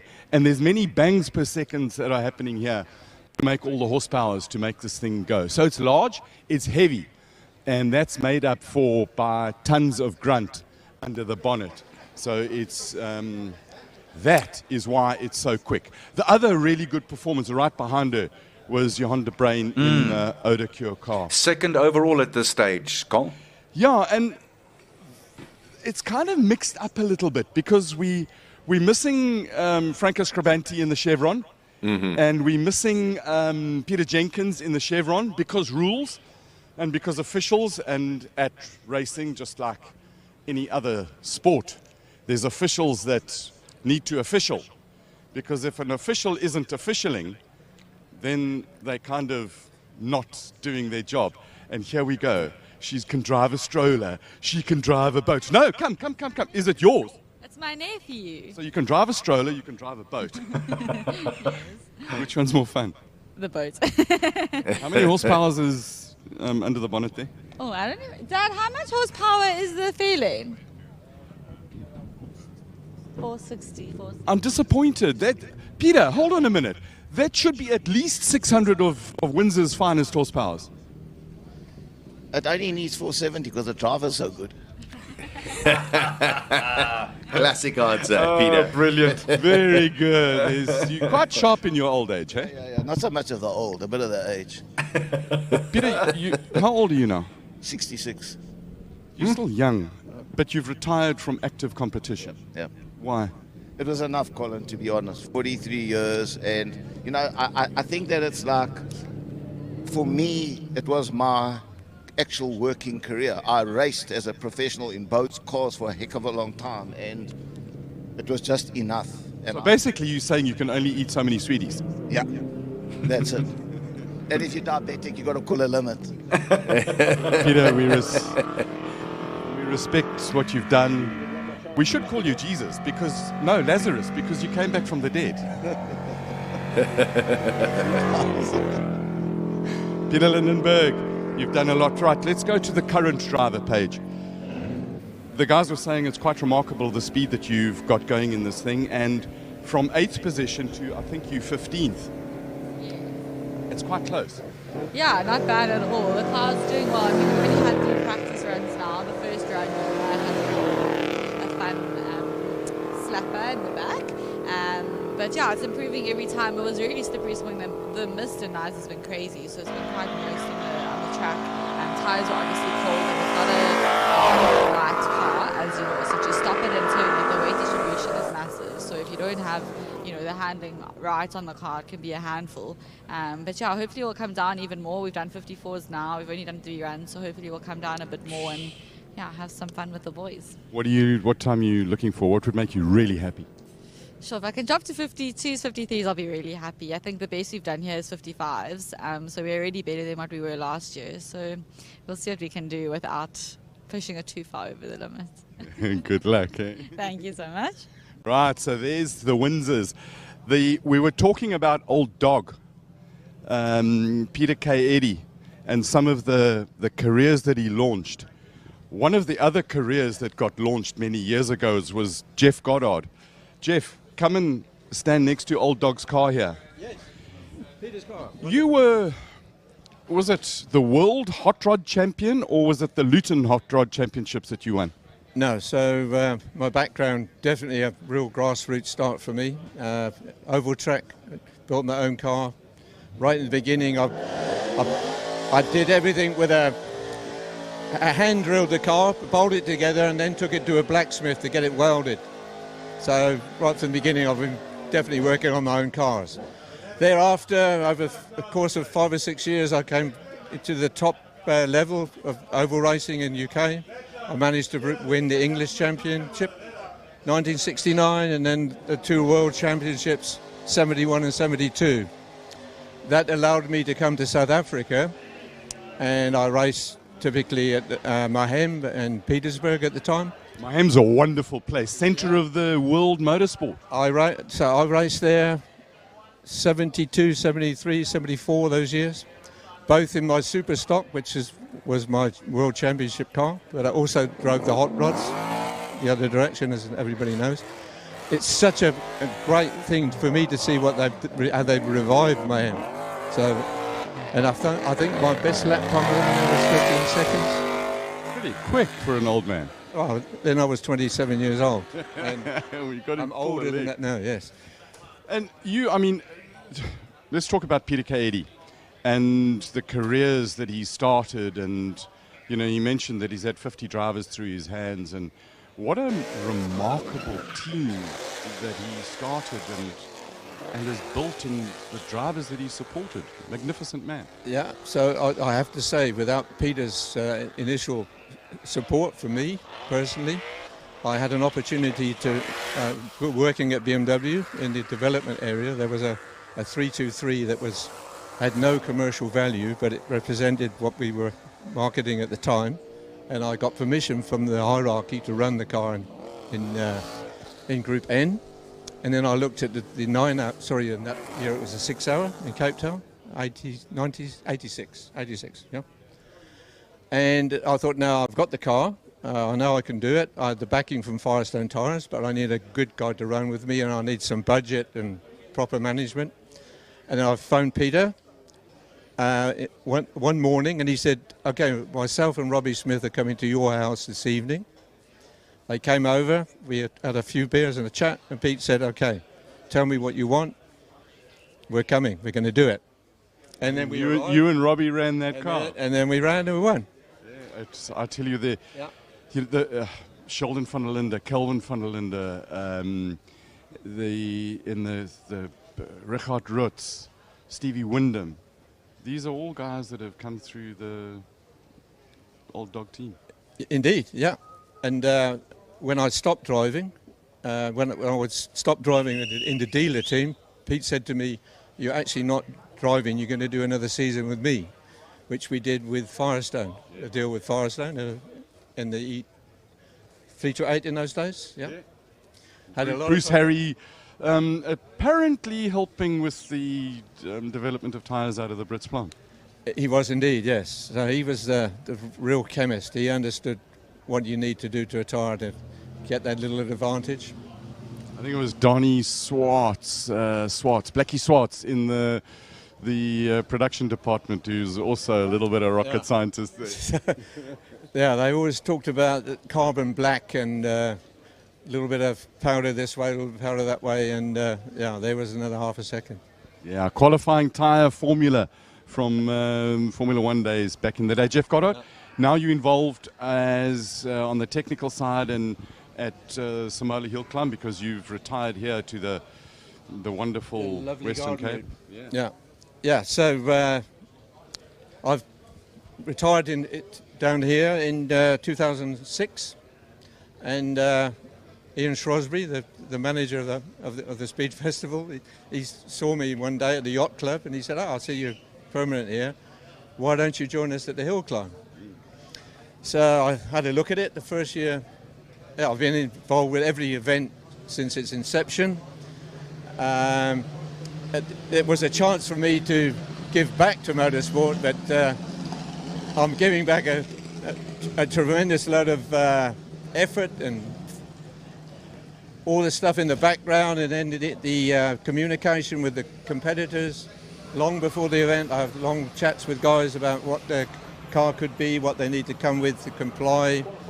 So it's an ongoing process. I'm already busy with the regulations for 2023. We've got to interrupt you, because much as we'd like to carry on talking, qualifying has started, the first runs. Okay. The cars are going up your hill.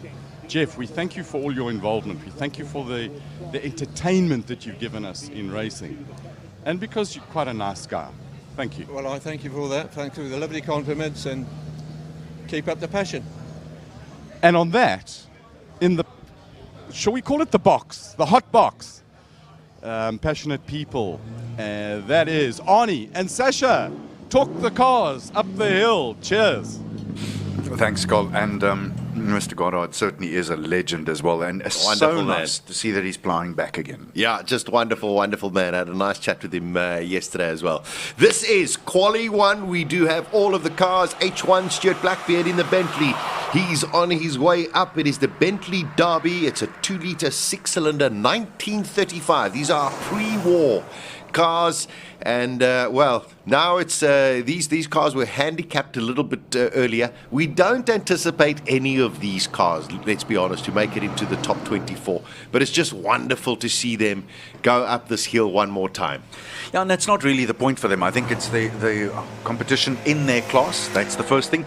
And then the second thing, the thrill of taking one of these absolute real classics up the hill and just having a fine time in them. 100. Yeah, I mean, that echoing that sentiment. We've got car number 65, Lucy Runnels in the Austin 7, 750cc. I can't wait to see Margaret Wyke. I wonder if she's going to take the advice from Colin to put her father's scarf maybe around her neck. We'll see what she does. Have it flapping in the wind like a World War I pilot. Huh? Yeah, these are the H1 cars.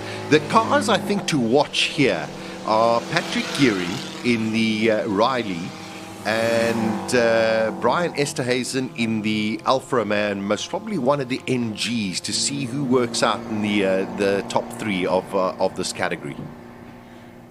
So there we go. You've got your first qualifying times, and now they're under the 1:30 mark, so under 90 seconds, and that I think is the fastest we've had so far for both those drivers so far today, which means that we're going in the right direction. Yeah, it is wonderful. The track is definitely rubbering itself in. The temperatures are much higher in terms of the track surface. Tyres are pretty well run in, so you're getting a lot more grip. And also, of course, the confidence of each of the drivers, Arnie, after their practice runs, getting through there and saying, well, you know what, this is my chance now. I'm going to give it the full beans. And don't forget, Clerk of the course, Sparky, came and spoke with us earlier and said now, round about now, is the best time to be out there on the road. So around about 12 o'clock, 12 to 1, when it's the hottest part of the day, and when you can probably expect the most out of your vehicle and out of the conditions at the very same time. So at the moment, a 1:28.9 is the quickest. Hannes Pickard is the fastest of this qualifying group. We've got 3 sets of qualifying, and from there, of course, then we get the top 24 cars and eventually the top 10 shootout later on this afternoon. So these are all pre-war cars, and that's pre-First World War, mind you, and the oldest one of the whole lot dates all the way back to 1926, which is absolutely remarkable. It's fantastic to see, and that is in fact Lucy Runnels' Austin 7. That was manufactured in 1926. Incredible. Have you ever? Incredible. I heard something behind me that didn't sound like a pre-war car. It sounded like something pretty fast. You can see a little bit of smoke coming out of the Riley from Patrick Gearing. He should come into our shot. It's the blue car. Yeah, there we go. But he was very quick. I think he did a 1:12 early on. Look at that. Hello. Man, he's giving it the full beans. It's wonderful to see. All right, nobody beaten the 1:28 so far as I can see on my screens, but everybody just having a tremendous amount of fun. Still remains. Oh, that is lovely to see. Oh, look at Patrick Gearing, a 1:07. Wow. That is 5 seconds faster than what he did in his last qualifying run. So that must be faster than his handicap. Sure. It's got to be. It's got to be. So let's see what the Alfa Romeo can do. But that is an outstanding lap from Patrick Gearing. That really is absolutely outstanding. So 1 minute and 7.5 seconds, almost exactly on the noggin. Very impressive indeed. Yeah, wonderful to see qualifying one from these 3 qualifyings. We get the top 24. It'll be the top 3 of each of the categories that go into that top 24 shootout. So these cars can well go into that top 24 shootout. I think H6, H7 and H8 are going to be incredibly competitive as they come out a little later. I would agree. So H8 is pre-1977. That would be the single-seaters, the sports and the GT cars. And just to run through these for you again, the categories H1 and H2, pre-war H1 and pre-1965 H2, pre-85 H3, H4 is pre-70 Racing Saloon 4 cylinders, and H6 is pre-90 Racing Saloon 4 cylinders and 6 cylinders. Yeah, there we go. Patrick Gearing, a good 8 seconds faster than the Alfa Romeo in that Riley. So Patrick, definitely the man to catch in the H1 category. Yeah, he's really done well here, and a very dominant first qualifying round. Unbelievable from the H1s. Jero Laleka. Laleka, we got it. He's out there at the moment. That's in that Ford. This should be, the Ford should be pretty quick. There it is, the bottom of your screen with number 44 on the front, although it's got a different number on the side. So forgive me if I sometimes get the numbers wrong, because it's their fault. So just to let you know, some of these cars, obviously that was probably the original number that was on it in the old days, and they've kept it like that, and I think that's got charm of all of its own. But the race number is on the doors, or right on, if there are no doors, which some of these don't have, it's smack bang right in the middle of the bonnet. Yeah, there we go. Wrapping up H1, we've got all of the cars. So out of this, okay, Roger Lewis with a 111 in the MG. So he seems to be second fastest. Patrick Gearing first or quickest. And Brian Esterhazen third at the moment. The one thing I do have to ask, here we go. There's the D-type going out. That is the H2 category. The one thing, Arnold, that I'm not... Do they take the combined times from each of the qualifying sessions? Do you know? No. So there's just going to be 3 qualifying sessions. Yeah, and the fastest, whoever's fastest out of the 3, then that's it. No. Okay, so Q1 could be H1 and H2 and H3, and then, okay, there we go. Totally. So it's not going to, they're not going to do 3 runs. No. They're just going to do 1 run. No, they do the 3 qualifying runs, but you're trying to get as fast, and the fastest one out of the whole lot out of the whole gets you lot. through. Okay, so there's nothing combined. No. All right, No. thank you for clarifying that with me. No, it's that I think is part of the beauty of it. It's a once-off. Once-off. So Go if you for get it. the fastest one in qual 3 and you knock out 2 other people, oh, great, well done. We're proud of you. There we go. Brian Bruce, he's in category H2. He's the fastest so far in the Jaguar D-Type of 103. At present, we've got that Ford GT going up the hill right now. Peter McPherson in that. He was very quick earlier on. I think he broke into the 57s a little earlier in qualifying. But now's where it counts. You might go slower, but it doesn't matter. It's a question of just getting into that top 3. Got to make your presence felt here, and to be a class winner, you've got to get into the top 3. There's no other way to do it, and it is everything on the line here now for the next few runs. So qualifying has now started, and I must say, McPherson, very aggressive, good lines, but under control, very controlled.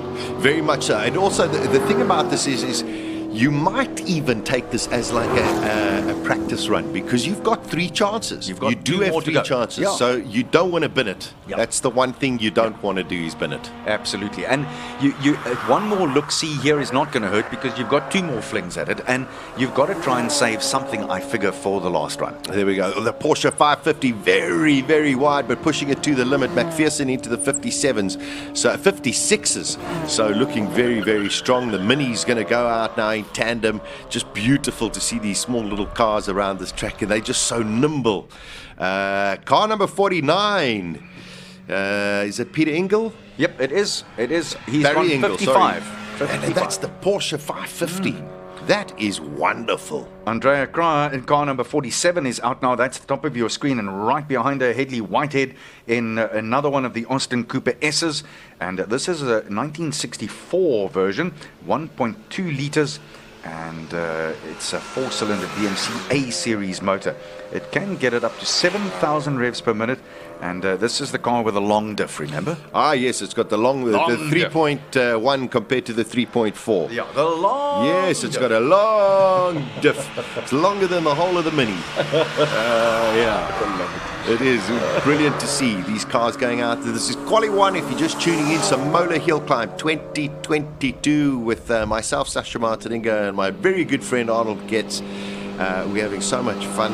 Thanks for tuning in on our various platforms.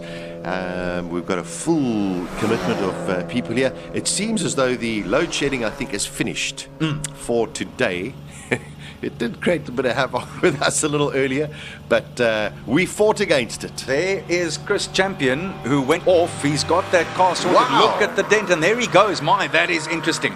He had a big off, and there he is racing. Yeah, I've got to say, me too. Well done. Well, fortunately, not a lot of damage besides the dent. The main thing is there's no structural damage to the chassis, and also just having the bravery to go out there again. And this he might just take as a bit of a practice run to make sure that the car's okay. But great to see him out there again. You think he's fitted knobblies this time for the off-road? I think he might just have a little bit of a lift. Speaking of the Krals, here is that was the Krals. Now we getting the Jaguar. This is Alexander in the MK2. I would just like to drive that through the streets of Knysna. Yeah, absolutely waving at everybody. Yeah, everybody just gawking at it as well. Alex Kra and that Jaguar Mark II.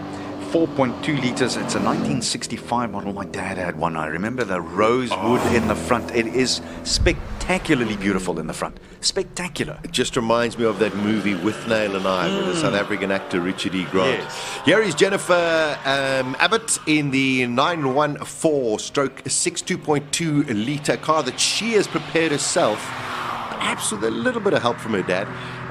Daughter of Mr. Abbott himself, Porsche. Mr. Porsche. Yeah. Mr. Porsche. That's exactly what I was going to say, There Mr. we go. Porsche himself. Yeah, he's just remarkable, and his daughter just is so passionate as well. Loves everything about these cars. She's been incredibly gifted in the sense of the passion of her father. So Barry Ingle is still the man who holds top spot at this stage with that Porsche 550 Spider of his. It was one of the first 90 Porsche 550s built, and he has clocked a sub 56 here up the hill. There we go. These are category H2 that we are running. This Jennifer Abbott, she's in H3 category. So we're going to see what their times are like. We are looking at the 3 qualifying runs. The top 3 from each of the categories go into this afternoon's class final. The man behind the wheel here of car 42. This is such a beautifully turned out car as well. Clayton Kimber. This is the Cobra, the AC Cobra Ford engine. And oh man, that thing, 7 litres, 8-cylinder, and you could see actually just short geared to get over the line. Others would have wheel spun over the transponder line. So I think actually getting more traction out of second gear than in first gear. So which tells you something about that gearbox and the ratio. There we go, and just tells you that car will spin on anything. Yeah. So definitely going for it as fast as possible. We're going to see some crazy times, I think, as the day progresses, as these qualifying sessions. That MG looks very, very slow. Going up the hill, we've got one of the Alpha Juniors going up there, car number 39. That's Liam Watts. I beg your pardon, that's Ashley Board. Beg your pardon. Ashley Board, Alpha? Yeah. Yeah, there we go. We got the Ford going up there. Oh, that's serious. Oh, the Gulf colours of that Escort. That's Liam Watts. There we go. Listen to that thing. It's like a jet engine. 747 coming into land. Amazing stuff. Clayton Kimber in the Cobra so far the fastest at 52. Woo. Times are tumbling. Everyone looks like they're going faster now because it's that time. It's D-Day. It's Sikkertyd. You got 3 runs, and if you don't make it there, it's put it on the train and go home. Sayonara. And thanks for playing. See you next year. Yeah, thanks for playing. Clayton Kimber fastest at the moment at 52.6. Here's Gavin Rook again, who went fast in the last of the practice runs, and he says he'll return every year without doubt. He's only ever missed 2 Simola Hillclimbs in all the time, so this is a decade for him of racing here. Wonderful to see. So 52.2, this is the H3 category that we are watching at the moment. That Escort just looks beautiful. So pre-1985 cars, all of these in this category, in the H3s. Yeah, I think this is Richard Hutton in the AC Cobra, the 6.2 litre 8-cylinder. It is a handful to control that car. Is it just me? He doesn't look... No, I think he's going for it. He's going for that. Porsche looks amazing in the bottom of our screen. Did go a little slow there at first, but he looked like he was trying to line it up kind of thing. Maybe just getting his eye in. Yeah, he's not pushing it. Nah. Something may have just gone off. Maybe there's an oil pressure problem or whatever the case may be, but it just doesn't look quite right. He's not going right. James Temple now with the Shelby Daytona Coupe. Oh, that thing is beautiful. It looks like at the back like a fighter plane design, doesn't it? Beautiful presented car as well. That aluminium or fiberglass actual bonnet prepared by the Lindenbergs as well. So I mean, this thing's going to be very, very quick. Let's just see what Richard Hutton does. Well, he did a 59.9. But one would expect a lot more from that car. So I agree. A little bit of an issue with Richard Hutton's Cobra at the moment. Hard to believe that Daytona was built in 1965. That doesn't look right at all. That looks like it was built in the 80s or the 90s. You know, incredible. You know, so you look far at ahead. that Daytona. You look at the Ferrari 250 GTO. Unbelievable. This, I've always loved the Cortina. There's the Cortina Piranha. It's a 6-cylinder, flat 6, but a 3.3 litre engine. How did they fit that into that bonnet? I have no idea. That it's a Cortina on steroids. Oh, James Temple, a 49.3. Oh, there you go. That is all of a sudden Rui Campos is going, what? What? Yeah. Yeah, that is going. That is a fabulous time from James Temple in the Shelby. Justin Needham on the road now in his Shelby Cobra. 8.8 litres in this baby. Hey? That's, No, come now. Pretty staunch. Yeah. All right, we're into H5s at the moment. So James Temple in the H5. Jonathan Needham and Justin Needham out there, both in the Fords. So cars number 35 and 34. So let's see what they get. Paige Liebenberg getting it sideways off the line. Wow, she's had fun in this Ford Fairlane. Just watch this car go up this hill. So who's going to win this time, the car or Paige? Because she lost the first round, but she won the second and the third rounds. I'm not quite on knockout, but let's see what happens, because this thing is just so ready to want to take over itself. It is a beast to handle, but she just loves driving this car. So here's where there we go, a little leaning in, but she's okay. She's got it on a string now. She looks like she's got it handling very, very nicely. Watch out for this, Jonathan. Johan de Bruyn in the 911R 2.8 flat 6. This car's been rapid up this hill. What does he call it? Oros. Yeah, is it Oros? Yeah, It is Oros. right. This dates to 1968, but he's had this going the right way right from the word go, because obviously he and the car have a very good understanding of each other right now. 53 seconds for Paige Liebenberg. That's what she wanted. She said if she can get to the 53s, she'd be happy. Wow, that is an astonishing time in that Ford Fairlane. Corvus Brits goes off the line with his 1967 Porsche 911R, a tribute to the car that set the world record at Monza in 1967. What sort of a tribute can he pay today here in qualifying round number 1 on Classic Car Friday? These cars are really going. Johan de Bruyn, a 49. That's who's sitting at the moment. And then we have in the 53s, Paige Liebenberg is right up there. There we go, in 4th position. Peter K. Eddie off the line. Yes, sir. There we go. It's only his second run of the day. Because they had a water pump issue a little bit earlier. So let's see what Peter Kay can do in that beautiful 2002. And the magician Graham Nathan, who prepared this car, went down somewhere, found a water pipe somehow cut it, put it on, and off we go. We're ready. Listen, how funny was it a little bit earlier where I said you can't go to Midas and get something and for he your did. Lola, and he did. Yeah.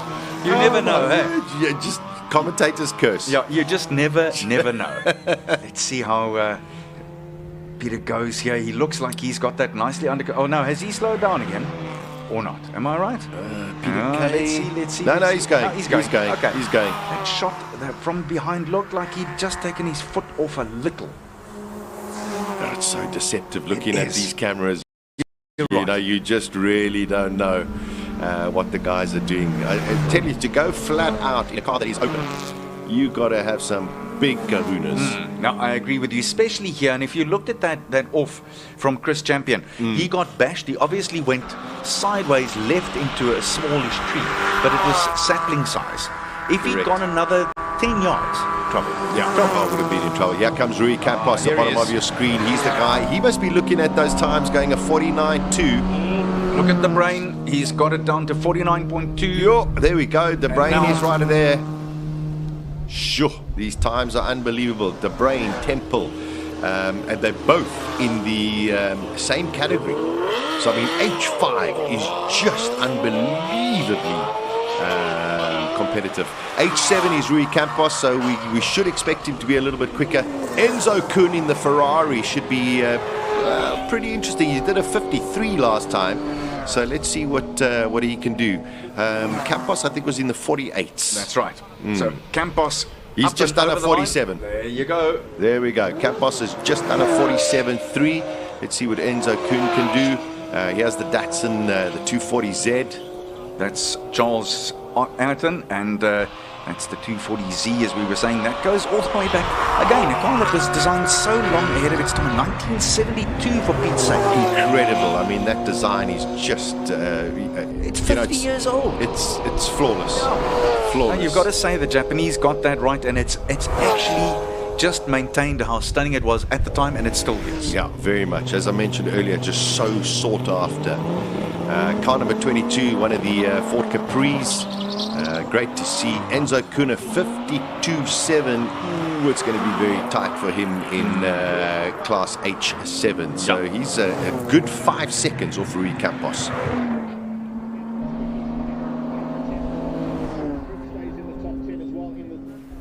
Cars galore everywhere in Classic Car Friday, and the Nissan, the Datsun, goes across the line. One's so tempted to say Nissan these days because it did change its name, of course. And it's dead again, I hate to tell you, but Datsun is gone. Yeah. This is golf that we haven't seen. Is this Graham Nathan? I think it is Graham Nathan. No, it's Kobus Barnard. Oh, is it Kobus Barnard? That's car 19. I think that's the Volkswagen Golf 1. And listen to this. He says he's an engineer at VW Motorsport, and he's responsible for the building Polo Cup and Super Cup races. And he goes by the name of the Professor. Oh, okay. Good for you. Rian Barnard does a 54.3 in his Ford. H7 is so tight. Charles Arton in the Datsun, the 240Z, a 51.3. Enzo Kuhn, 52.7. So, woof. Barnard says that they had this VW Golf, this one standing there at VW Motorsport in Uitenhage. And then he said to Micro, listen, can I drive it at Simola? He said, yeah, take it. So here we are. Here we are. He's just done a 56.7. We've got Trevor Tuck out on circuit at the moment. The 131 is going out now as well. This is H6 category. So H7, not many cars, but it looks like, as far as I can tell, it's Rui Campos, Charles N. Arton, Enzo Kuhn, and then Rian Barnard, but there's very little between them. So those two following qualifying runs are going to be very tight. Very tight. So Francis Cousins here in the Fiat 131, and this car dates back to 1980 as well, 100 kilowatts and a top speed of 180 k's an hour. Let's see how close he gets to that. Remember that the record here is an average of 190. Ooh, got it a little bit out of shape there. That wasn't quite the right line. Let's see if he can correct that and pull some seconds back in the last part of the run up the almost 2,000 meters of the Simola Hill. Yeah, here we go. It is H6. Sideways. Very sideways. Yeah, very much so. Michelle Hambley in the 944. And this is also, I think, going to be very competitive because we still got Mortimer and we've got Fischer in those two 924s to come through. Michelle should be right up there in the 944. We'll have to see. At the moment in H6, we've got Tuck, who's at 52 seconds. Francie Cousins didn't have a good run there, a 103. So something definitely went wrong. Yeah. I thought so. It did look like he tapped off a little. Maybe something not quite right, and maybe he didn't want to push it early on. Ian Kilburn on the line, waiting to go. Let's listen to him go. Got it stuck a little bit, and then off she goes. That will cost just a few fractions of a second, but a few fractions of a second is everything here. Everything counts around or going up this hill. But the times coming down, the confidence of the drivers, the preparation of the cars. Here we go. These two 924s are definitely two cars to watch out for. At the moment, I think in H6, Tuck is the quickest of all of them. But I expect something to come from these two 924, especially with the caliber of drivers that are here. Whoa! Kilburn almost lost that there. Man, he was holding on for dear life there. I grabbed onto the table over here. Whoa! Yeah, again. Very tight. Oh, He's he is pushing. throwing everything at it. kitchen sink, the door, the taps, the lot. Fantastic to see. Let's see where he slots in. Yeah, Kilburn, a 54.1. He's, I tell you, 1.3 seconds behind Tuck. That is a brilliant time from Ian Kilburn. Lovely run. This is Dan Zeely in the Ford Escort. This is a 100 kilowatt car. It's a Ford Meteor engine with 4 individual throttle bodies and stock injectors. How's that? Yeah, we've got Mortimer's on the track. We've got Zeely on the track, all part of H6. Nothing between them. This is going to be one of the most competitive categories. You called it earlier. Yeah. You said so. Yeah, this is fantastic. Let's see what Mortimer can do, and then we've got Fischer to come in the other 944. This Ford, I think Escort might be just a little bit found wanting. There goes George Fischer. One of South Africa's racing legends, and hasn't raced in 17 years. Hasn't been behind a racing car wheel in 17 years in anger. That is amazing. Mortimer's just done a 1 minute. I was hoping for something a little bit faster. Let's see if Fischer could do anything more in the same or similar kind of car. Zeely and Fischer out on track at the moment, waiting for Daniel Zeely to come through in the Ford Escort. It looks to me like he's tapped off as well. It seems, yes. Yeah, not going. Yeah, I mean a 1 minute 9. No. Yeah, definitely something wrong. This is Robert Flux in the Porsche 917, dating back to 1970. He calls the motor car Bobby. Come on, Bobby, go. Go, Bobby. And this is category H8, which is pre-77 racing, sports and single saloons. So we've come to the really big bangers now in H8, the pre-77s. Yeah. And the single-seaters and the sports cars and then the GT cars. Amazing. Jeff Mortimer and George Fischer split only by 0.6 of a second. So the 94s are a little bit disappointing. Yeah, I must say, I was hoping them to be a little bit quicker. There is Robert Walk. He's out there with his Fiat Uno spare parts in his Lola. You gotta love racing. Yeah, I know. Tell that story in the bar tonight. That's going to be quite a story. Come on, Sasha. They'll say you're smoking something. Yeah. But it's great to see Walker out there in the original Formula V car from Jody Scheckter. Whoa, gets pretty wide. Ian Schofield going out in that Benson and Hedges gold colour. Is that a Formula V? That's a March. Oh, March. BG. Yeah. There we go. Ian, of course, is Angry's dad. He's out there giving it horns as well. This is a beautiful car. Love how compact and small this thing is. It looks like you can fit it in underneath a double bed. It's just wonderful. If you're so inclined. If you feel that way. Robert Walker, 48.77. There we go. He's beginning to find his rhythm. I mean, when Walker's on it, you know that he's going to be up there. He's still not as quick as Campos, but I think there's still lots to come from Walker. Don't forget, only basically his first proper run. Yeah. Schofield is throwing this thing around as well, and 42. Whoa, hello. Here we go. So now the line has been drawn in the sand. Here's Josh Dovey in the Chevron B20 F3. This is that Formula Works F3 race car. Can he go better than that? Because that's rapid. 42.8. That is quick. Very fast. Up this hill. When you sit and think, when we started this morning at just after 8 o'clock, the guys were doing 50, these cars were doing 50s, 52s. They found 10 seconds already. Incredible. And I think it also has a lot to do with setup. I do want to ask why those arrows are there. Is that just so that you know which is the front part of the car, is it? One would assume. Or was it the Arrows racing team in the old days? Just go this way forward. Yeah. This way forward. This way up. Yeah. Well, don't forget, wings on cars are upside down aeroplane wings. Yeah. Theoretically. Yep. Maybe if you turn them around, you take off and go and see some things that are happening over the Neisner heads. Yeah, indeed. 51.6 for Clive Corder in the Lola, and Josh Dovey 49.4. But Ian Schofield, 42.8. That is where we are. Those are the quickest so far.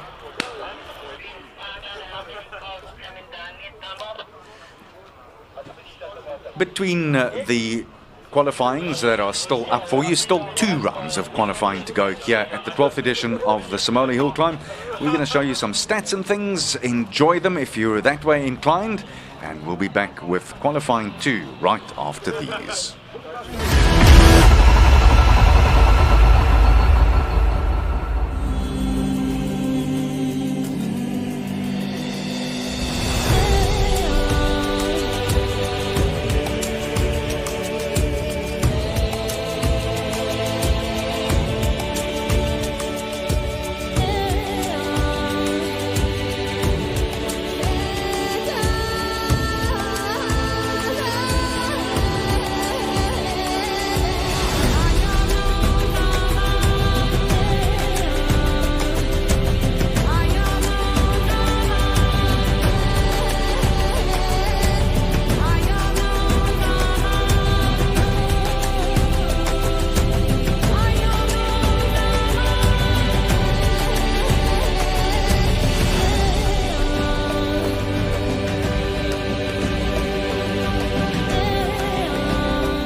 Move smart with auto stop start in the new gen Suzuki Celerio.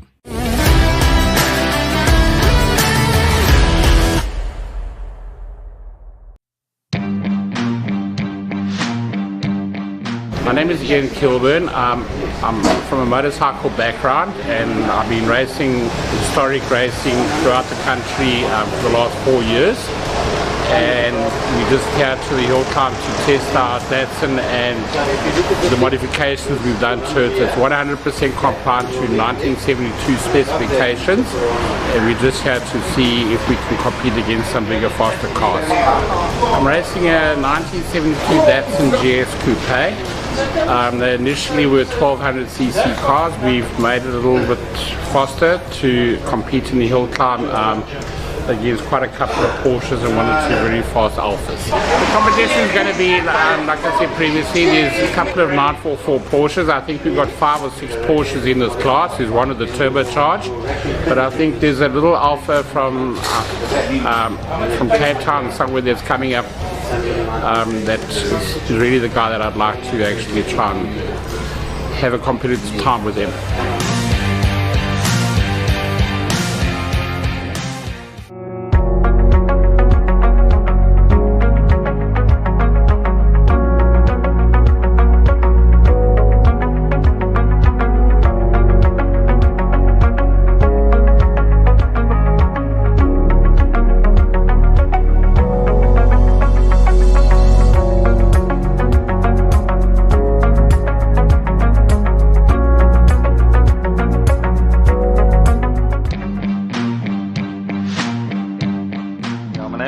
Cousins. I'm one of the co-founders of this event, and I'm now out of the event. I've sold my share to my partners, and so now I can race and have a great time at the event. A fantastic event we started in 2009 to bring people to Nice Day and to raise money for charities, our local charities, and bring motorsport to a wider audience in the country, which I think has been achieved. And so what I do now is I race this Fiat, 1980 Fiat, in Classic Day, and the other thing we do is we raise money for local charities, and ours is Sedgefield Hospice. So I manage the Hillclimb ladies team, and there's their logo and everything, and there's our sponsors that we know that have been around for a long time in the event. And yeah, so please have a look at our page, Naza Sedgefield Hospice, Hillclimb ladies team, and please donate. We really need to get in some donations for a very good cause. Okay, our Trevor Tuck is the main competition. He's driving an Alpha, very, very quick.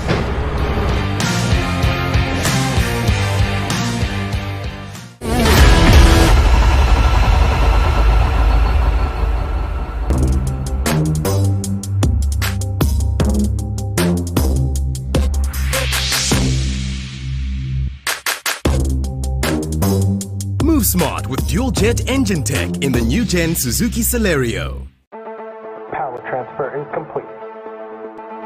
Astronauts report it feels good. T-minus 15 seconds. Ignition sequence start.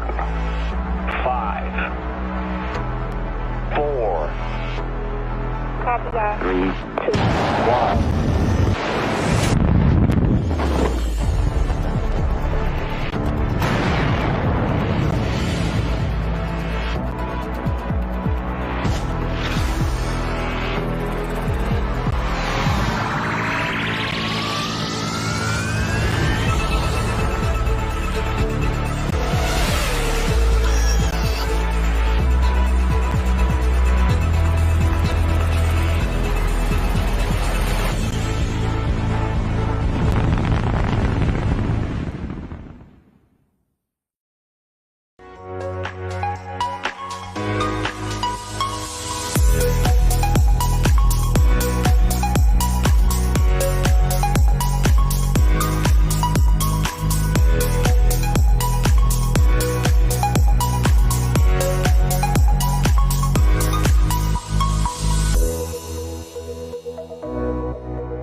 Move smart with ABS, EBD, dual airbags, and ESP in the new gen Suzuki Celerio. A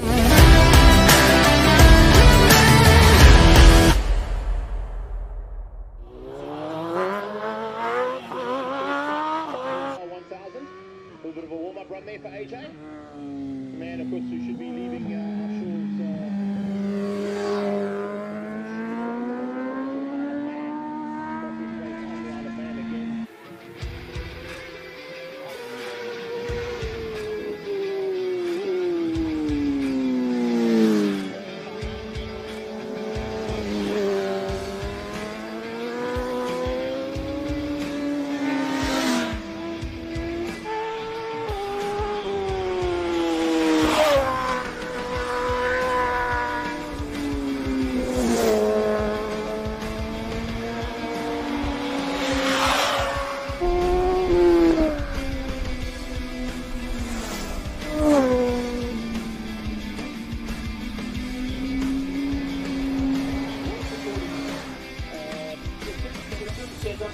So if you have a voice recorder, a little voice recorder, and you might have been.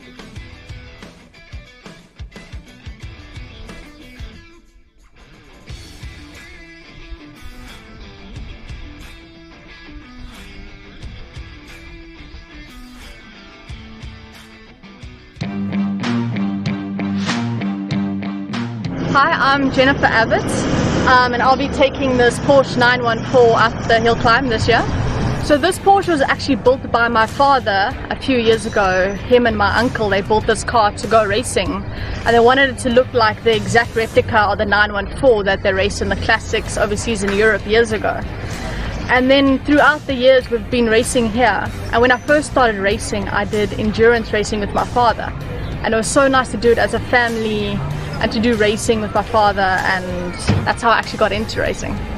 But I probably started when I was 18, 19, and my dad just said, just come race with me in endurance one time, and I just did one race and then I just kept doing more and more. I enjoyed it so much.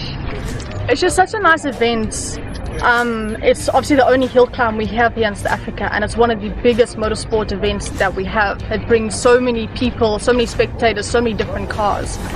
The best thing is just being in the pits, seeing all the cars, hearing all them all start up, and just talking to everyone and just seeing what crazy things people bring out of the woodwork and bring to this event. Because you don't always bring normal cars here. People bring their strange, wonderful inventions that they've made, and it's just so awesome to see. Yeah, it's not just a normal race, it's the ultimate motorsport event. Just get up the hill as fast as I can, hopefully beat my time from last year.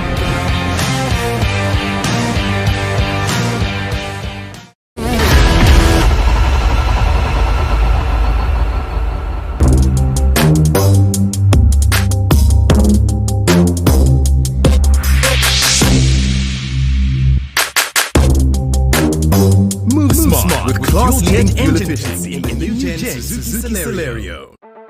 Power transfer is complete. Astronauts report it feels good. T-minus 15 seconds. Ignition sequence start. 5, 4, Copy that. 3, 2, 1.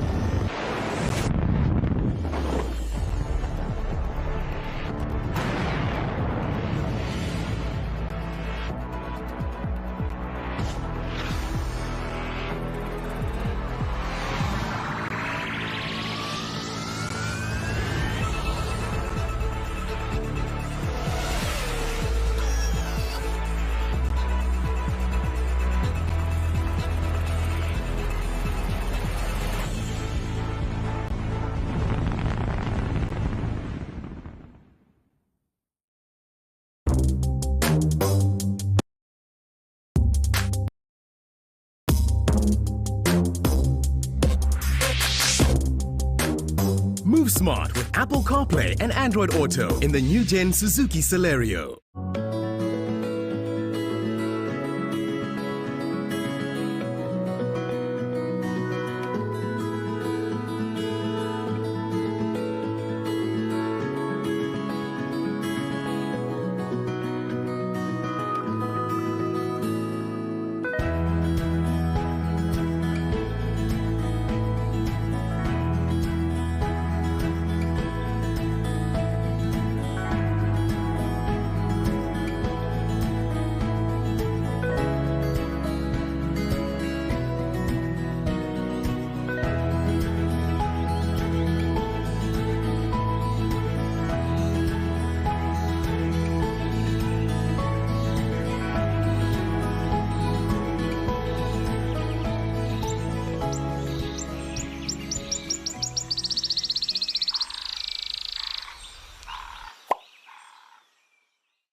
Move smart with class-leading tech and fuel efficiency in the new Gen Suzuki Celerio.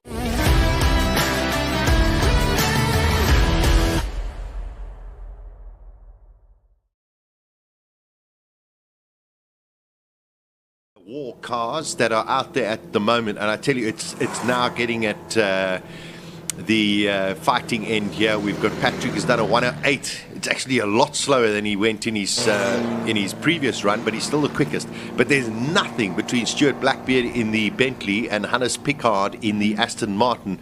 When I say nothing, I'm talking a tenth of a second, and we're looking for the top 3 out of each of the categories that'll go into the top 24 run, which will be the class final later this afternoon. And you may look as if it trundles, these cars trundle up here, but they are the fastest in their category. You've got to see it in that context. This is not slow. This is as quick as they can possibly go. I'd be very interested to know what their top speeds would be up the hill here. So if you're going, what's our fastest time there with Stu Blackbeard at the moment? Stuart did a 1:26, but we've got Patrick who's doing a 1 minute 8. Okay, so let's go 1 minute 8. You're probably averaging round about 120 k's an hour up the hill. Could well be in cars that are from 1926 to 1937. Do me a favor, really? Yeah, remarkable. So if you're joining us, welcome to our live stream, live from Simola, the 2022 Simola Hillclimb. We've got our full production team. We've got Peter, who's our director. He's got about, he's only got 2 ears, but he's got about 7 ear earplugs in them because he's listening to everybody up and down the pits, and of course us as well, and the rest of our race day team that are looking after you. 13 cameras out there on the cameras. It's remarkable. And if you go back 4 or 5 years ago, I think the first live stream, I think there were 2 cameras. Arnold, okay? I mean, how it's progressed. And don't forget, we had 2 years of COVID. Yeah, on top of it all. On top of it all. So, again, we've said it several times, we'll continue to say it, because we are so grateful, not just obviously to be here and be broadcasting, but there's crowds, they've allowed people in, and it's half of the capacity, which is fantastic. And again, the invite stands. If you're in the area and you are a motorsport enthusiast, or you know people who are not watching us and don't know that it's on the go, get them to come and watch, because look, it's lovely. If you're somewhere in, let's argue, Chicago, and you're watching this live right now, then lovely, well done, we're pleased. But there is nothing like being here and smelling it and hearing it and taking it in and looking at the banter and the camaraderie and the soul and the spirit. That's exactly it. And you know, even if you're not a petrol head, just to come and look at some of the art, the beauty of these cars from the 20s all the way to modern cars, which of course we'll have more of them tomorrow. But today's Classic Car Friday. But I mean, some of the most iconic cars that have ever been designed, some of the most important cars in the world of motoring as well, that are out on our hill climb as well. So yeah, it's just very, very special. Sashi, you talk like that. I was 7 when my dad took me to the South African Grand Prix, and I saw Denny Hume racing in a McLaren. Oh, amazing. And I fell in love with the sport right there and then. Yeah. That was me, done. Dave Charlton raced, John Love, John Surtees, but I fell in love, and that was me, done. I had this ever ongoing love affair with cars and with racing. Yeah, it is one of those and I was the same. I was also roughly the same age, and you know, I went and watched Jody Scheckter, and I watched Gilles Villeneuve. Oh yeah. You know, and that was, you know, Villeneuve made me, with the greatest respect to Jody, and Jody went on to win the world championship, but Villeneuve, there was just something about him. But he had that French flair, didn't he? Yeah, but the way he just swung a car around and the way he controlled it. And exactly, since that age, I've just been fascinated by it, and love every nuance about motor racing. And I think that's the point that what I'm trying to say is, if you've got a youngster, bring them. You don't know whether they fall in love with the sport or not. That's not the point. I think one needs to expose young kids to this, because who knows which doors it opens and which it doesn't open. You could influence them. I must say that for me was one of the reasons that I ended up being a commentator and a sports presenter. I wanted to be involved. I wanted to be a part of it. Yeah, well, exactly the same. I mean, Arnold, honestly, it's like this bizarre sort of parallel. The same thing. I knew that I could never ever race to that competitive kind of level for whatever reasons. But the rest of it, I just knew that I wanted to present something to do with Formula One racing, and I was very, very blessed to do that, and still do it, yes, online, and much prefer doing it online than being restricted a little bit by what, as we know, television. But you know, this is great. We're in qualifying 2, just to let you know, whatever times that the competitors post in Q1, Q2 or Q3, those fastest times will take them into the top 3. Ooh, that Ford GT got a very, very little bit of a back slapper. Those top 3 will make it from each of the categories H1 to H8, and then of course they will progress into this afternoon. So Peter McPherson in the GT40 goes the fastest early on in qualifying 2 with that 55.6 of his. Here is the second of our Austin Coopers. This is Headley Whitehead, and he's off in that. Believe it or not, the top time speed 201 km an hour for this little car. How? How? Yeah, how? Maybe coming down the hill. And I'm not speaking Red Indian. How? It's remarkable. I think maybe coming down the hill. So we've got the 2 Austins going out there. Headley, we've got Andrea on track as well. McPherson with a 55.6. He's the quickest. We're into H2 category at present. You will see as we go, the cars will change, and then you go, oh, but how come that one's so much quicker than the other? Of course, they are all split into various categories: pre-77s, pre-65s, 4 cylinders, bigger than 4 cylinders. That's the car that went into the bushes a little bit earlier, Chris Champion. Great to see him back out there again in his MG. Little bit bashed on the left-hand side, but he's okay and the car's okay. I love what they did. So they've got that big bash on the door where he obviously hit a sort of medium-sized tree, and that was that. But they have got gaffer tape all over that car. It's kept together with gaffer tape, some blue wire, and spit. It's one of those things. If you can't fix it with duct tape, you don't have enough duct tape. You don't have enough duct tape. It's that simple. We have, unfortunately, if you are only tuning in, Andre Bezuidenhout, who more than likely would have been one of the favorites for today in Classic Car Friday, had a very unfortunate incident when they were coming down the hill. The Corvette of Richard Evans unfortunately drove into the back of his car and broke the wing and also bent some of the struts. So Bezuidenhout out, which is very unfortunate, and also just gone off for a couple of medical checks. So hopefully he's going to be okay, especially because he's participating tonight. John Abbott's offspring, Jennifer Abbott, is in car number 43. That's the 914 Porsche, slightly upgraded from a 2-litre to a 2.2. Oh, the Jag got absolutely sideways there. And again, there's a considerable amount of weight to this car, because this is one of those old steel cars. Look at him, in on the left, weight over on the left front wheel, and then right hand side and out again. Lovely lines as well there. 105.55.2. Man, that is a good ride. It's a good ride. I tell you, Christopher Champion in that MG after his off, that's a great time for him up there as well. So what do they say? If you've fallen off, get on and ride immediately. Get on immediately. Get on immediately. He's doing it with aplomb. That's for sure. Another one of the MGs there. We just saw the shot of Jennifer Abbott coming down at the bottom of your screen. A 59.5. She was doing 103s, 104s. That is brilliant. She's got the squeeze on, that's for sure. Here at the bottom of your screen is race car 42. That's Clayton Kimber. And that's that Cobra with its 7 litres of grunt. Listen to it. 550 HPs going in the same direction.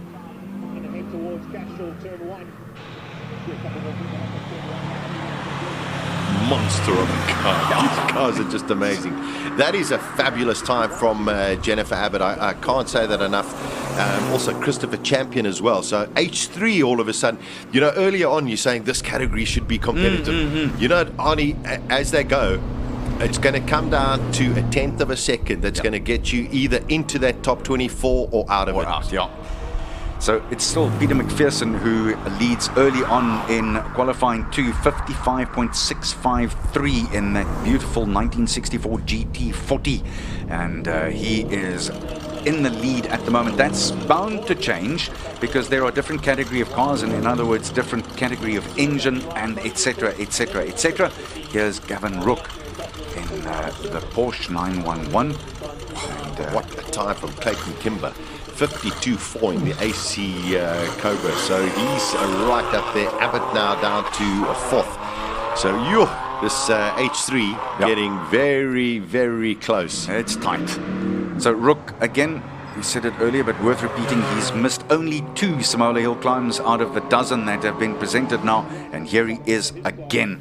He says best achievements for him, various podiums, 2 firsts and a 2nd place in Class H3 on Classic Car Friday. Very proud of that achievement, and so he should be. Now, Ashley Bowd in the Alfa Romeo Junior goes at 105. So he's going to have to find a huge amount of time if he wants to progress. Richard Hutton in the 7-litre Cobra. I mean, that is just crazy amount of, 6.2-litre Cobra. Whoa, big one. That is huge. How did he control that through there? How he caught that, that is, PGA clap for that. Yeah, they are pushing. That heart is right past the Adam's apple. I promise you, that is scary. He did that exceptionally well.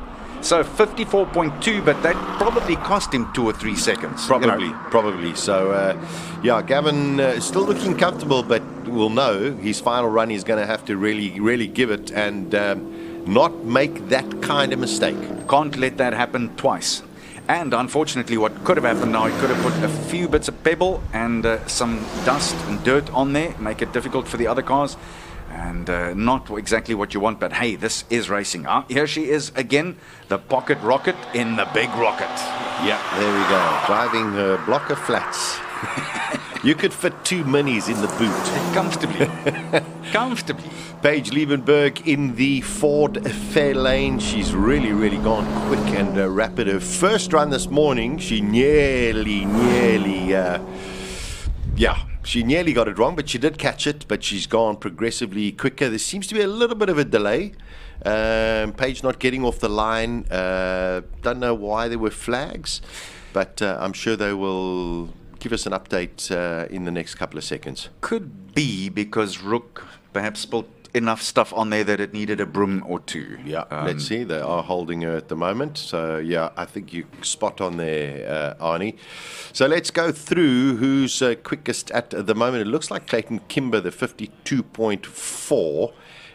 That is category H3. Okay. Jennifer Abbott is category H6, and that I'm not sure she is. To be honest, I think she's H3. Yeah, I think it's just on our timing sheets that they've got. They may have got that wrong. They may have got that wrong, but she's definitely H3 as opposed to H6. A little bit of stalling at the moment, cleaning the track. Because also, as we mentioned earlier, you've got to make it fair for everybody. Somebody kicks up some sand, it is a huge disadvantage.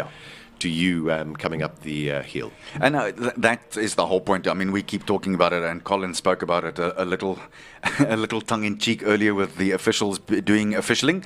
But the fact of the matter is that it's got to be, the bottom line to it all is it's got to be equitable for everyone. It's got to be, the conditions have got to be as fair as possible. So the conditions that, for instance, young Miss Lindenberg gets must be exactly the same as what someone a few seconds later gets. So just to go through the categories again for you, pre-war H1 and H2. Pre-war 1965 is the one, and then pre-First World War. Then H3 is pre-1985. The H4s, there's H4 and H5, that's before 1970, racing saloons, 4 and 6 cylinders. And then the H6 and 7, pre-1990. And lastly, the H8s, which we'll get to in a while, where the fastest times so far overall is pre-1977. That would be the single-seaters, which have been slightly disappointing for the sports cars and the GTs. Here is that Porsche. Look how wide he goes. Onto that's the save of the day so far. And I tell you what, I think what happened there, more than anything that did save him, is he didn't get on the brakes. Didn't get on the brakes. You cannot, if you get onto the brakes there, you know what, you're just going to spin it all over. So it's a question of just hold on, and then if anything, as soon as you get the traction, put your foot down and get out of it. So that's the reason why we have a slight delay at the moment, cleaning up the track, brushing off the track. All of a sudden, a slight disadvantage for Paige Liebenberg, because even though you can't warm up your tires or keep them in warmers, she would have had a little bit of a burnout getting to the line. Just pulling out of the pits. Exactly. Just that little bit of heat, a little bit of circulation into the tire. Now all of a sudden she's been standing. It's going to stand for a bit. But she did a fantastic run in Q1. So she might just sit there and say, Q1's looking great at the moment. Let's just get it up there, and then Q3 absolutely really, really punch it. Give it horns. Yeah. It also depends what you get off the line. It's such an important part. And the other thing, of course, and one thing that we haven't spoken about yet, Sash, is that as the day wears on, more and more rubber on the line, more and more rubber, and it gives you that extra traction. So you got rubber on rubber, and it helps. It all helps all the time. The more grip you have, the more fun you have. Also, talking to Rui Campos a little bit earlier, he was saying to me they've got a different clutch in this year compared to last year. He says he's getting off the line, and it's critical when you're going on a hill climb, because that 0.3 of a second, 0.4 of a second. Massive. that hurts you right at the start. And if you don't get your momentum going, all of a sudden you get to turn one, and it's another half a tenth. But now you're chasing the game. You see, Correct. all of a sudden And now there's you're pushing. pressure, and that makes you make mistakes. If you're chasing the game, man, you're in trouble from the word go. You need to have, and I guess every one of these drivers, you'll say, there we go, we were right. And I should have just caught that lady who flew over a little while ago on her broom. So that would have been perfect. Nonetheless, you need to get off the line. It's all about the start. Every Correct. single one of these drivers will all say to you, I need a good start. And then you're oiled. But if you are just behind the black ball from the word go, you're chasing. And that puts you under strain. And also, when you are building a race car, for example, there is such a different philosophy when you're building something for a hill climb as opposed to a circuit race, for example. Because you get to a circuit race and you have one start. So you need that clutch, bang, just to get you going. Go. And you can get off the line. So you put in a light clutch, a small clutch. These cars, now you've got to do 3 quali runs. Then you've got to, if you make it into the next part. It's eight runs, 9 runs by the end of the day. Yeah. So now all of a sudden you've got a little bit more weight into the car, but you need the sense of reliability. And you've got to know that when it's critical, when you need it for your 7th run during the weekend, that clutch has got to work for you. Yeah. So it's such a definitive difference between setting up a car for hill climbs and as opposed to rallying or circuit racing or whatever, where the clutch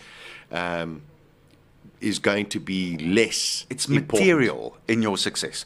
So the interesting thing is, just for a second or two, you putting in the clutch to make sure that you can do 6, 7, 8, 9 good starts. Yeah. But you also want to put in a clutch which takes you through the gears here as slickly and as quickly as possible. Correct. And you gearing up and down here, how many times? 24 times? Yeah, maybe not even that much. Maybe not even that much. Here you ensuring, and you're also setting up your gear ratios so that you've got the most amount of torque and power going through, let's say, those S's without having to change. So you really want like a long third, for example, so that you can sit there and just floor it and make sure that you don't run out of revs going through all of the S's. And if you do need to change into 4th or whatever, 3rd or whatever gear you want, you can ensure that you're doing the least amount of work, but having, maintaining the most amount of power. Yeah. So RPM's very important as well, because you've got to try and keep them as high as possible. And yet, when you change to 4th gear, that you've got it right on the spot where you're going to get the acceleration and drive through. Exactly. And on top of it, we said it right from the beginning, you don't realize how steep it is. So when you change from 3rd to 4th and you're on an incline like this, you're going to lose a huge amount of time. And that's why you've got to have these gear ratios set up so precisely and perfectly that you've got the maximum amount of torque, the maximum amount of performance from the engine. And if you do need to change, you're going to lose as little as possible. You want to make it as quick as you possibly can and as slick as possible. Well, I mean, it's 150 meters from bottom to the top. You're climbing hard. Over 2Ks. You're climbing hard. You're climbing really hard. Big time. If you're just tuning in, yesterday I drove up there and, just to have a look. I mean, most of it's off camber, going up the hill, and it gets very tricky after the bridge. But coming down, I was like, wow, this is a proper drop. Well, it's 75 meters per K. Call it 2 kilometers. Okay, call it 2,000 meters. That's 75 meters in 1,000 meters. You're working hard. 8 degrees. Yeah, you're working really hard. And I think the vehicle is under a very different type of strain as compared to flat race. Very much so. Different, altogether different. The gear ratios, the work. Well, that's why you get people who build cars just for hill climbs. And you go, geez, really? You go, no. This car's built just for hill climbs.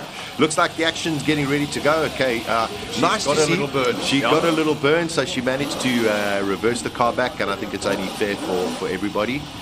Bonnet's open, maybe trying to get a little bit of air into that massive Ford Fairlane car. There you go, Paige Lindenberg on the way. Let's see, she got it bent, a little bit out of shape round about here in the first of her practice runs. Yeah, no, she's got this thing. She's got it behaving now. She's got it waxed. I think the adrenaline was absolutely pumping in that first run of hers, and now she's got it going very nicely. Here is Johan de Bruin, who's been there or thereabouts with some really good times in H5 in the Porsche 911.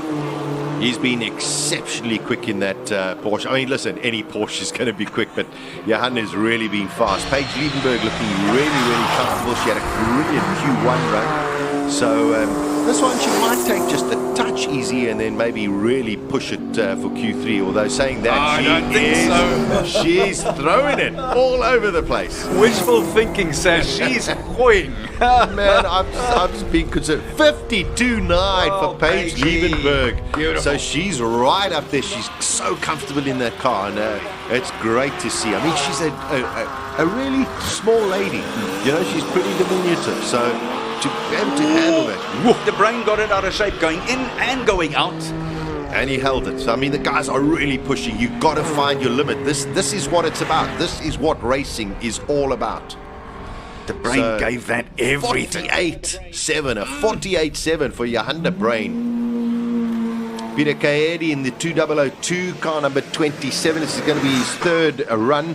It's a 2-litre 4-cylinder. So now we're getting into, and this is the H4 category, pre-70s racing saloon 4-cylinders. So Peter, quite a bit of work to do. We're going to see what the other Porsche did. It's going to come across the line now, Cobus Brits, because I mean, Johan de Bruin's time is incredibly fast. 48.78 on your left-hand side in the column there, and then Paige Lindenberg's just relegated now to 4th place with her 52.9, but look at that, Brits 52.0, so on the noggin, 52 seconds basically.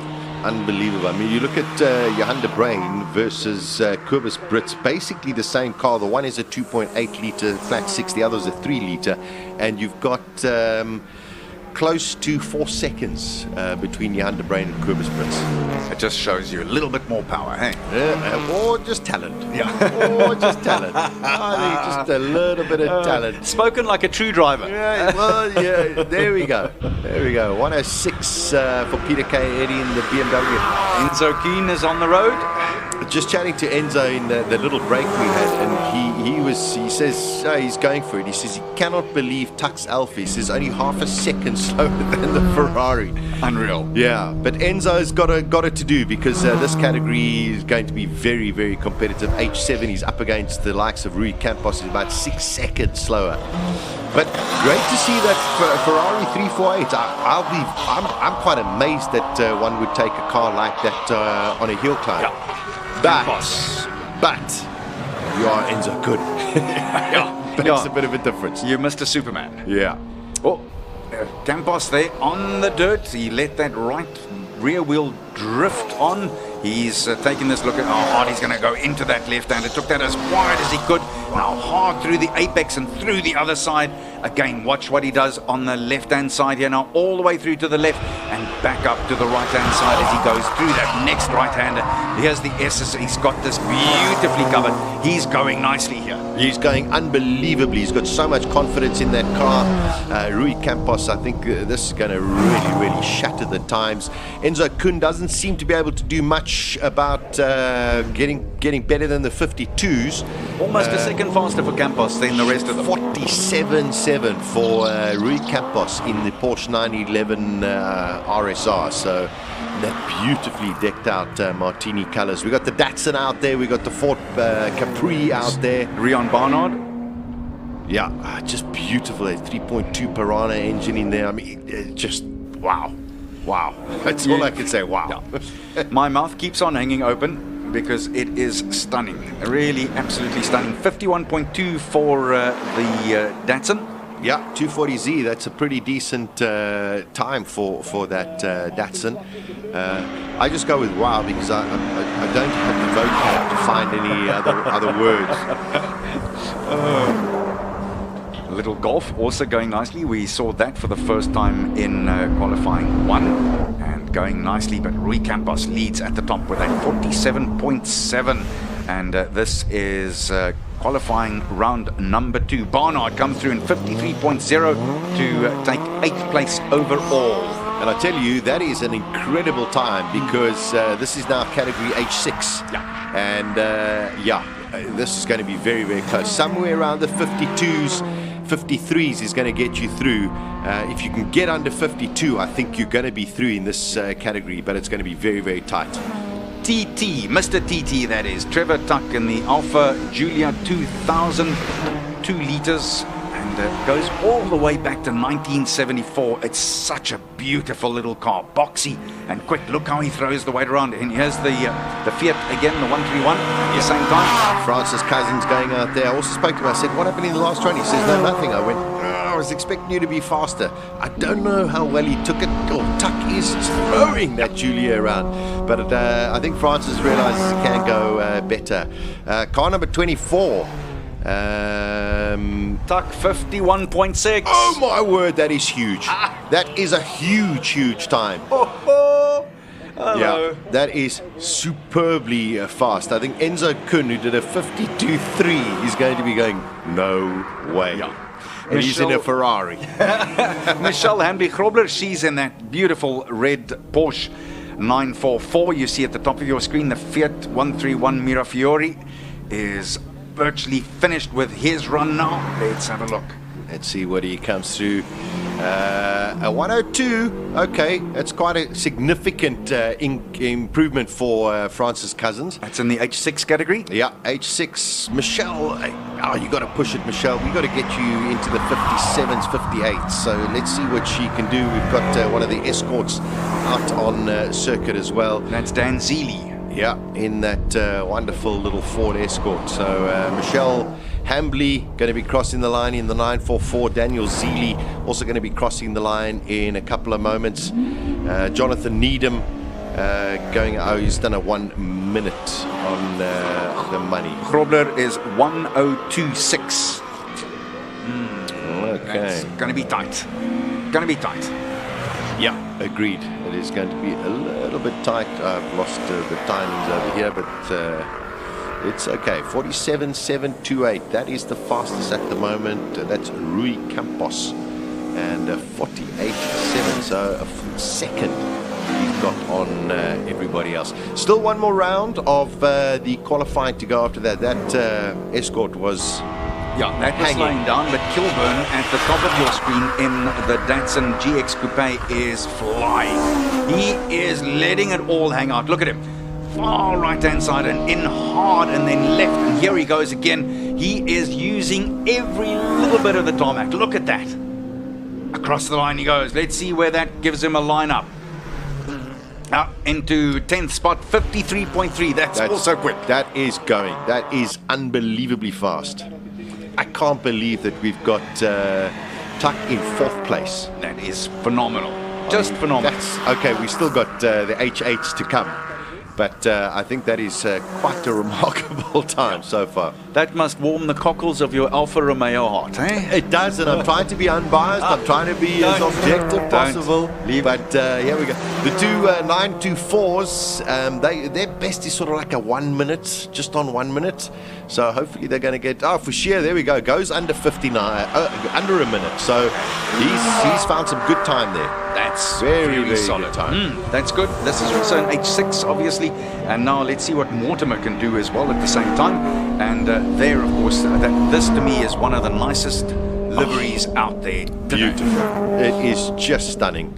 Really, really special. Mortimer does a 58.8, goes quicker than George Fisher. Wow, in exactly the same car and about 32 years difference in age. Oh man, have you ever. There goes Ian Schofield in the March 77B. 1977 is when this car made its debut, folks, and it's still going strong. Yeah, wonderful. At the bottom of your screen, Robert Flukes in that beautifully prepared Porsche. That's the 917, 502 horsepower. 53.9 for him into 11th place, but that looks good in his category as well. That's a good run. Good run. There we go. Robbie Walk in the Formula V from Jody Schechter's Mother's Day, coming out there with, can you believe it, 500 parts. Unbelievable. Keeping it together. So that is Woo! Look at Ian Schofield's time. Wow. It's coming up at 42.9. Ian Schofield. Yeah, I lost the internet just now. There we go. Wow. That's fast. That is huge in the end. So just to get back to this Formula V of what was South Africa's two-time world champion Jody Scheckter, that goes all the way back to 1969. Incredible stuff. Robbie Walk going up there, he does a 47.80, 5 seconds off Ian Schofield's time. Clive Corder's out there in the Lola.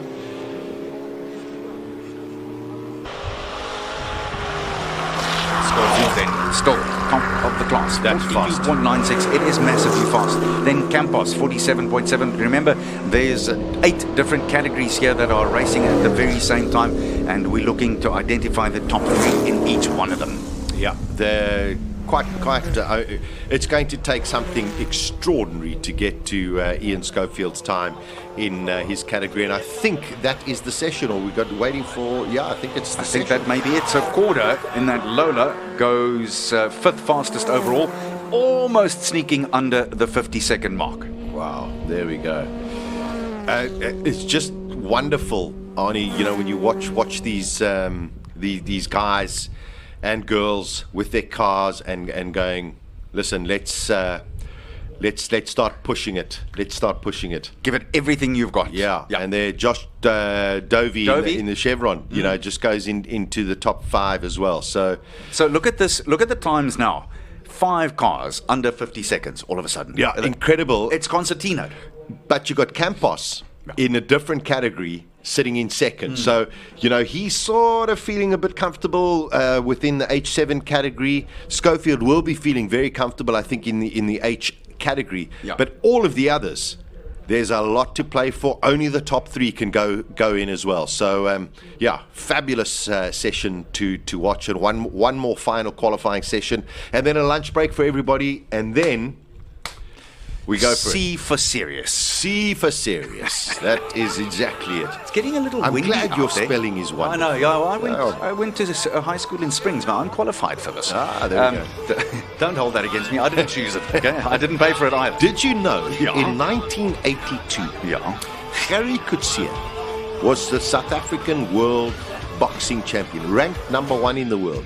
Yet he was only ranked 6th in Springs. Well, you know what I get myself into serious trouble with this, but I can say this because it's my hometown. You know, I grew up there, I was born there. But they say that they never sort out any crime in Springs because all the DNA is the same. Oh, we're just a joke. We're just having. Please, if you woke. Yeah. Sorry about Leave us alone. There we go. Get offended in your own way. That was qualifying session 2 then, and man, oh man, what racing that was to describe for you. If you've just perhaps switched on, logged on, wherever you are in the world and whatever device you're on, hello. I'm Arnold Gertz, together with Sasha Martinengo, and our man in the pits is Colin Hastie. And it's also great to have your company. We really are very pleased that you were able to join us. We hope you stay with us for the rest of the day, because with great respect to what's happened already, the highlights are coming.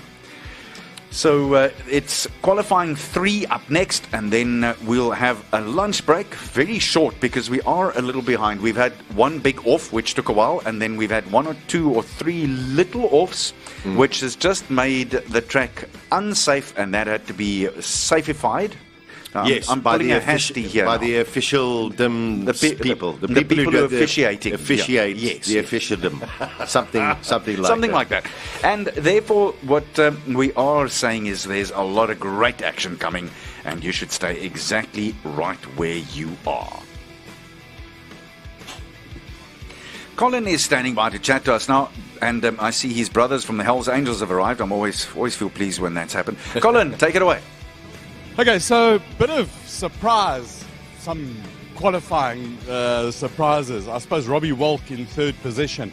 Man in 4th position is Johan de Bruin, who must be kind of happy. Johan, fourth overall so far? Yeah, it's getting airy out there. I mean, I think I'm pushing a little bit too hard with this car. I had the backside out at one stage there, and I was able to catch it. But yeah, having fun in games out there. You know, you had it loose going in and loose coming out. Yeah, I was just not go any looser than that.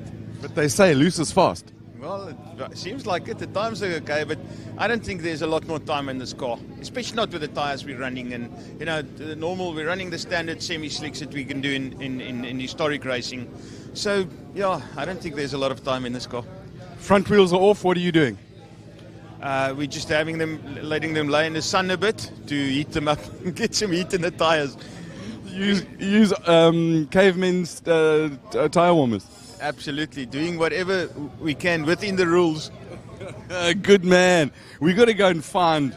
I mean, you're quicker than Josh Dovey, which is absolutely fantastic. And Rui Campos, we got to go and find Rui and see what he's done, because a proper second overall. And then the surprise man of all of them in the qualifying. And I'm just looking, 8th position overall was Trevor Tuck. Where's the long man? Here he is. There they stand. Rui, come talk to us. Rui, it's you second overall. You looks like you made it into the top 10 at the moment. That porker of yours is just sounding magnificent. Yeah, I must learn to drive it. Why are you very hard on yourself? You're quick, and now you. Yeah, so I've gone 0.5 of a second slower now in the second quali. I tried a different gear through the chicanes up at the top, and I actually redlined the last 2 corners. I mean, in the wrong gear. So I know what to do now. So. But isn't that what I mean? You've got another qualifying session before you go into class finals and then the shootout. But it's these sort of extra runs where you learn and you find the tricks and. Yeah, I gained a lot of time through turn 1 here already. I'm on the max. I come out of virtually on the apex. Yeah. I don't know what you call the outside corner. Apex on the inside. I don't know what you call the outside. But off the dirt. I'm nearly off the road, and turn 2 is still as scary as hell. You know, I mean, I'm getting both oversteer and understeer. So I know we're on the peak there. Just stay in the right top gear for the 3rd, 4th, 5th, 6th, and 7th. But you've got the launch taped as well. Yeah. Look, from last year we put in a better clutch, a stronger clutch. Towards the end, the last 2 runs, the clutch is slipping a lot. But funny enough, in the final qualifier was the fastest lap ever for us with a burnt clutch. So I'm not sure which one's working. Motor racing strange, isn't it? Yeah, very, very strange. But you know, we're having fun, and the organisers are yet again producing a fantastic venue for us. It's a lovely blooming race. Eh? It's a privilege to be here. Roy, thanks a lot. Good luck, eh? Colin, thank you. Now we need to find Trevor Tuck in the Alpha, because we like Alphas, and I mean, okay, the timing's just gone, but he's 8th overall. So stay here, Ari. I'm going to go and hunt in the back here and see if I can find Tuck. He's not here. Tuck's run away. But here's his Alpha. He said before he was going out that he was going to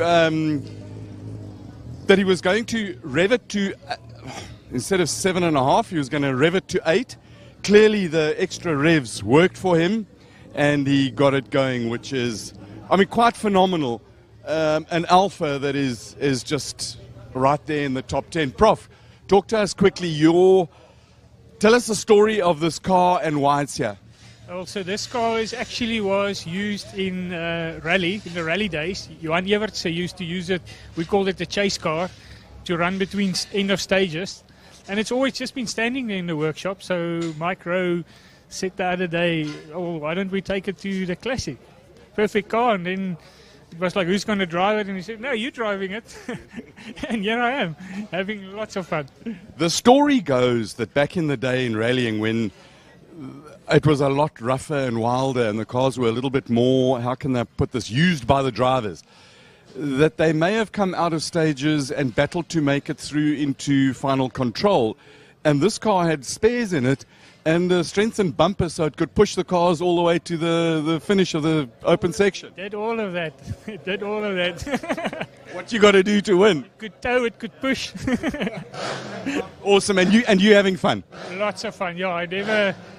For me it was going to be just drive through this up the hill, sort of a bucket list, tick the box. But it's more and more fun, becoming fun now the more runs we get. So yeah. And also more competitive because now you want to go faster. I want to go faster now. Awesome, good luck. Thank you very much. Lovely stuff. Right, we're going to go. Michelle. Got to talk to Michelle. Michelle. With your air conditioning. Yeah, my air conditioning. Your completely standard. My completely standard car. I'm cooking in here. But you are having a lot of fun, aren't you? Having the best time ever. But you know what? She needs to lose weight. She really needs to lose weight. You said that last year. I know, I said it last year, and every year I say it, and every year I don't do it, because somehow or other, it's just nice to have her looking so pretty. Now you're going to take out the sunroof, and then you're going to take out the carpets, and then the air conditioner. And then she's going to. And then you can't go to Woolies and get the tofu. I don't go to Woolies. I don't shop. Okay. I don't do Woolworths. All right. Okay. So where do we shop in Cape Town? Oh, we shop at a place called Nude Foods, and we shop at the market, and that's about as far as it goes. And what is Nude Food all about? Nude Food is unwrapping groceries one plastic thing at a time. So they sell without plastics, without any form of containerization. You get glass. So you bring your own stuff. You bring your own stuff, and they've got the pocket and my daughter's in the pocket right now. Wild nettle. It's where you can buy infusions and tinctures. You know, the world is going back to the old wisdom. So I know not of what you speak. I know you don't know what I speak, because you speak of witches and thrones and all kinds of exciting things. And I'm loving it, I must be honest with you. And the Simola Hillclimb, I'm so happy to see spectators. And there was an elderly gentleman who came here who's been here for the last 7 years, and he had to leave early because he's had a heart operation after COVID. And he was thanking us so profusely for being here, and I was thanking him so profusely for being here, so we decided to give each other a hug because we were saying thank you to each other so much. And now the world is a better place. It is a better place, apparently. We're all going to look after ourselves and care for each other better. You know what I find interesting? Here we go, we buy nude food and all the rest of it, and then we go and race cars. Yes! Don't talk to me. I have 6 children, and they're on my case. Mom, how can you be driving petrol combustion engines? You know, at the end of the day, it's like the horses. You realize that when horses became what do you call it? Domesticated. Well, never mind Less that. wild. When horses became not usable in terms of transport, when the car came in, Henry Ford, the Model A, people used to say, what's going to happen to horses? And if you look at horses right now, the breed has continued. They've become the absolute kings of the equestrian world. Think of the Spanish riding school. Think of these horses that do dressage and show jumping and equestrian events. So there will always be horsepower, as much as I believe there will always be an internal engine. Might I say that a really well-tuned, efficient combustion engine is probably less harmful overall than anything else. Can I tell you something? I think the big question is going to be with Tesla and with Elon Musk and with these guys that are building these electric cars. I personally think that they're going to need to use hydrogen cells, because I think the batteries that these guys are producing, they are more harmful to the environment. How do they actually get rid of them? Where are we going to actually store these things? So I think hydrogen cell is going to be the way to go. And if you think about the fact that Ferdinand Porsche in 1895, don't hold me to that, built the first electric car, Porsche are going to continue with that legacy. They're going to look at the history and they're going to go, wow, we were like at the forefront, and they'll do it correctly. I really do believe they'll do it correctly. There's a long story about Herr Ferdinand Porsche. Yes, I know. And some of his friends, which I think are most admirable in terms of, I think the Ferry Porsche and his friends had the most impact on the motor industry ever. Completely. They completely had the most impact. And I mean, for me, the fascination with Porsche is that I learn every day. There is so much to learn about these cars. But that's family, and you know what, that's about you wanting to learn. Absolutely. I do believe my motto in life is learn from everything. Because every single day there is something new to learn. And I think that's humanity's problem. We refuse to look at the past. We refuse to actually accept that history repeats itself. And unless we learn from the past, we can't actually plot our present, and we'll never be able to plot our future. So we're thinking of starting a motor racing party. Yes. that will look after environment and health and goosebumps and all these things, would you consider joining the motor racing party? And we could run this country fantastically. I would consider it, and I know that we're getting the E. I know the E formula is coming, and I'm quite fascinated by what's going on there. I know that Ian Banner is in charge of that, and I have said that I'd like to be involved. I think that ultimately South Africa has such a racing provenance that we need to build on it. I honestly do. I think that we've got so much potential here, and people love cars across the board. Might I say, could the next big thing be a hill climb in Cape Town? We're talking about that. I know there's been talk about that for a while. I know 2 years ago, Francis Cousins and a couple of the guys tried to get the quarry in Durbanville sorted out, and there were issues with regard to the municipality. Think bigger, think closer to Cape Town. Think Glen, think the Glen. Michelle, we have to go. I know you have to go. Listen, it was lovely chatting to you, and thank you so much. And I'm so happy that Simola's back on track, and to all the organisers and all the marshals and everybody that's here, thank you so much. What was the name of that place? Nude Foods. Nude Foods, yes. Is that for the people or the food that on? On that note, we shall move further down the pit lane and talk about some other cars. Our old man, the oldest man in the history of hill climbs, a past winner, might I tell you, of this very event. In the most wicked yellow Evo, how many numbers did it have after its name, Jeff? What? Evo? I think it was an 8 or a 9, I can't remember. What do you had about 12,000 horsepower? Something like those sort of numbers. Yeah, well, I don't know, I can't remember so long ago, about 700 and something horsepower. And that was when it was dampish and the conditions were tricky and you could use your rally racing magnificent skills. Yeah, well, it worked well for us that weekend. It was quite rewarding to beat old, what's his name, Wilhelm Bart by 0.2 of a second, I think, in our final run. Yeah, he was not entirely impressed with that. Yeah. Anyway, that's the way it went.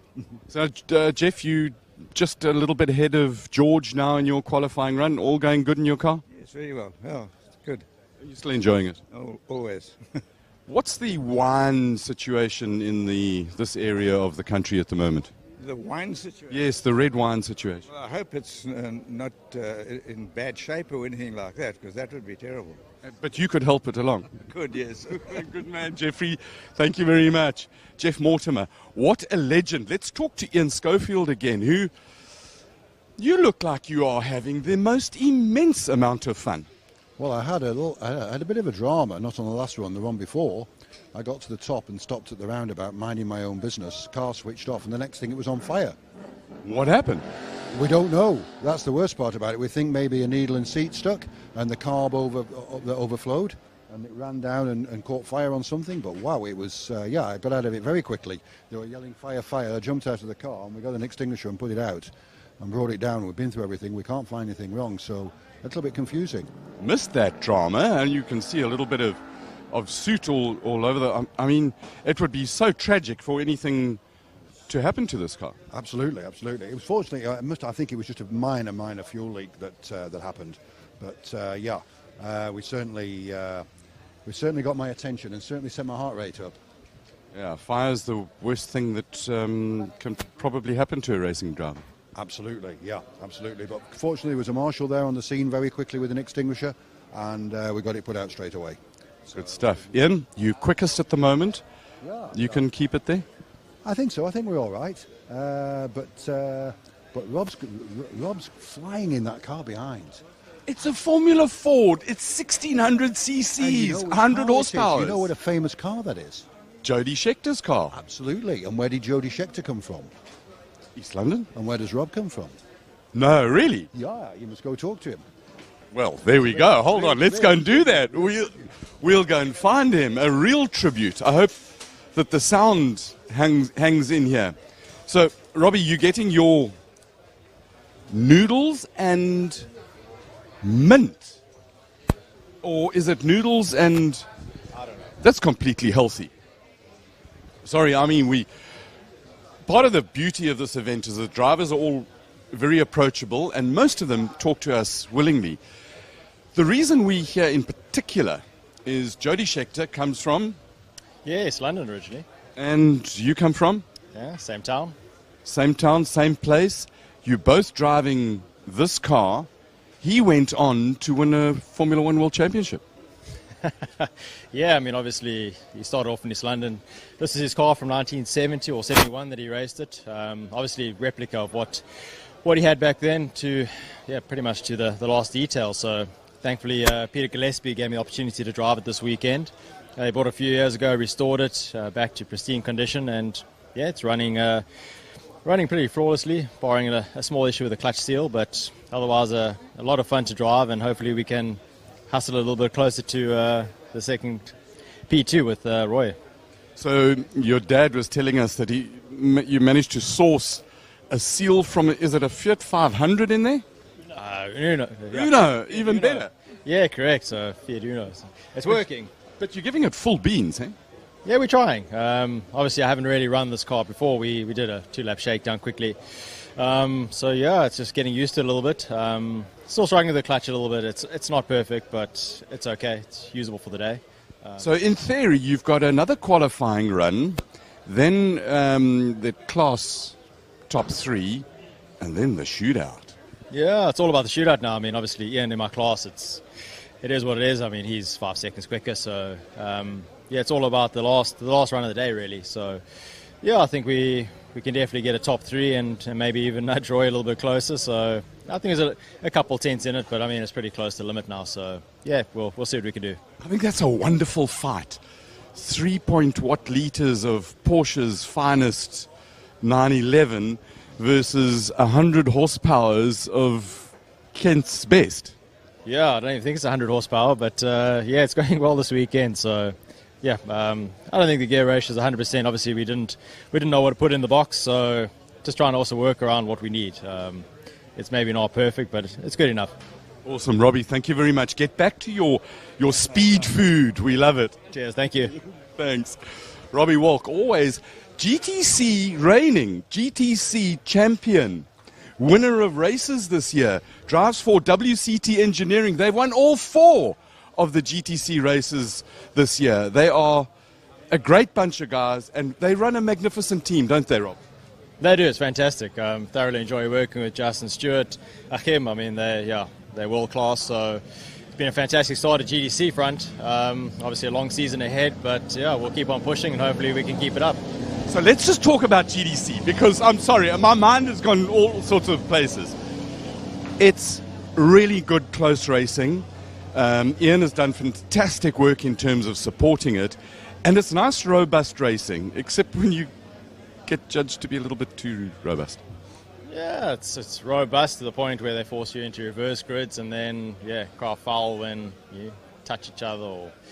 But anyway, it is what it is, and I think it just needs a slight adjustment in terms of clarifying some of the issues with regards to the rules itself. But in essence, they're not bad, just I think a bit of clarification on which side of the track and the challenges, etc. So it is what it is, and we'll work around it. But for the better part of it, yeah, we're still leading even with the penalties. So yeah, I think overall we've had a great start to the season. Could be a lot better, but I think we've definitely had the pace the first 2 rounds. So looking forward to PE. We were strong there last year, so I definitely think we build on that, and the test we had earlier this year, we should be strong.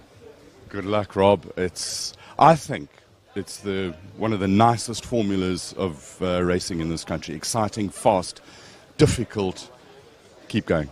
Yeah, thanks. Yeah, it's been a lot of fun, and yeah, thanks to Ian for coming on board and obviously saving GDC. I think it's going to be a great year. We've got 9 cars, and yeah, definitely close racing. So I think PE will serve out a good day. It always does. Last year was really good, so I think the racing should be tight. Good stuff. Right. The food, the speed. Carry on. I'm definitely leaving, but not before we talk to Josh Dovey, who has run away. But we'll talk to Gerald and just find out from Gerald, how have you spoken to Josh to get the gears right? Because the car seems to be quick enough. If you can just find all the gears at the right time. Yeah, we're trying. We're struggling, but we're trying. We're going to get there. We've got a plan now. We're going to change a bit of a setup in the gearbox now, just to stop it from going as far across. We seem to go from first to fourth every time we get off the line. change a little stopper so it's just a little bit more of a detent? Yeah, set up the spring a bit harder, stop it from going further across. We're losing loads of time going from first to fourth every time off the line. Awesome. Gerald, thank you very much. Your preparation work is magnificent as per usual. It is gleaming, it is shining, and we've got to get out of here. Cheers. Right. For all of you who are watching, there's stuff that we've got to do. You know that time of day. So we will go from a red car to the market because marketplaces do good stuff. Join us a little bit. We're coming back now. Don't go away.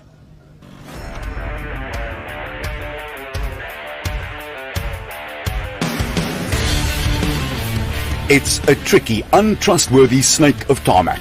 1,900 meters to the top of the Simola Hill, overlooking Knysna in the Western Cape. It's narrow, serpentine-like ascent, has nowhere to make a mistake, and yet these men and women, more than 130 of them, hurtle up it at breakneck pace in the most astonishing machines to win the honor of calling themselves the King of the Hill. Thank you for joining us and millions of motorsport fans around the globe as we bring you the 12th edition of the Simola Hillclimb. This is Classic Car Friday. Hold on to your pith helmet. Here we go.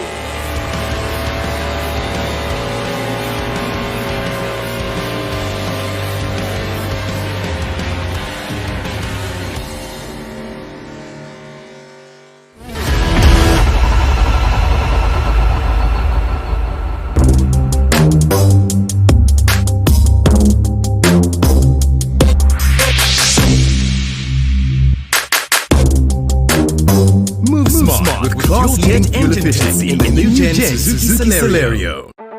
Power transfer is complete. Astronauts report it feels good. T-minus 15 seconds. Ignition sequence start. 5, 4, Copy that. 3, 2, 1.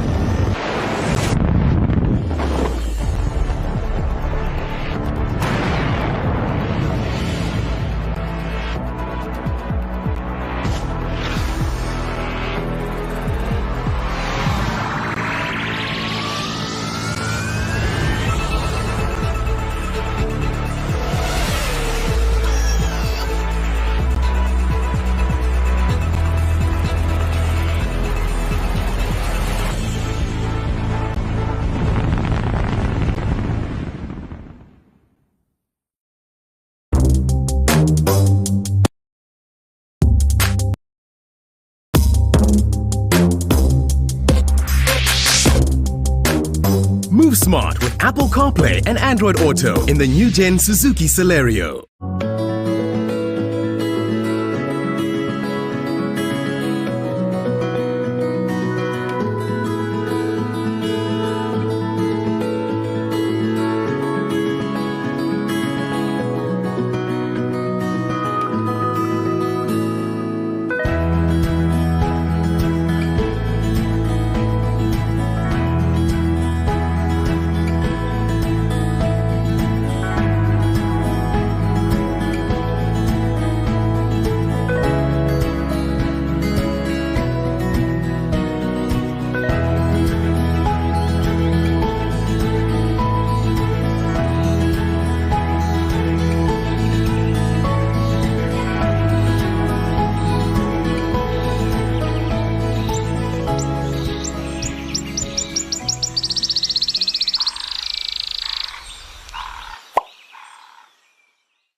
Move smart with class-leading tech and fuel efficiency in the new Gen Suzuki Celerio.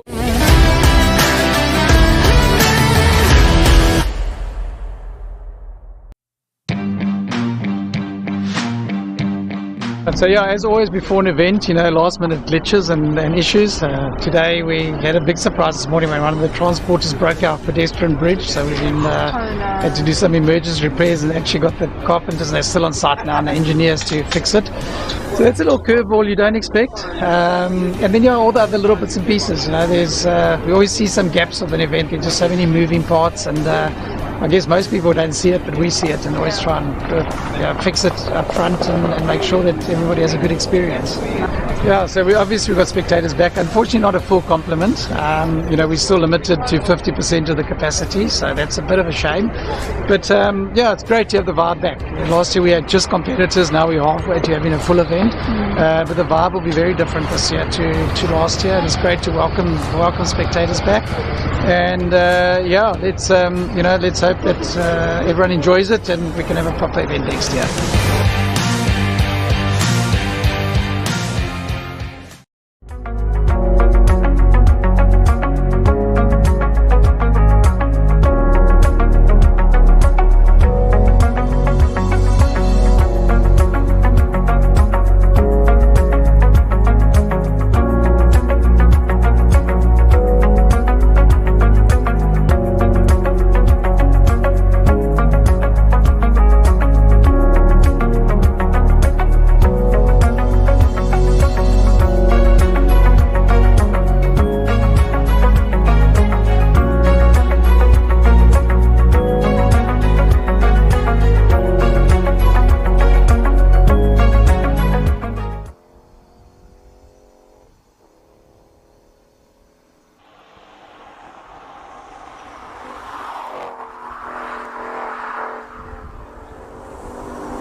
Hi, I'm Wayne Deploy. I live in Pretoria. We built the car, especially for the hill climb. Where in the world are you going to see cars like this together? And that's the main thing why I decided to enter and get that off the bucket list. My biggest competition is myself. I just want to finish this event. This is fun for me. It's not about winning. I just want to get through the whole event, and maybe next year I'll do stuff to maybe be more competitive. But at this point I just want to have fun.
It's a tricky, untrustworthy snake of tarmac.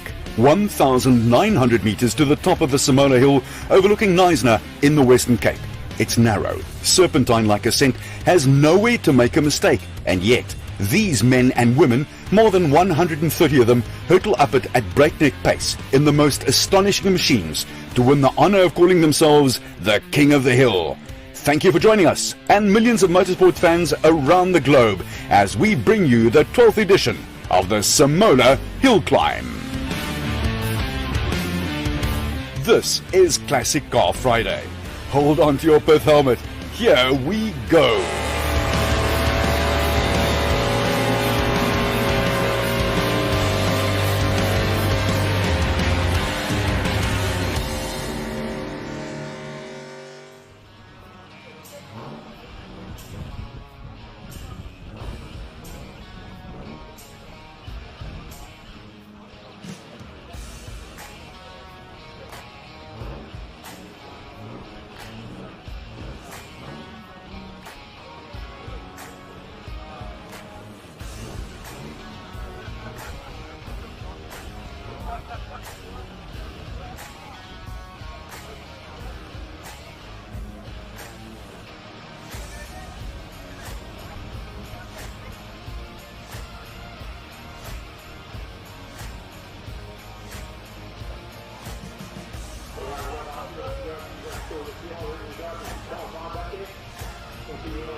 Cars running to the right now for qualifying number 3. This one will be the one that counts the most.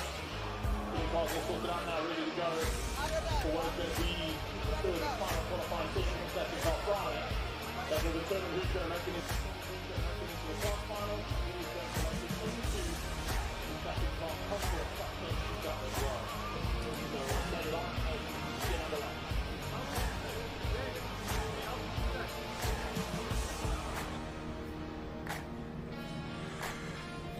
So, qualifying 3 has started. This is the 12th edition of the Simola Hillclimb. Really good to have your company with us. The first of the H1s. That's the pre-war motorcars are en route to qualify for the last throw of the dice. I'm Arnold Gentz, and I'm joined by my friend and co-commentator Sasha Martinengo. Sasha, really good to see so many of the CAT winners up there at the top and sorting out the top 3. But it ain't done yet. No, and I tell you, just wonderful to have everybody from all over the world at one of the most prestigious hill climbs in the world, the Simola 2022. This category is going to be handicapped now. It was handicapped earlier this morning, and what has happened is because these cars are so old, one doesn't really have an idea of how fast they're going to be. So everyone is sort of given an idea of what they think the car will be able to do to get up the hill, and they have an adjusted handicap target, each of these cars. So Stuart Blackbeard out there in car number 67, his target time is a 1:25. Okay, oh, he looks very, very slow coming up the hill. Looks like, I hate to say it, looks like something is wrong with that car. It is definitely so. All right, but so that's his target time. If he can go faster than that target time, then he will qualify to get into the top 3, Arnold, which gets him into the top 24. Well, yeah, the top 24 for this afternoon. So just to explain that even a little bit further, if you'll forgive us for getting slightly more technical, his handicap time is 1 minute and 25 seconds flat, and he's produced a 1:32.3 so far, so 7 seconds off his handicap time, and that's probably not going to do the trick because he was 7th in his class. And he's just done a 128.9, so he's improved. He's improved a bit.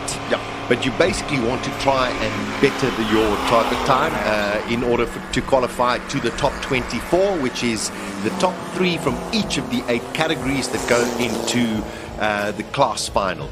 So the leader in this class, H1 at the moment, is Roger Lewis, who has produced a 1 minute 11.5 second effort up the hill, and that's good enough to lead class H1. All right, at 1:48.959 for Hannes Pickard. And I'm just trying to see, car number 66, yeah, his target time was a 1:24, so there's definitely an issue with the car. These cars are old, some of them up to 90 years old.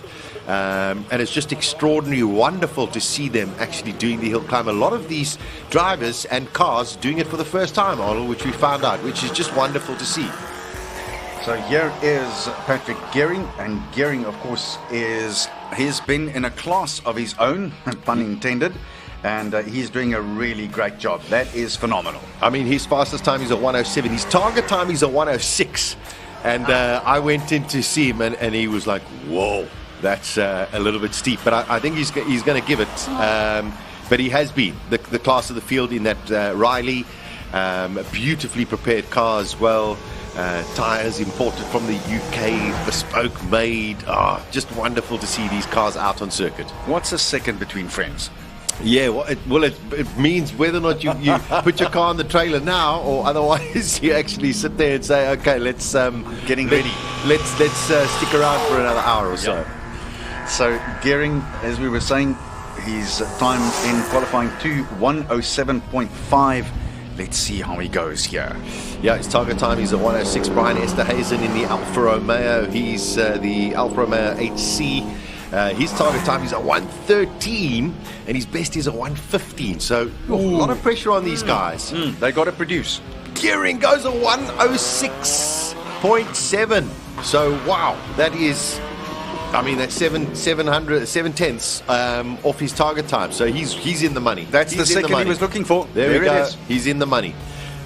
Improves by a full second. So well done, Patrick Gehring. Adam Schneier, car number 59, goes out there. That is the MG. His target time is a 1:20, 1 minute and 20 seconds. It has been glorious to see these cars, Arnold, these pre-war cars. It's very rare that you see these kind of cars doing any form of racing in South Africa, and it's just wonderful to have them here. It just reminds me of Goodwood.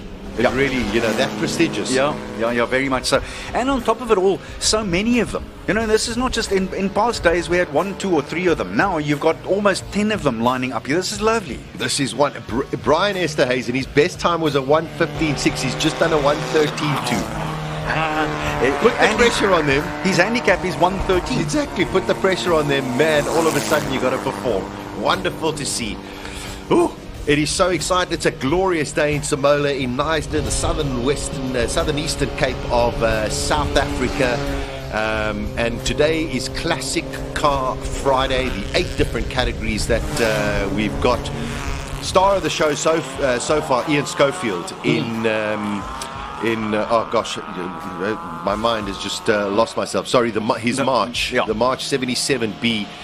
Just spoke to him now. He says he's got new tyres if he needs. He says, but he's got an actual very comfortable gap, and he just wants to keep it all together.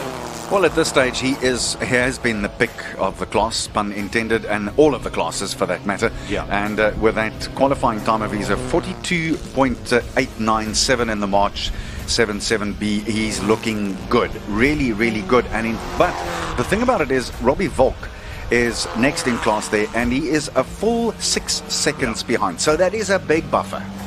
Huge buffer. It is a little bit unfortunate, just to let you know, Andre Bezuidenhout in his Lola, can you believe what happened? Coming down the hill, Richard Evans in his Corvette clearly had brake fade or brain fade and drove into the back of Andre Bezuidenhout and took him out. Broke the rear wing and damaged the struts on the right suspension, and Bezuidenhout out of contention. So he's out. Also the 2 Chevron B19s of Scribante and Jenkins also withdrawn due to some rule infringements. Yeah. So that class a little diluted, but that's racing. And we've just got to take it as it is. Absolutely. Yeah, there was they were withdrawn because there were discrepancies with what the rules said they could use on the vehicles or not.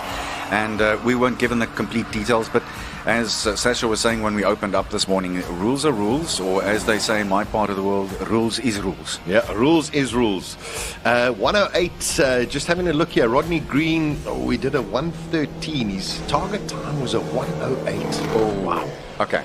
He's not going to be there then, because our top 3 at this stage looks, as you can see it there, car number 61, very clearly Patrick Gearing with a big buffer and right on his time that he needed to do. And in fact, 5 seconds to spare on the time that he needed to do. Then the next car in was Roger Lewis in that MG of his, and then Esterhazen with his 113.211, all dependent on handicap, of course, that added.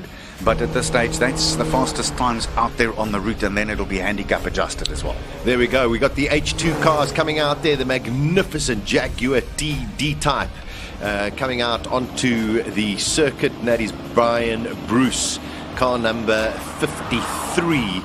And that car's just looked beautiful throughout the whole morning. I'm one of those, I don't care if it doesn't make it into the top 10. I'll just go and look at it for a while. Just want to feast your eyes. The leader in this particular category is Peter McPherson, and McPherson clocked 56.694 seconds. And that is, he's got a very solid looking gap over the rest of them at this stage. So just to, if you're only just joining us for the first time, this is qualifying 3. We've had qualifying 1 and qualifying 2. What they will do, besides that first category, which was the pre-war, all of the other categories, whatever your fastest time of Q1, Q2 or Q3, if you are in the top 3 of your specified category, you go into the class final. There is H2's leader, and McPherson is on the way with that beautiful 1964 GT40. It belongs to Brian Bruce, who's here in Neisner, and you've just seen him go off, and he is the competition. So these two men are racing against each other, and of course McPherson is in Bruce's car, and he's putting one over him at the moment. I wonder if they'll speak at the end of this. Well, you never know. And I was also talking to Brian Engel a little bit earlier, and he says, man, I'm up against that Ford GT40. I said, come on, man. And he's got a bit of a brake problem. They've sent somebody into town. They're making a brake pipe for them. I said, what do you need brakes for? You're going up a hill. Come on. What's wrong with you? You're going up a hill. You don't have to stop. I bet you he gave you one of those. I said, listen, Einstein worked it out. Gravity, it'll stop you. Yeah, smart. That GT40 going really nicely. That looked like a very quick run. There you go. 54.5 for McPherson. So let's just see how that stacks up. Well, there you go. He clocked 56.6 in qualifying 2. So that's 2 seconds. He's lopped off a lot. That is a lot. Brian Engel out there in the Porsche 550 Spider. He's a couple of seconds off the pace, but he's going to have to find something. It seems as though incredible how when you connect it, hey, we need something made. Oh, that is proper sideways. He's lost a lot of time there. He's lost a lot of time, but he's really, really pushing. You're in the middle of Neisner, in a little town of South Africa. We need a brake pipe made. On a Friday, they just send somebody into town and it's made. It's made. Wonderful. Unreal. Wonderful. 55.6. That is a great time with Barry, with a huge moment going through those second S's. Andrea Cryer in that little green and white Austin Cooper. It's an upgraded engine that produces about 70 horsepower and torque of 75 pounds per feet at 5,900 revs per minute, and it only weighs 650 kilograms. Unbelievable. Wonderful. Here comes the other of the wonderfully prepared minis. And this, of course, is Headley Whitehead in the Austin Cooper, which is 71 kilowatts, 1.2 litre engine in there. And this thing just smoking it up that hill. There's tiny little wheels. And you just, floor it. Look at him go. Absolutely beautiful. Look at the line here. Very interesting to, as wherever you may be watching at home or on your device, on a train somewhere or whatever the case may be, just to compare the different lines that the drivers take, because some of them will go really tight in and hard into the apex of the corner and out the other way, and others find it easy. Oh, hello. Oh, he's given it the whole welly there. He gave it Flat everything. And some of them protect the car a little bit. They go in the middle of the road and they want to find out exactly where the best part is to change the weight of the car. But with this little Cooper, there's not much weight. You can't throw much around. No, exactly.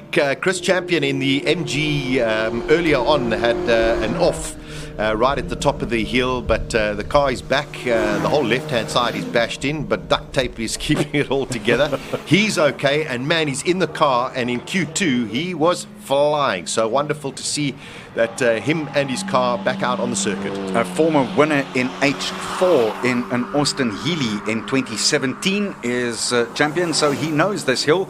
And I bet you that was a really, really scary moment. It was scary for us sitting here in the commentary box describing that to you. But he walked away, and again, it shows you the safety of these vehicles. One of the most beautiful cars you'll see on your top of your screen. That's extremely wide for the Jaguar MK2. But such a pretty car, Alexander Krah, 4.2 litre 6-cylinder engine. Let's see, there is the wonderful Jennifer Abbott in her 9146 Porsche, prepared by herself as well. And the daughter of Mr. Porsche himself, John Abbott. The car is a mid-engine sports car design, manufactured and marketed collaboratively by Volkswagen and Porsche from 1969 until 1976. It was also only available as a Targa Top 2-seat roadster, powered by either a flat 4 or a flat 6, but they made it a 2.2 litre engine. That is car number 44, Bill Annette's in the MG BGT 1968. What a design for a car from that era. Beautiful, beautifully designed. Looking at some of our times in the H2 and H3 category that is coming through now. Jennifer Abbott goes through in a 59.5. I think a little bit slower than what she was. What's the sort of best time in H3? 52.60. That was Clayton Kimber. And placing 10th overall, which is a really good showing in that AC Cobra Daytona. So that sets the pace for them, 52.6. Whoa, I tell you, a long way to go. You want to be in the top 3 in order to make it into the class final for later. We've got an MG on the track underneath there. I think it is one of those Fords. Yeah, AC Cobra, Clayton Kimber. Down there as well. So Clayton is the leader in H3, and then the leader in H7, Rui Campos, and the leader in H8, Andrew Schofield, will go a little later on today. There's one of your favorite cars, Sash. Yep. The GT Junior, of course, the step nose. Alfa Romeo. This is in the Class H3 category. Ashley Bowd looking to improve. I think he, run about the 1 minute 2, so going in there a little bit gentler. One would have expected a little bit more hairiness, especially in could well be your final run of the day. So car 37 in the very capable hands of Gavin Rook, and Gavin was quick earlier on, and as we were saying, he's got 2 firsts and second places in H3 on Classic Car Friday. He knows his way up this hill. Yeah, wonderful to see. We've got the 8 categories that are coming through. From these 8 categories, we've got the top 3 in each of the categories the top of each of the categories will go through into that class final.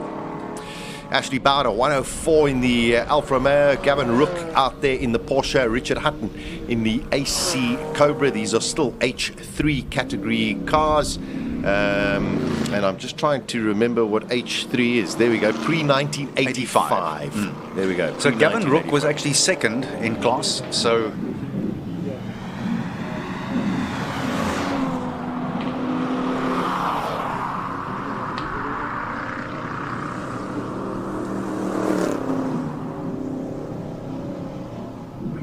fine racing happening.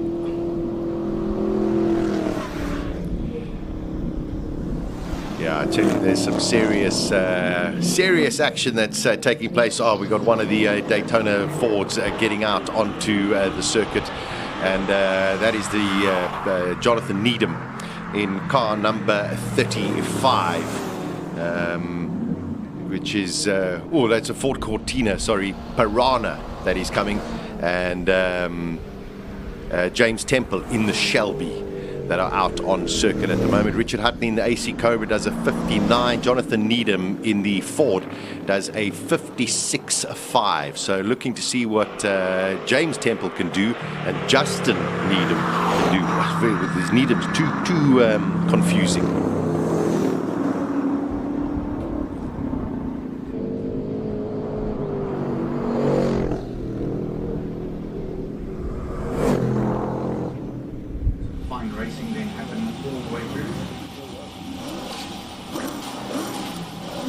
Here is Paige Lindenberg, and she's got that block of flats of hers, as she calls that Ford Fairlane, off the line and going at a rate of knots. Interesting that the bonnet is open. They're trying to get some air through there. Obviously, they may have a little bit of an overheating problem of some sort, but Paige will not let that put her off. Her old man, of course, Peter Lindenberg, is an absolute racing legend. And also a motor racing, I beg your pardon, water sports champion, because those power boats he did an incredible job with, and was several times a South African champion as well.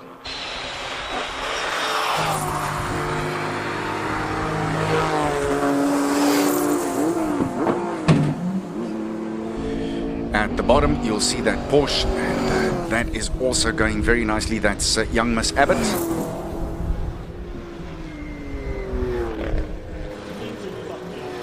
Lining up in the top part of your picture. We split screen this for you so that you can get as much action as possible. We love seeing it as well. Cobus Brits in the 911R, dating from 1967. Tell you what, an outstanding lap again from Paige Lindenberg, a 53.2. So she's looking good and quite comfortable in category H5 to progress.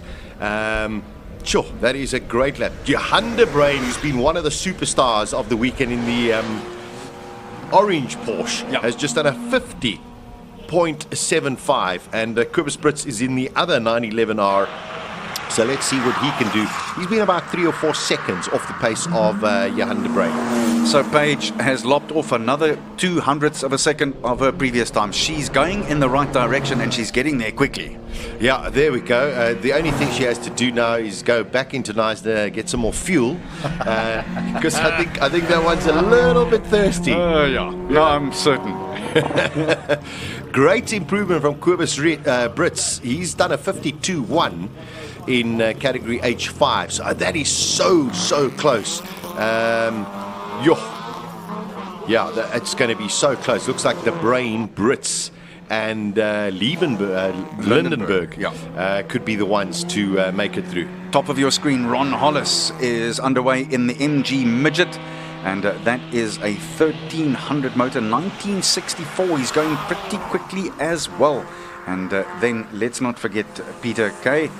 He's going nicely here himself in the BMW, as prepared by Graham Nathan, Mr. BMW. Yeah, here we go. We're into category H4. Peter Kay had some issues a little bit earlier this morning, but seems to have really found his rhythm. 107, I don't know if you'd be overly happy with that. It's going to be tough for him to get through. Enzo Kuhn in the 348 Ferrari. He's going to have to drive the wheels off this car to get through into this afternoon's battle. Hollis is the category leader in H4, so let's see what he produces here, and he's over the line. Let's see where he slots in.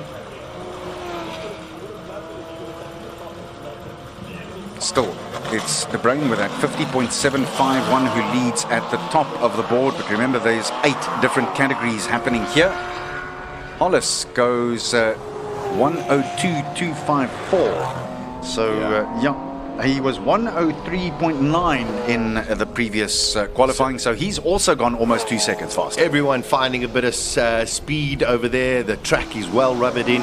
This is the man to watch, Rui Campos, flying in that Porsche 911R. Enzo Kuhner's just done a 52.8. That's sort of like he's just been there all of the time. So consistent. There or thereabouts. Just cannot find anymore. Rui Campos just, oh wow, that car looks planted.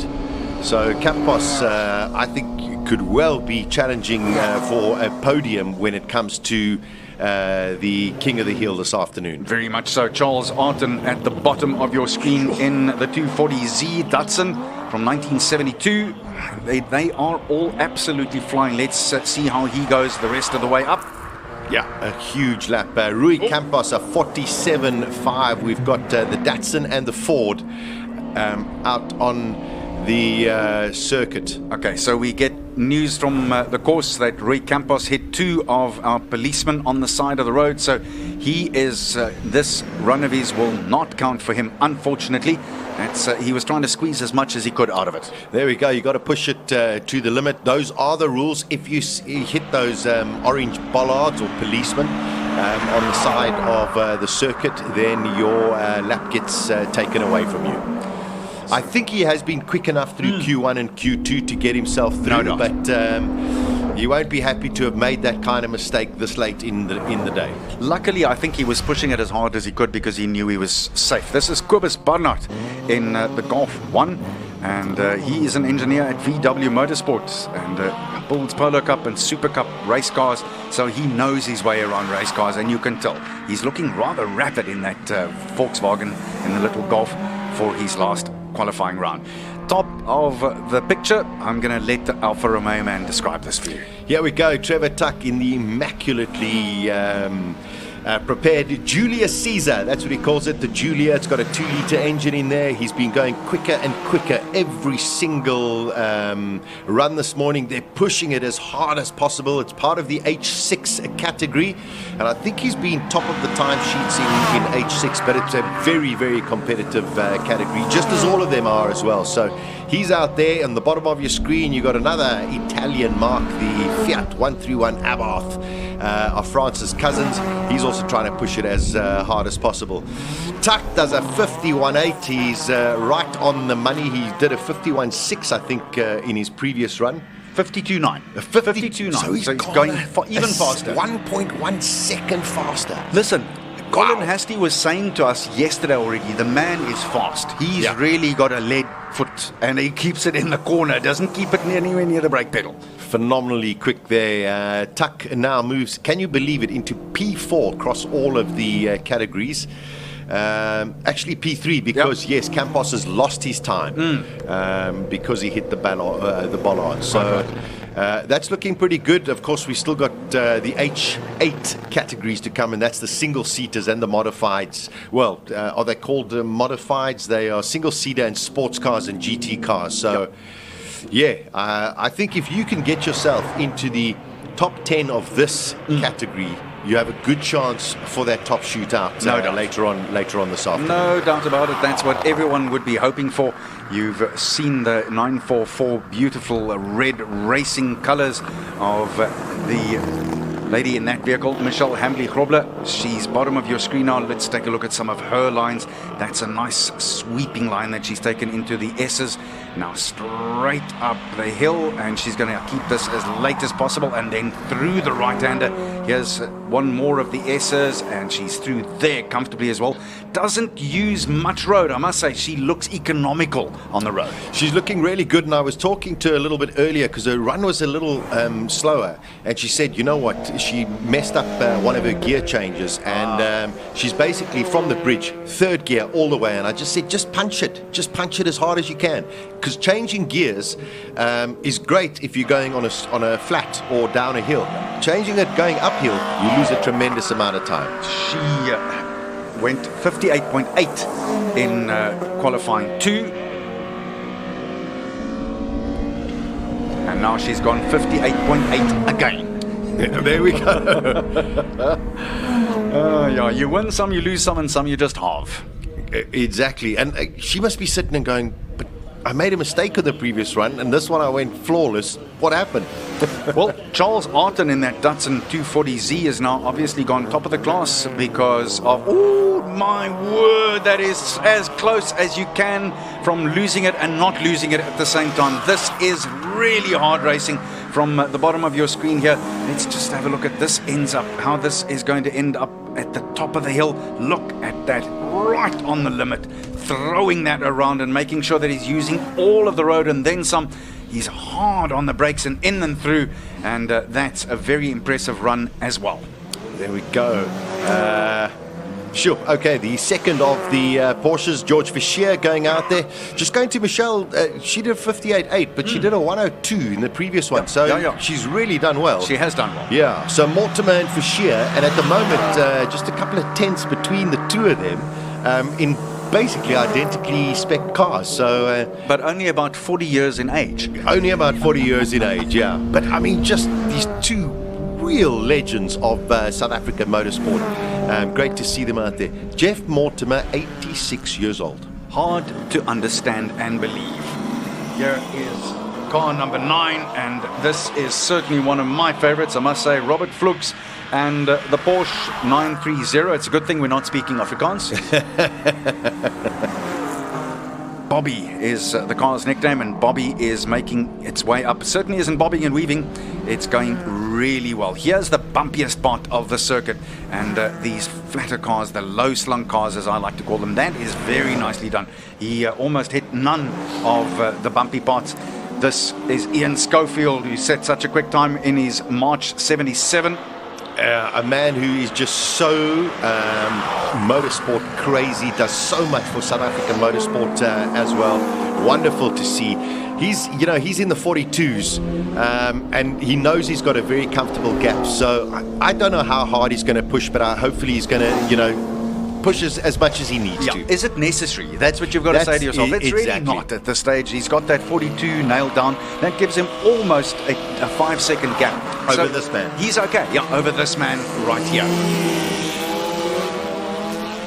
Looks like brand new tyres there for Robbie Walk, but he's got to find 5 seconds, and even the talented Robbie Walk is going to battle to find 5 seconds against Ian Schofield. But great to see him in that original Schechter Formula V from many years ago, and no wing on that car. Yep.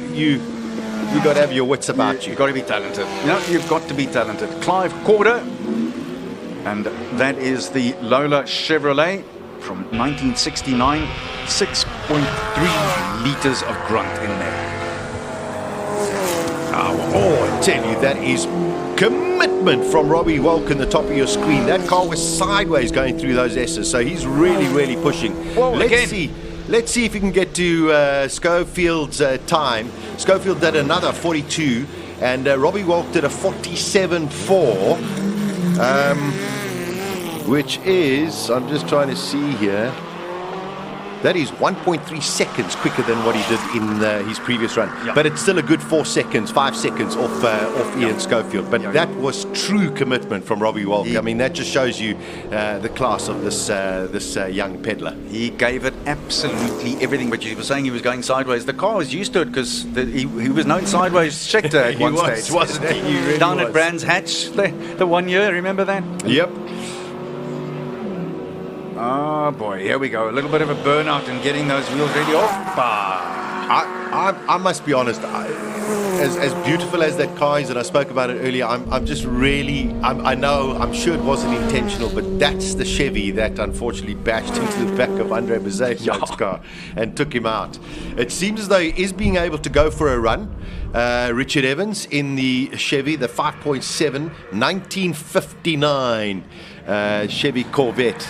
So our studio door where we're sitting is open, and the smoke has just drifted into our studio from that burnout, and the smell. Oh, I love the smell of burning rubber in the morning.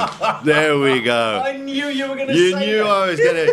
Marlon Brando's got nothing on me. Brilliant. There you go. Smell it. Oh. Yeah, I'd want to tell you, you could get high on this stuff if you happen to smoke rubber. It's drifted in, that was like mist drifting in through the studio door. That was just brilliant. And now I thought maybe somebody's, generator had exploded, and then I realized, it's from the Chevy. Sasha, have you got spare underarm here? You can smell like a braai when we leave. Exactly. So Richard Evans going to be our final car in Quali 3 for Classic Car Friday. From here, we will get the top 3 of each of the categories, and they will go and contest the class final. From there, the top 10 will go through to the final shootout. Look how interesting this is, though, Sash. Look at what's happened here. Look at the camera and the movement. Look how windy it is. All of a sudden, it's a lot more windier out there than in the previous hour or so. Wind has certainly picked up. The nice thing is the wind is from behind. Yeah, very much so. But if you are into it ever so slightly from one side or the other, it could change how you go into and out of a corner. And that's something that they're going to have to manage in the next rounds of racing. And that's going to be all important. Very, very good point. That when it does come to wind direction, a lot of these cars they have everything stripped out of them, Arnold, to try and make them as light as possible. Yeah. And even though they've got a bit of a tailwind with them, the one thing is all of a sudden you've got this beautiful wind pushing you. Yeah. If you still get your brake marker wrong, at one or two of the points where you do need to use your brakes, it can create a little bit of chaos. And I think Robbie Walk, as much as he was pushing, I think the wind also had a little bit of a factor in him as well. So something the guys are going to have to be mindful. They would have picked it up on there, but the wind is picking up as the afternoon progresses. You mentioned something that I think it begs a question. Yeah. On this route, do you have certain spots where you think the drivers have their brake marks? Because if you're racing on a circuit race, you've got markers, 3, 2, 1. You know where you go, and you know where the top of your brake mark is. Do they here, or do they go by feel on every run? Especially the cars that are a little bit quicker, but everything's relative. Even the slower cars, they are going the fastest that they can go. And there is a point at even on a hill climb that you do have to brake, and you have to position the car in the right place. So they have specific markers. They know exactly. They'll pick it out as a leaf on a branch and go, that's my marker. There we go. Now with the wind coming through, I'm just getting. Thanks, Colin. Colin has just popped in here and brought us the qualifying. What a champion he is! And you said he's not a nice guy. Really? Oh, I did. Sorry about that, Colin. Yeah. So they definitely have a brake marker, and that would have changed a little bit as the sessions have gone along. But now they know exactly, man, that is my optimum time. That's where I have to go. And you're going to try and stick to that as rigidly as you can, unless where the wind is now picked up and you go into a corner where you all of a sudden catch it just from the side. It's south behind you all the way, and all of a sudden it's southeast, and now you've got trouble. That's it, and that's the gamble that you're going to take. But now it's all about commitment, because from here we want to get into the top 10. Okay, so number one is to win your class. And then, of course, to get in the top 10. So all of the times now are null and void. Yeah. Now it's a question. Yes, Ian Schofield might be 5 seconds ahead of Robbie Walk, but now is where it counts. Yeah. And you make one little mistake in one run, it's over. And you're done. It's gone. You're going to be third you're still going to be on the podium, but you might have been first. You might be third. Yeah. So next up, of course, it is all of the top 3 races at each one of the 8 classes. And I think no one better to explain it to you. He ran in here and he gave us the qualifying times. And it's led off by Schofield, Andrew Schofield, that is, at 42.8. But I'd love to hear what our man in the pits, Colin Hastie, has to say about it. Cole, all yours. Man, what qualifying. And I've got the merged results because there's 3 qualifying sessions. You end up with the fastest time in each of them going. So there's 2 parts of this. One is the top 10, and there's cars all over the place. So, Ari, we're going to turn around and we're going to walk down here first, because there's some quite lovely results in this. And one of them, let me just go, you stay there, Ari. I'm going to go all the way around here, and I'm going to get to Charles Arton and grab him here. Charles. Hello. Camera's over there. I'm looking at the qualifying here. You made it through in 7th in a 240Z. That's Let me see the time. I haven't seen the time yet.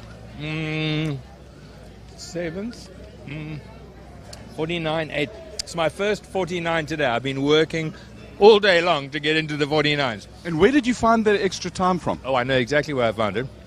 I was going so well at the very top of the course and turning into the last bend at the finish line, I was completely sideways. I had zero control of the car, and I just flew through at that angle and caught it 20 meters later on, and that's how I got into the 49s. I mean, it was a hectic run. That last right-hander has got that off camber on the outside, and the finish line's just over that right-hand line, so you've got to just go flat as you can through that.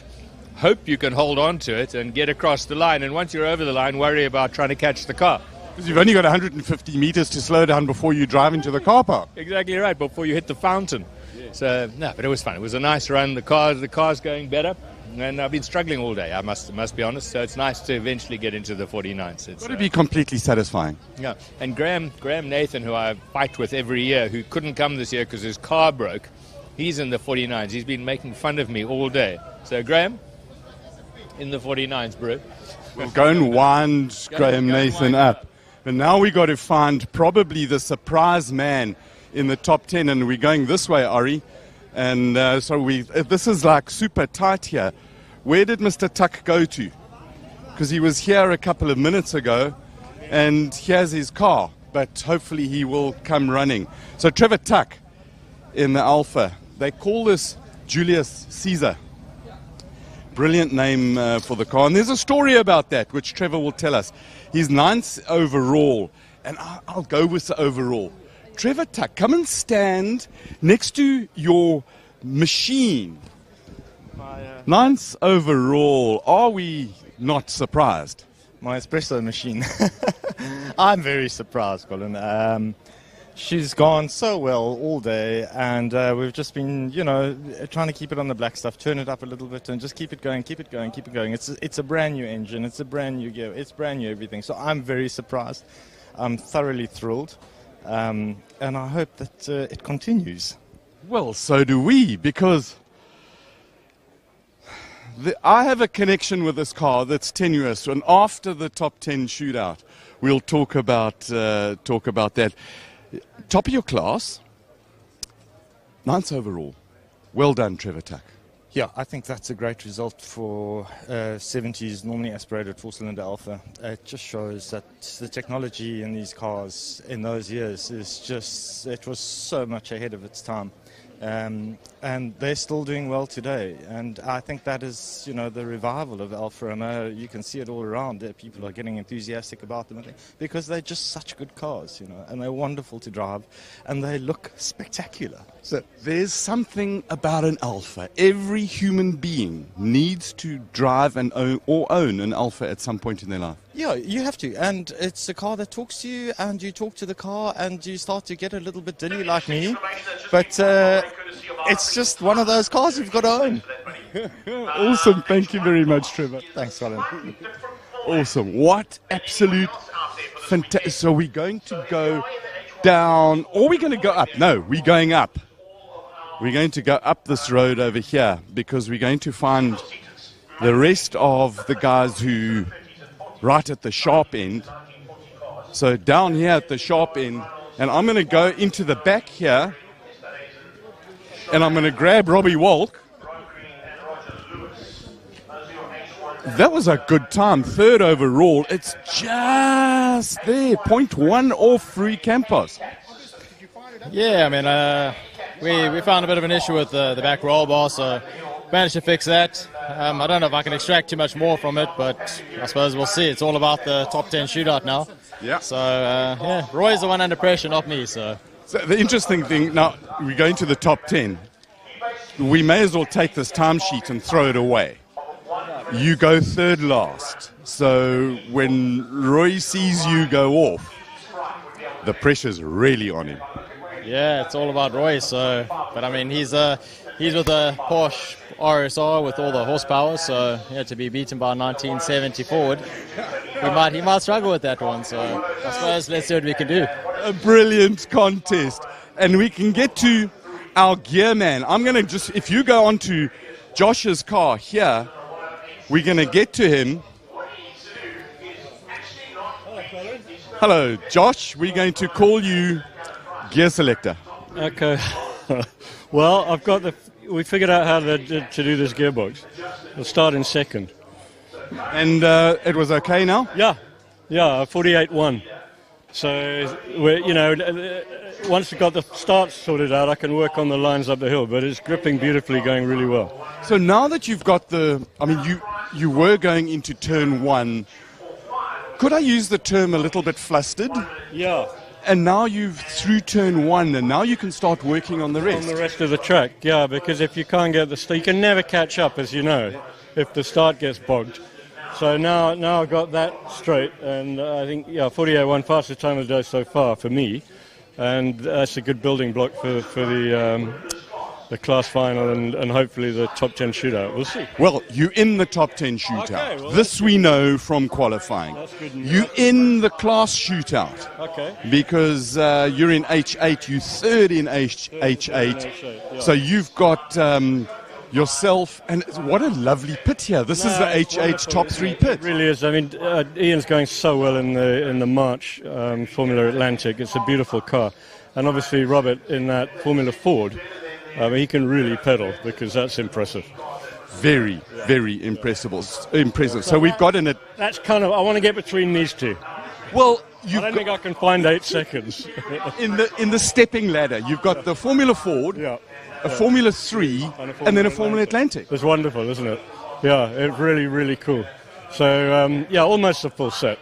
So one of the questions that was asked, the arrows on the front of the car, that is because it was painted like that in period. That was the livery that Chris Skeeping, who was the works driver for Chevron in 1971, that was his livery. And so as was delivered. So it's basically been brought back to how it looked then. And we've got all the certificates from the factory and photographs of him with this livery. But those arrows are almost, it's a signature of Chevron racing cars. Yeah. The arrow, either one or two of the arrows on the car. Down the front. Yeah, it's a great look, isn't it? Absolutely magnificent. Kept all the, obviously the previous owner, Tom Powell, did the Monaco Historique. He did Spa. He was running the historic F3 championship in the UK. So I've kept all those stickers on because part of the car's history. It's fun. Provenance, and now I've got a Simola sticker to put on. So that's bloody brilliant. Well done, Josh. Thanks very much, Colin. Okay, cheers. Cheers. Right, Josh Dovey. And the man of the smile. Look at this magnificent smile. Ian, it's a wonderful pit this. We've got a Formula Ford, a Formula 3 and a Formula Atlantic on top of the pile. Yes, we have. Yeah, very good. Yeah, single-seaters rule, eh? And just the lovely bits of history. Jody Scheckter, Chevrons, March. It's amazing stuff, isn't it? It's great that these cars are all here today. Really is. Because what's so worrying is so much stuff has gone overseas, and it's so sad that the country's losing all its motorsport heritage. So for these cars to be here at this event is really good. It's a privilege to be here and to witness. Thank you for bringing the toys out. Actually, thank this gentleman, because this car was lying against the wall in his workshop. The gold one? The gold one, yes, it was. That gentleman, let's talk to that gentleman. Stuart Thompson, you've flown in as hired help for everybody. A bit of a treat, Colin. I mean, isn't it fantastic being surrounded by these cars? Stuart, we're just talking about Formula Ford, Formula 3, Formula Atlantic, the history of stuff, and this tub was lurking in your workshop. It was. I sold it to Ian, and Brian put it together and has done a lovely job. And isn't it fantastic to see it out here? It's fantastic. This is just it's a privilege to be in amongst so many historic cars with true meaning in them. It's super that Josh has brought in this Chevron. I mean, there was one that raced here quite a lot. Tony Martin had one. and really nice to have a car like that in South Africa. Special time. Stuart, we'll talk a lot more to you Saturday and Sunday, because that's when you're going to work on some big cars, aren't you? Yeah, I'm looking forward to it. It could be quite exciting. Well, it shall be. Right, let's go, Ari. Thank you very much, Stu. Have a wonderful day. Stuart is the patron, the head man, the big cheese of WCT Engineering. So we'll go down the pit lane and we'll try and talk to as many as we can. Of course, we have to talk to Johan de Bruin, who is in 5th position. James Temple also in... James Temple's in his Porker. The prof didn't quite make the top 10. We've spoken over there. Enzo, let's talk to Enzo here. Oh, heartbreak, Enzo. Why though? Because 11th. It's so close. close. Realize where you fit in, and if, with a road car, that's where it should be. No, we're happy with today. We're having fun. Well, there you go. And might I just add, the sound of a flat plane crank V8 been rung proper. A thing of great beauty. Thing of magnificence. Just remember that this event is all down to the next run. So, if you have a bad run and the next run up the hill, that's what determines your whole day's effort. So it's not over till the fat lady sings. Love your thinking. Never ever give up. Don't give up. Enzo Kuhn, champion of note. Let's go a little bit further down here, because you see, Porsche, we're going straight to a Porsche. Let's find Johan de Bruin. He's not at his car. This is the second time they've had the front left off, and he's got it lurking in the sun. So the sun sets in that side, so the geographers amongst you will know that that is where the west is. Take the tire off, and they call it a semi-slick. Put it in the sun. Try and get some rays into it to get some warmth in the tire. Johan is not lurking in the back. So now we've got to see who next we're going to go and talk to. And I think we should go to Quibus Brits. We actually want to go and talk to Paige Lindenberg, because she just missed her... she's in the top 3 in her class. Look at that. Where is she? She is over here. Paige! Oh, driver of the boat. Is there something you're trying to tell people? About what? The baby or the car? It's the second time we've seen you. It's my nephew. It's the new member of our Lindenberg team. How old? A month. Okay, so turn around so that we can introduce. It's not. That's the mum and dad. It's not. We're not introduced. We're not abusing your baby, are we? This is Remy Temple, the new Lindenberg member. That's his dad, James. He just made top 6, and his mom, Kiara, is my sister, and it's a Pete lookalike. Shame. What? Peace. What? No, turn around. Shame. No, turn around. Get the sun out of his eyes. And we shall now talk to James. So, James, we know what you were doing about 10 months ago. Oh, somewhat, yeah. It was a bit more of a hot lap than that, but it was good. A hot lap? No, it was all good. James, we jest. Congratulations on a future racing driver. Remember to start investing now, because those things, when they start to race, they consume resources. But enough of Paige. Let's talk about your run. How was it? It was good. The first quali was better. That was our fastest. And then second one we decided not to do. You want to limit your risk up here. Third one I went just to get my eye in. Coming out of 2, got a little bit sideways, just backed it down, did a 50, so that was cool. Apparently I might have hit one of the little policemen, but that's life. And then it was just about getting the eye in for the class final, and then obviously trying to do as well as we can for the top 10. But car's doing good. Big thanks to Shelby and all of our sponsors. Car's ticking perfectly. I mean, this car we've done... Let's go to your car, because there's so many people who don't, and I'm glad the bonnet's open, because there's so many people who don't truly appreciate the coupe-ness of these things, and there's a lot of engine there. It is a lot of engine. Like on the circuits, we don't battle as much, because obviously they're a lot cleaner, a little bit more rubber. Yeah, the car doesn't like the bumps as much, so it's hard to stay on the power all the way down on the bumps.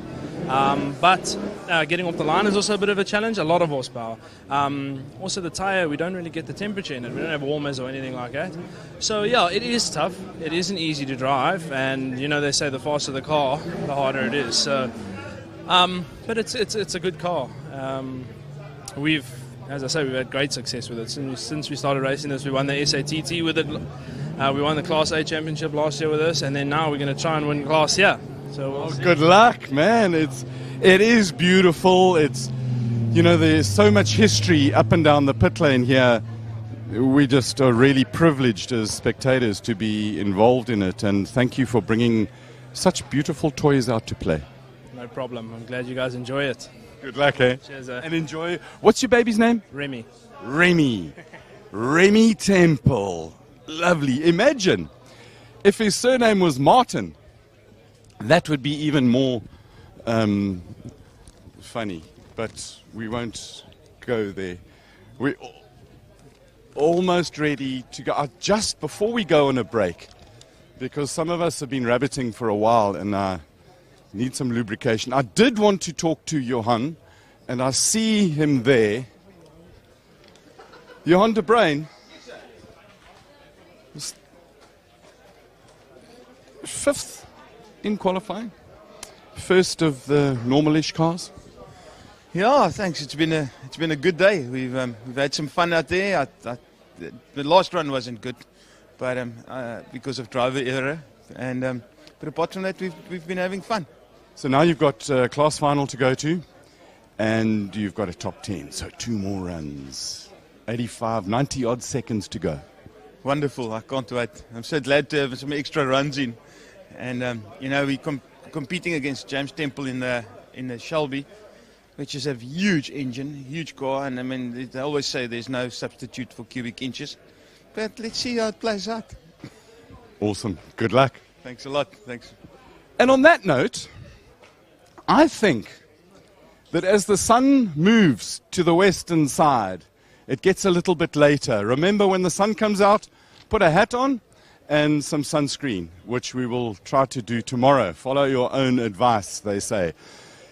It's been a build-up. Now we get to the class finals. 3 per class. And they have a go. And the winner takes all. And then it comes down to the Charlie Award, the top 10 shootout. There's only one winner. No more times. 10 men and a woman go up against the hill. They will have a go for glory and to be called the King of the Hill on Classic Car Friday in 2022. We'll be back.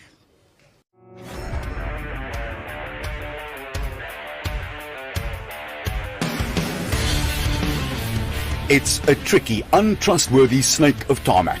1,900 meters to the top of the Simola Hill, overlooking Knysna in the Western Cape. It's narrow, serpentine-like ascent, has nowhere to make a mistake, and yet these men and women, more than 130 of them, hurtle up it at breakneck pace in the most astonishing machines to win the honor of calling themselves the King of the Hill. Thank you for joining us and millions of motorsport fans around the globe as we bring you the 12th edition of the Simola Hillclimb. This is Classic Car Friday. Hold on to your Perth helmet. Here we go.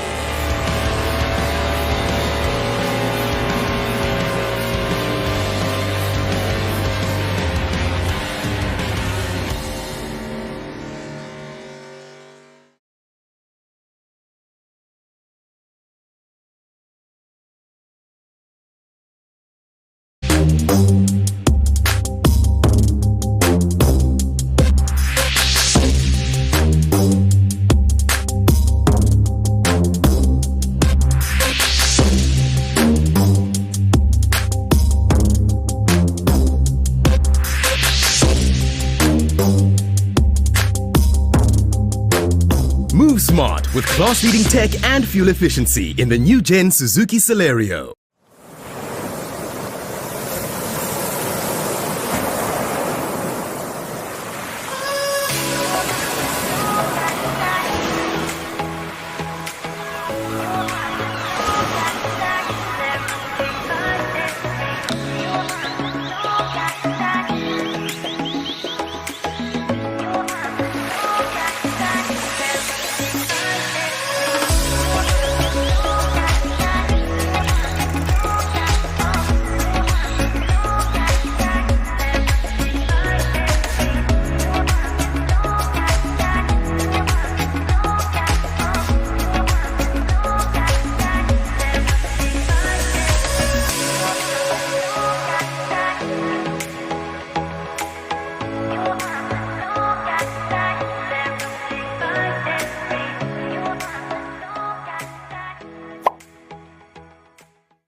Hi, I'm Vane Deploy. I live in Pretoria. We built the car, especially for the hill climb. We're in a world that you're going to see cars like this together, and that's the main thing why I decided to enter and get that off the bucket list. My biggest competition is myself. I just want to finish this event. This is fun for me. It's not about winning. I just want to get through the whole event, and maybe next year I'll do stuff to maybe be more competitive. But at this point, I just want to have fun.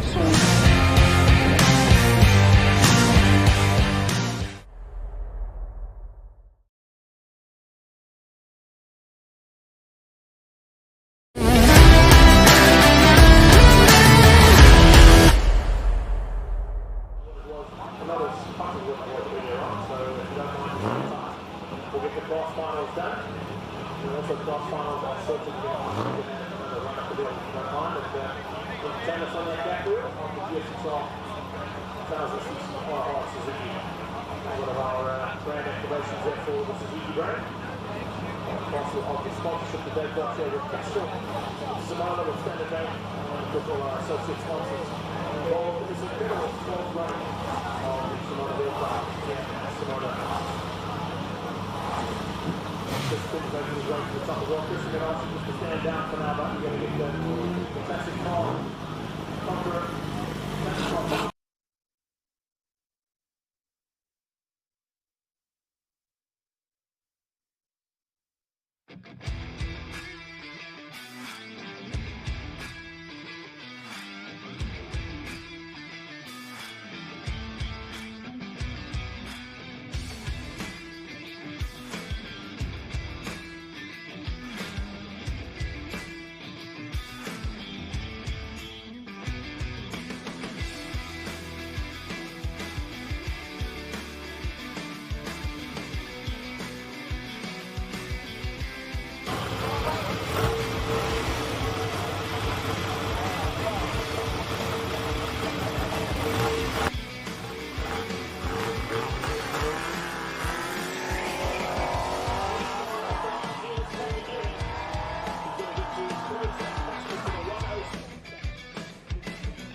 Hello and welcome back again, everyone. Nice to have you with us as we go back into the top 3 in each one of the categories. This is it. There is no more of the frills and spills. This is just all out racing at this stage. And it's great to welcome your company and welcome you back with us as well. I'm Arnold Goetz, and together with Sasha Montenegro in the studio with me, and then also Colin Hastie out there in the pits, we'll be describing everything to you. This is the top 3 shootout in each one of the categories to get into the top 10 for the King of the Hill and the Classic Car Friday. Sash, it is C for serious. I tell you, it is just fantastic to see these cars going out there. This is Class H1, the pre-war cars. They go out one at a time. Patrick Gearing just posted a 106.487, and of course the top 3. This will determine who's third, second, and first on the podium in each of the categories. But the top 10 in terms of time go to that King of the Hill final later on. The electricity around is magnificent, and I'm talking about the energy. I was going to say, not Eskom. Not Eskom. The energy around is just amazing. There's a great crowd that's already come in for Classic Car Friday, Arnie. We've had so much fun, and I can't believe how quickly it's gone. It has. This is Callum Price, who's out there now. He is the man who's chasing, and he's got a chase for all he is worth. And this is in the pre-war category, category H1. And Callum Price going as hard as he possibly can. Now remember, you may look at this and go, they're not going all that quick. They are going as fast as they possibly humanly and mechanically can. Without a doubt. And I mean, we have been so entertained by having this Class H1 pre-war cars throughout the whole course of today, and everybody should just be commended for it. These cars will be determined, just these three cars, Brian Esterhuizen, Callum Price and Patrick Geering, will be determined on a handicap system. And as far as I can see, Patrick Geering is right on the money when it comes to his handicap time as well. So Brian Esterhuizen got it all to do if he wants to beat Patrick Geering for that top spot. But this has been remarkably entertaining to see these beautifully prepared cars from 1926 up to 1937.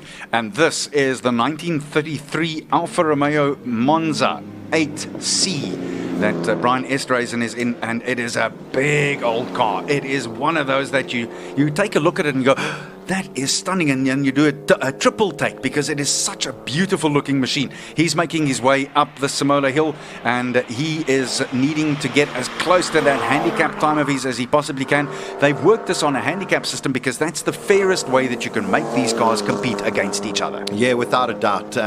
Nobody can determine how fast these cars are meant to be, what they're meant to do. So just for this category H1, they are on a handicap system. I think Brian Esterhuizen needs to get to the 110s. Yo, he's unbelievably quick. He's done a 111. Wow. He's done a 111.1. And I think it's going to be incredibly close if that handicap system goes. Here we go. This is H2 with the magnificent Jaguar D-Type going up the circuit. Brian Bruce, car number 53.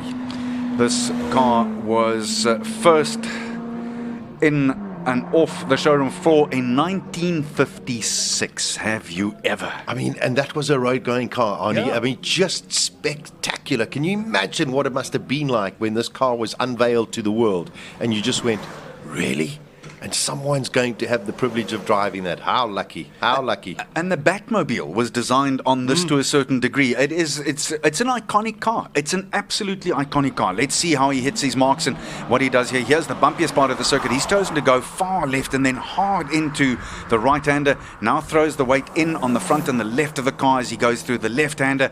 And he does the apexes absolutely beautifully as well. Look at that. Yeah. Car just bouncing a little round. You can see there's quite a bump into that S-bend. There's quite a lot of wind as well, which is favoring the drivers from behind. However, that doesn't necessarily mean it is a great advantage. So you've got to be very careful.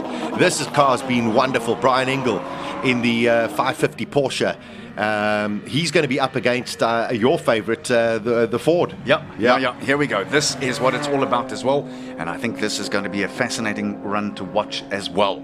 I think there was only a second and a bit between the two of them in their last run of qualifying. So Barry has to push everything to get close to the Ford GT. But I think it's going to be a titanic battle. Look at the way he just pulls that car to the left. Yeah, he's giving it everything he can. This is what it's all about. It's come down to this since 8 o'clock this morning.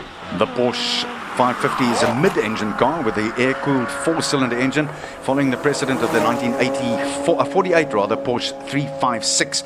Look at that again. He's making use of all the bits of the road, but steering clear of those policemen that guard. You can't make that mistake right now. Look at that. He lost the bum there just a little, but gave it absolutely everything. 55.1. That is, that is an unbelievable lap. But this is the man who's been the class of this specific category throughout the whole of this morning, through practice and through qualifying. Peter McPherson.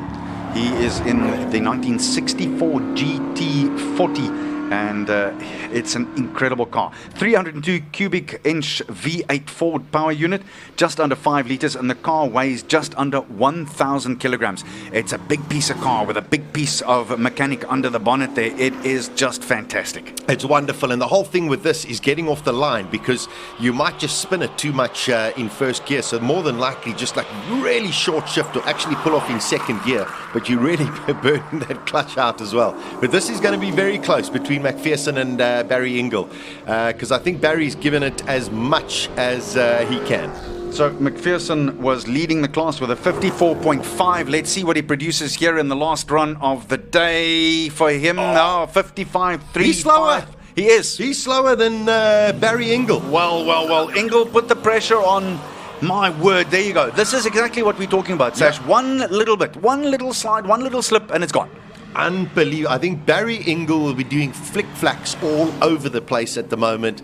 2/10 faster than Peter McPherson. And throughout the whole day, Arnie, he's been 2 to 3 seconds behind him. So, I mean, one little mistake, and that's what it cost you. Here is the man who had the biggest off of today, and I'm glad to report to you that he and vehicle are both relatively unscathed. I'm afraid the MG BGT is going to need a little bit of panel beating, but Chris Champion doesn't, and Champion is now up on the hill. This is the man who in H3 has raced exceptionally well all the way through, but he is chasing Clayton Kimber, who is the leader in H3. He clocked 52.446. Let's see where he ends up. Chris Champion racing in the car number 45, produced a 56.08 earlier on. There we go, 56.8. How is that? Consistent. That is pretty consistent. Now we've got one of the Porsches, the 911 RSR, that is going out. Gavin Rook, car number 37, who's out there. In the so just the Porsche 911 2.7 flat 6, also been going exceptionally well, but they are all fighting against the other orange Porsche, the Oros. That car has been quite amazing of Johan de Bruin. Yeah, de Bruin has been setting the pace, but again, as we saw in the earlier category race, anything is possible. Oh, he is letting it hang out sideways. Look at how he went in there and hard drifted it into the left-hander and then hard in on the outside of it. It is full commitment from these drivers. Look at that, just leaning the car in, just foot on the throttle all the way. And of course, coming into the end, this is so negative camber. That is where we saw Christopher go off a little earlier. What a lap. 53.0. That is going to put some pressure on Johan de Bruin. Here we go, number 42 now. And this is Clayton Kimber. In that big AC Cobra Ford. He is going to be feeling the pressure as well. I always wonder, is it better to know what you need to do, or is it better that you make someone else look after you and look out for you? I think the most important thing is don't even look at the time. Just go. There we go. Visor down and just, that's it. It's up to you. Yeah. You cannot chase anything else. The old sportsman's cliche, and it is cliche, but boy, it's true. You can control what you can control, and the rest you can do nothing about. 100%. So, Clayton Kimber got it all to do. Coming up there, 53.0 from Gavin Rook. That is an outstanding lap.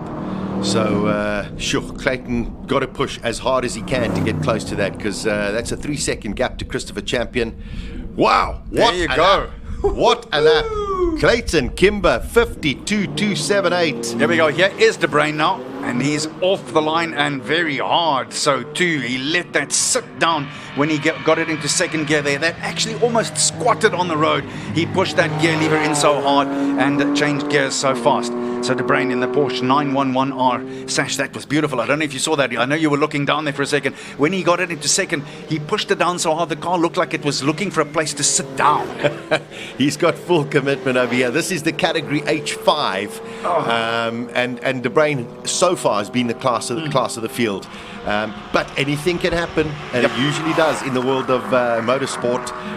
Looking very composed. The car really seems to be exceptionally well balanced. There's a little bit of tailspin going into that first S, but the exit is just stunning. He has quite a lot of camber. You can see the load going onto the left-hand side of the car. He was quick here. 48.9. Funny enough, he's actually not as quick as what he was earlier. He produced a 48.7 earlier, but that looked so fast. Look, it's literally hundreds of seconds. Hundreds of a second. And also, you know what? It's incredible. We're into the winter months of South Africa, and that track temperature drops very, very quickly. So 15 minutes between sessions can make a significant difference. There's a bit of cloud around. You can see it's not as sunny as it was half an hour ago. That also has quite a critical difference. No doubt about it. And also, on top of it all, the conditions may have changed. Visibility is also, not that it's any problem whatsoever, just saying it's slightly more overcast on top of it all. And that changes your perspective too on where your brake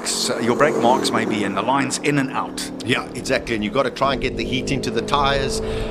You might have run half an hour ago in full sunlight. Now all of a sudden it's not.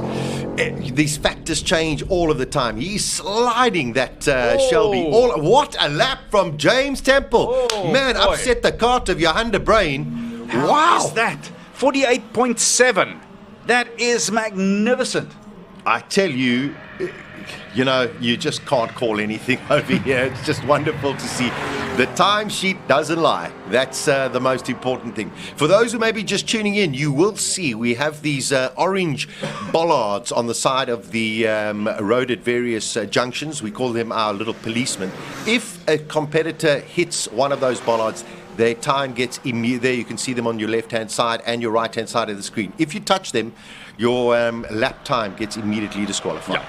So this is Kobus Brits in his 67 Porsche. Yeah, it is huge. It's a biggie.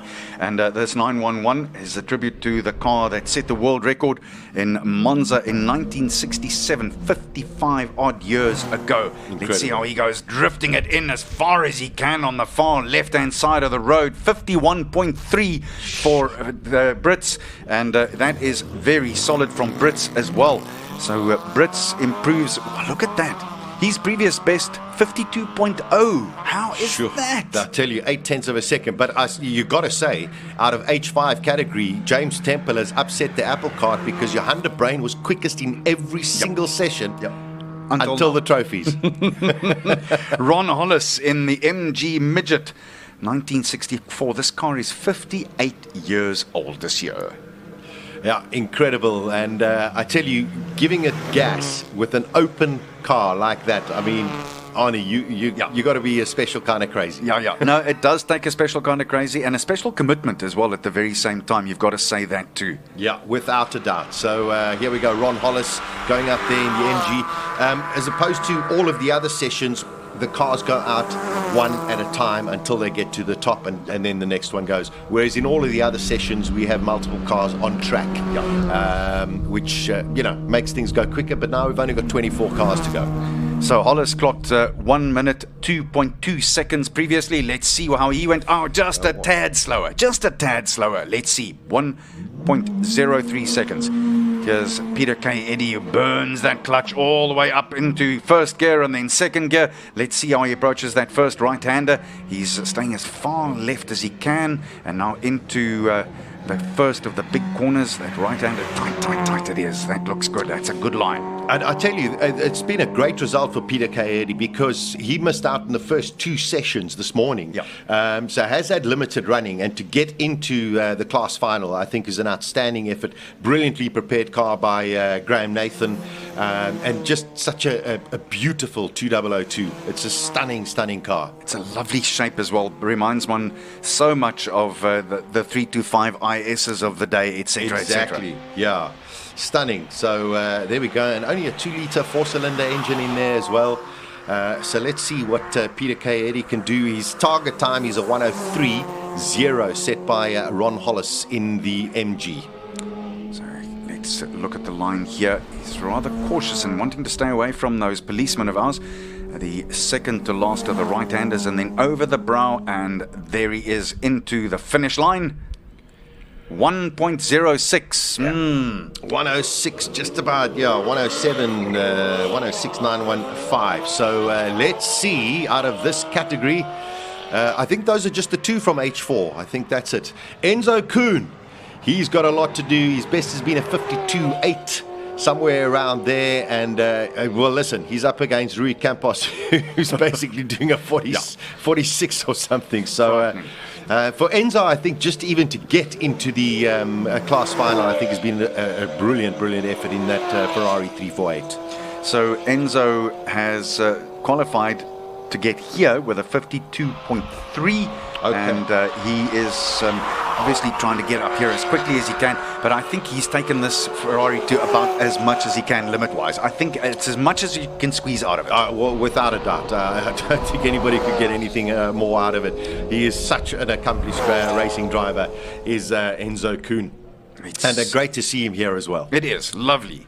and a nicer man you'd go miles to find. There we go. He's gone slightly faster, 52.3. Yeah, I tell you, that is a very, very quick time for him. Because it's amazing. Some of the cars, maybe it's just a little bit of nerves from the drivers, but the track seems to be roughly the same kind of pace that it was earlier on. So this is now coming down to just skill and least amount of mistakes. Yep.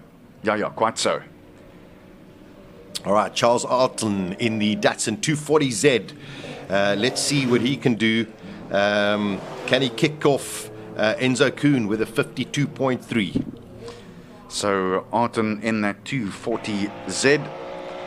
It's an imported Super GT kit by APR with aero modifications done by their team. He's given that a nice, warm, firm berth, and there's where he starts to throw around the weight. This car looks like it's beautifully balanced, and you can really see that there's lots of weight to work with that you can throw this around. Yeah, it looks like the setup is really good. He's got the cambers. Oh, what a lap. That is outstanding. 50.5. That is super fast. Man of the moment. Here we go, Rui Campos. He should, cautiously, he should take this category. H7, yep. So he qualified with a 47.381, and qualifying round 2 was where he put that down. So 47.3, but he has been dominant so far in H7, and he's had 5 seconds plus to spare over the rest of his competitors. Oh, very much so. And you know, he loves this event. He's incredibly pedantic about how he goes about his business. He looks at every single corner, all of the kinds of telemetry. He gets upset with himself if he doesn't go faster session by session. And really upset. Yeah. And also the last qualifying session, he actually hit the policeman. So that's also going to be significant. He doesn't want to do that. Oh, what a lap. What a lap. 46.7. That's the fastest we've had from him so far. And the only other man that's gone out there any faster is Andrew Schofield at 42.8. So there is a PB for Rui as far as his run in the Porsche is concerned. That is a phenomenal lap. Now we get into category H6, Cobus Barnard in the VW, which is, I mean, MK1 kind of stat, but quite a modified 2-litre engine in there. And this should be pretty close between these drivers in H6 as well. Yeah, Barnard is one of the stalwarts, the professor, they call him, down there at Volkswagen in Uitenhage, where they prepare the race cars. And the professor saw this car standing around there, and he said to Jason Rowe, listen, is there any chance that I could perhaps borrow this? There's this mate who's got a little race in the hill at Simola. He said, yeah, go ahead. Here he is. Wonderful, wonderful to see. And great to see, you know, the VW concern sitting and giving people like engineers the opportunity, because these guys sit there and do all of the setups. Yep. Now at least they have an understanding of what the car can actually do. That's pretty rapid as well. 56.234. That's very, very pretty indeed. All right, Trevor Tuck, he's, I tell you, he's really looking to try and get himself into the top 10 as opposed to just the class maybe victory. He's been rapid throughout all of the sessions. I think his best is a 51.3, somewhere around 51.6. 51.6. Sasha, get it right, man. Get it right, man. out of the 400 times we've had so far. 0.3 of a second. 0.3 out. Not bad, not bad. So Tuck. Yeah, exactly. He needs to get in, you know, 51.3, 51.4. He could get well into the top 10, and I think that's what he really, really wants out of this. That Julius so beautifully, I mean, look at it, just sticks to the road. Oh, he's so wide. Hanging that in there and hanging it out again to the other side. I'll tell you what, here's another car that's beautifully balanced. It is, it really is. It's pretty on the road. It sticks. Sure, I tell you, he was fully good. 51.3. That is just outstanding. 51. Into 5th spot. Sure, 5th spot. That is pretty impressive. Here's another man who makes this GX Coupe Datsun sing, Ian Kilburn, and he also has brought a car that you can look at and just understand that this was made and built for this hill, and it's purpose built. They rev this thing up here as hard as they can, but it also sticks to the road like a nut. Yeah, it is just such a stunning and iconic. I mean, we can't use that word enough, especially on classic cars, but this is a really, really iconic Datsun. Look at that. See that little twitch? He brought it in and thought, no, that's not quite it. And another millimeter the other way and then back in again. Lovely. And a very different line there, going very, very wide into the first of the left-handers. Seems to be the way that car works best for him. He scared the dust on the side of the road there. Oh, hello. That's sideways. Ah, lovely. I mean, just sometimes you look at it and you go, man, really? How do they hold on to that? No, the goodness knows. 53.1 for the man in the Datsun. That's a good run as well. All right, so we... Here's Volk. Yeah, Robbie Walk in the Lola, which was Formula V car for Jody Scheckter in his day. I saw him just a couple of minutes ago, and I said, man, you were hanging it all over the place. He says, listen, I'm doing my best, but to catch Schofield's going to be one heck of a job. I said, hey, it counts now. Look at that. That is commitment. He got that in there and thought also, same thing, a little twitch to get it on the right line. He didn't quite have it at the right line, and then he brought it back in again. Wonderful stuff from Robbie Walk. Looking at our top 10, we've got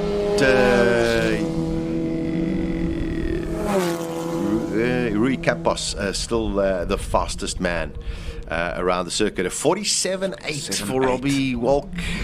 Yeah, listen, I think it's the best he can do in that car. Yeah. He's been very consistent around that sort of 47. His previous run was 47.4. So here is the man in car number 7, and he has been dominant in his category and overall too. Andrew Schofield, 42.8. And that March 77, a beautiful looking vehicle, and he's got this thing on a string. He's got it singing. Yeah, it is quite extraordinary, Mr. Schofield. I was talking to him a little bit earlier, and he's actually got the sister car of this in the Gunston colours. Ah, lovely. So you got the Benson and Hedges and the Gunston car, which was Ian Schecter's car. That's correct. Yeah. So Ian Schofield does so much for motor racing in South Africa. I tell you, he's. Oh, what a lap. What a lap. That's the fastest he's gone and the fastest overall of anyone today at 42.4. So that's race car number 6. That's Josh Dovey. And he's in that Chevron. Just to make sure that you know which side is up. They've got arrows there for you. Yeah, I think this is... No, we got one more car coming up after this. So, slightly out of sequence. But Josh Dovey, we got to see, can he get close to the 40?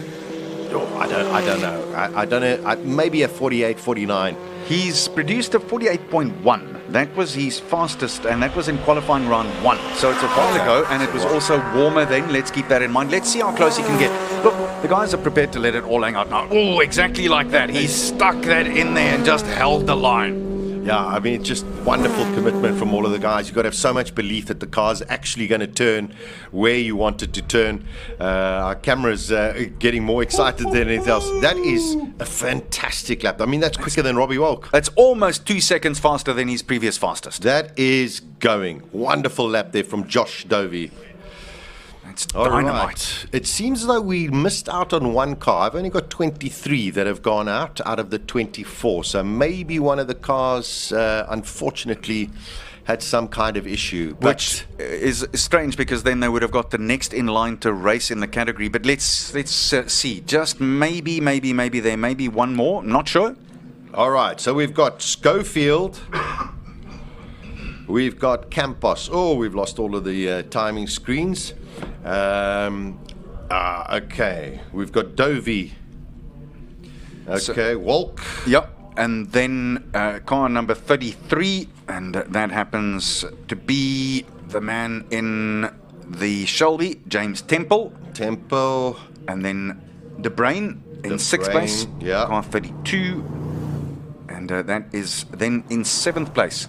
And car 21 was in the very skilled hands of Charles Arton. And then Tuck in 8th place. He's 51.3. All right, car number 30 is... And that is the Porsche 911 for Quibus Brits. And then car 42, which rounds out our top 10. And that is Clayton Kimber in the AC Cobra. Well, there we go. I think, well done to every single driver that's taken part today. And these guys are going to go into the top 10. And it's wonderful to see the mix of vehicles that are there, from single-seaters to 4-cylinders to 6-cylinders to 8-cylinders, just showing preparation, commitment, talent. Yep, very much so. Every time you say the word talent, I've been wanting to say this earlier today. It reminds me of my days with the off-road boys, and they'd say often when things went wrong, you'd say to them, "Listen, what happened there?" And he'd say, "Well, I went into the corner a bit fast and ran out of talent." Totally, you've got to love it. Totally ran out of talent. Ran out of talent. It's wonderful to be with you. There we go. That is what we call the class final. From there, each of the people who finished in the top 3 will get themselves a trophy. Yep. And then, of course, we've got the top 10. Yeah. And this top 10, again, go through that for us again there for a second. You wrote them down, Sash. Let's just go through. And you tell me who you figure for overall honours. I know that it looks like a done deal, but one little mistake and everything changes. It can change. Ian Schofield, I think, is going to be very, very difficult to beat. Yeah. But Rui Campos, in a completely different category, if he can finish there second or third, I think he will be over the moon. Wolk, I think he's going to come back with something very, very special. And this battle between Temple, De Bruyn, Arten, Tuck, Brits, and Kimber, I don't think any of them will hit the podium, but any one of them could finish 5th or 10th. Yeah. So that's how close I think it's going to be. It's really tight. I am looking forward to seeing Schofield give it horns one more time. And Rui Campos, you know that he will hold absolutely nothing. He'll come back here and he would have left it all out there. That is for sure.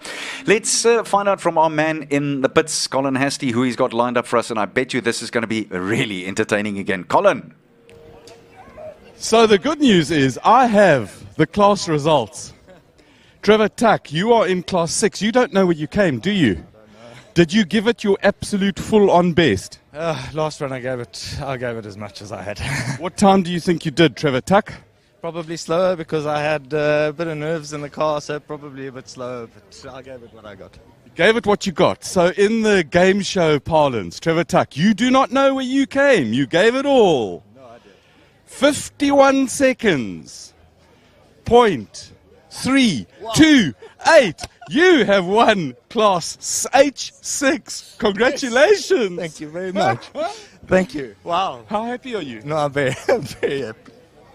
Is that dust in your eye, or are you a little bit emotional? It's just all the hard work. Man alone. Night in, night out. You got to make it work. You got to make it count, and then you've got to drive it. If you don't drive it, it's not going to win. So, delighted. Trevor, I'm a firm believer, and I might get emotional today, that you had a little angel watching over you.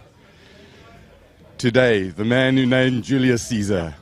Well done, my boy. Yeah, no, this is for Dave, and we miss him. Miss him a lot. Thanks, Colin. Cheers. Unbelievable. The story is my brother named Julius Caesar.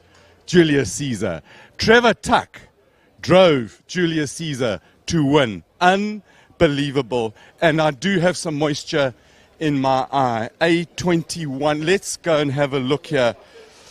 Down the back. Where are we? Charles. Yes, sir.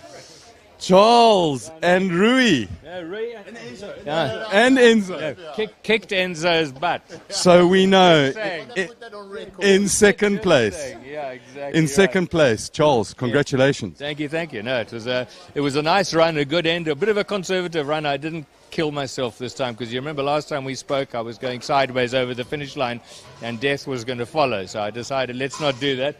But there was no beating this man. He did a 46, his fastest run in the last thing. And Enzo's been solid all day long in this Ferrari. Beautiful thing. Pulls many more girls than I do in my Datsun 240Z, just saying. Except if you go to Brakpan. Brakpan? Hello ladies from Brakpan. My name's Charles. I'll be there shortly. I'm on my way, I swear. Ooh, maybe my wife will see this. We love Brakpan, and in fact the Brakpan Tourist Authority sponsors us as well. Enzo Kuhn, Rui, don't go away, 3rd place in your class. What's it like being drilled by a Datsun? It's in a Ferrari from Brakpan. It's terrible, but I will give that to the Ferrari. It's a road car. I'm driving that Ferrari home. If there are any girls that need a lift to Cape Town, I do have an open seat, and we can take the top off as well. I mean, the car's top. The car's top. Correct. Well done, Enzo Kuhn. But all kudos to Rui. He did a great job today, and in a beautiful car, but he beat us fairly and squarely, and I'm glad that his car could he could drag his car to the podium. Thanks, Enzo. 46.7, Rui. Your fastest time of the day. Yeah, still 0.2 slower than last year's final, but very good. You're a competitive bloody animal. Hey, it's got to be faster and faster and faster. Got to get faster, but it was huge competing against guys like Enzo and Charlie there, and been a great day, so I'm very happy. Now it's the top 10, eh? You know, the big guns are here now. Ian Schofield's about 5 seconds faster, so there's no catching him. I'm not hoping for a mistake, but that's the only hope we got, is if he makes a mistake at the start. And you've got to bring your top A game and give it all you've got. Yeah, look, I was got Rob and the other single seater. I've got 3 single seaters all over me. We're the got Josh Dovey, Robert Walk in a Formula Ford. I know. Yeah, these guys are power to weight ratios, virtually the same. And I mean, great drivers. I mean, Robbie Walk is not a slouch. So it's going to be hard to beat. But lucky to be the first tin top, if you want to call it, up there in the top 3, you know. Well, congratulations, Rui. It's been magnificent. The sound of your beast is just a pleasure. It's music. Well, Barry Nell is my magician. He's the guy that looks after the motor and the exhaust. He's a magician. Well done. Thank you very much. Right, let's go down the road here, because we're going to see Barry Ingle, who is in the Porsche 356. See if we can find him down here. Let's see where Mr. Temple in his 33 came. James won his class as well. Where's Daddy? There he is. He's sitting down next to his... Sorry, I know it looks a bit mixed up, but you know what? This is not planned. I don't know what I'm doing, but we're just finding people's... James, winner, chicken dinner. How cool is that? No, it was cool. I'm glad there is only one run left, the top 10, because I think I want to pack it away till next year, because it's now that's it. I mean, I don't want to really go any quicker than that. So. But you've got one run. This is everything is set aside, and you start from no time, no banker, no nothing. You've now got to deliver. Yeah, no, we will. It's in the back of my mind. I just want to come away with a clean event. So let's try and I'll definitely going to try and give it a go. You know, you start from a clean slate, as you said, so you never know. Up front, we might make a position or two, and you never know. We might grab a top 3 overall. Let's try. Have a go. Give it full beans. We'll have a go. Don't worry. Love it. Congrats, man. Don't you just love all the class winners and Mrs. Lindenberg all happy because it's Team Lindenberg? We're looking for Barry Ingle, who just seems to have, there he is, way down there, because it's a flat porker with a mid-engine. The next time after this, they built a proper car. Where's Barry? Classic Conqueror top 10, please, to make their way to the line. We are starting in 2 minutes' time. Top 10 final, please make your way to the line. Barry Ingle, congratulations. Another class win for you. Yeah, it was really unexpected. You know, we started off quick this morning. The brake pipe burst on the car, and we went into town. The guys here, fantastic in Eisner. They helped us out. They manufactured us a new part. We came back, put it together, went out for the last run just to get temperature, and we were about a second off the GD40. And I thought, well, you know, it's going to be touch and go for the final, never give up. Yeah. And I thought, well, at turn 1, let's just push it a little bit harder, get through there a little bit quicker, and found half a second. So if he had stuck to his original time, it wouldn't have been enough, but we stuck. We're grateful, you know. I mean, first or second. Was just lovely being here and a great achievement. And, big thank you to Richard Evans for letting me drive his car. So. Thanks for the entertainment. It was magnificent to watch, Barry. No, thank you. I believe it's one of the loudest cars off the line. It is, and it's got that flat six, and it squats and goes. No, fantastic. It really is. It's a really, really special little car to drive. Quick for a 2.2, eh? Yeah, it is. It is. Absolutely awesome. Congrats, Barry. It's standard. And once again, if I may, a big shout out to Pirelli. Proper road tyres on the car, Cinturatas. So, I think that helped us a little bit as well. Yeah, good stuff for Pirelli. Let's have a look here. He's not here. So let's go back to single-seaters. We now go back to the beginning. And there's preparations, because that was the class final. Class final is all done and finished. And now it's about proper top 10. This is everything they will give it. They will throw the kitchen sink. James is in his car. We just spoke to him. He's ready to rock. And we're about to wrap up, Johan. This is the final. This is what it's all about. Are you ready? Yeah, but we're merely spectators here. It's we're not here to take any of the top places. I mean, we're just here to fill up the top 10. But it's great being here. But you're going to give it full beans. Absolutely, full beans. Lovely stuff. Right, so there's a little bit of admin we have to look after. So we're going to take a super quick break, and we're going to get back to you as two of the top technicians, engineers, data guys walk past. Scribanti, WCT Engineering. We'll be back shortly, quicker than Arnie. Facebook viewers, do us a favor. The stream's going to go away.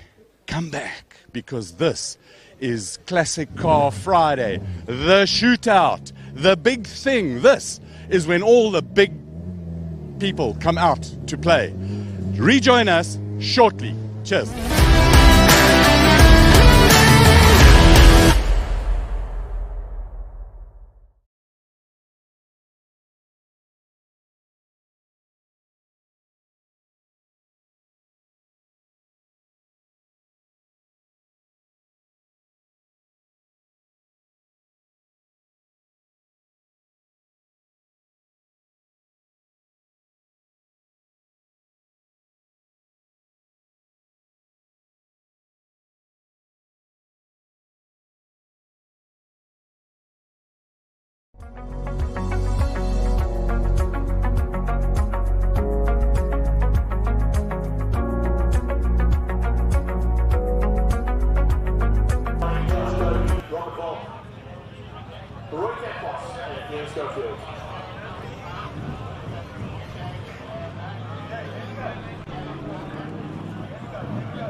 To our viewers on Facebook who had to jump off and get back on again, thank you for doing so. We had to have, as Colin so very nicely said, do one or two little bits of housekeeping, but now it is the top 10 shootout. And this is a tricky, untrustworthy snake of tarmac. It's just 1,900 meters long to the top of the Simola Hill, overlooking Knysna in the Western Cape. But it's narrow, and it's serpentine-like, and it's a sink where there is nowhere to make a mistake at all. Nowhere. Yet these men and women, more than 130 of them, take their chances up here. So our first man is on the line and away. Car number 30. That's Kobus Brits in the Porsche. There we go. They're going in no specific order. This is about a top three. A lot of them don't really have much of a chance, but you know what? This is about glory. You have made it from 70 cars this morning to the top 10 in various categories. So you've already accomplished something quite significant. You have to be proud of your vehicle, the way you've handled it, your team that's got you here, and it does say a heck of a lot because the standard has been amazing, absolutely amazing through all 8 classes. And besides that, just the preparation of the cars, the commitment from the drivers, the passion.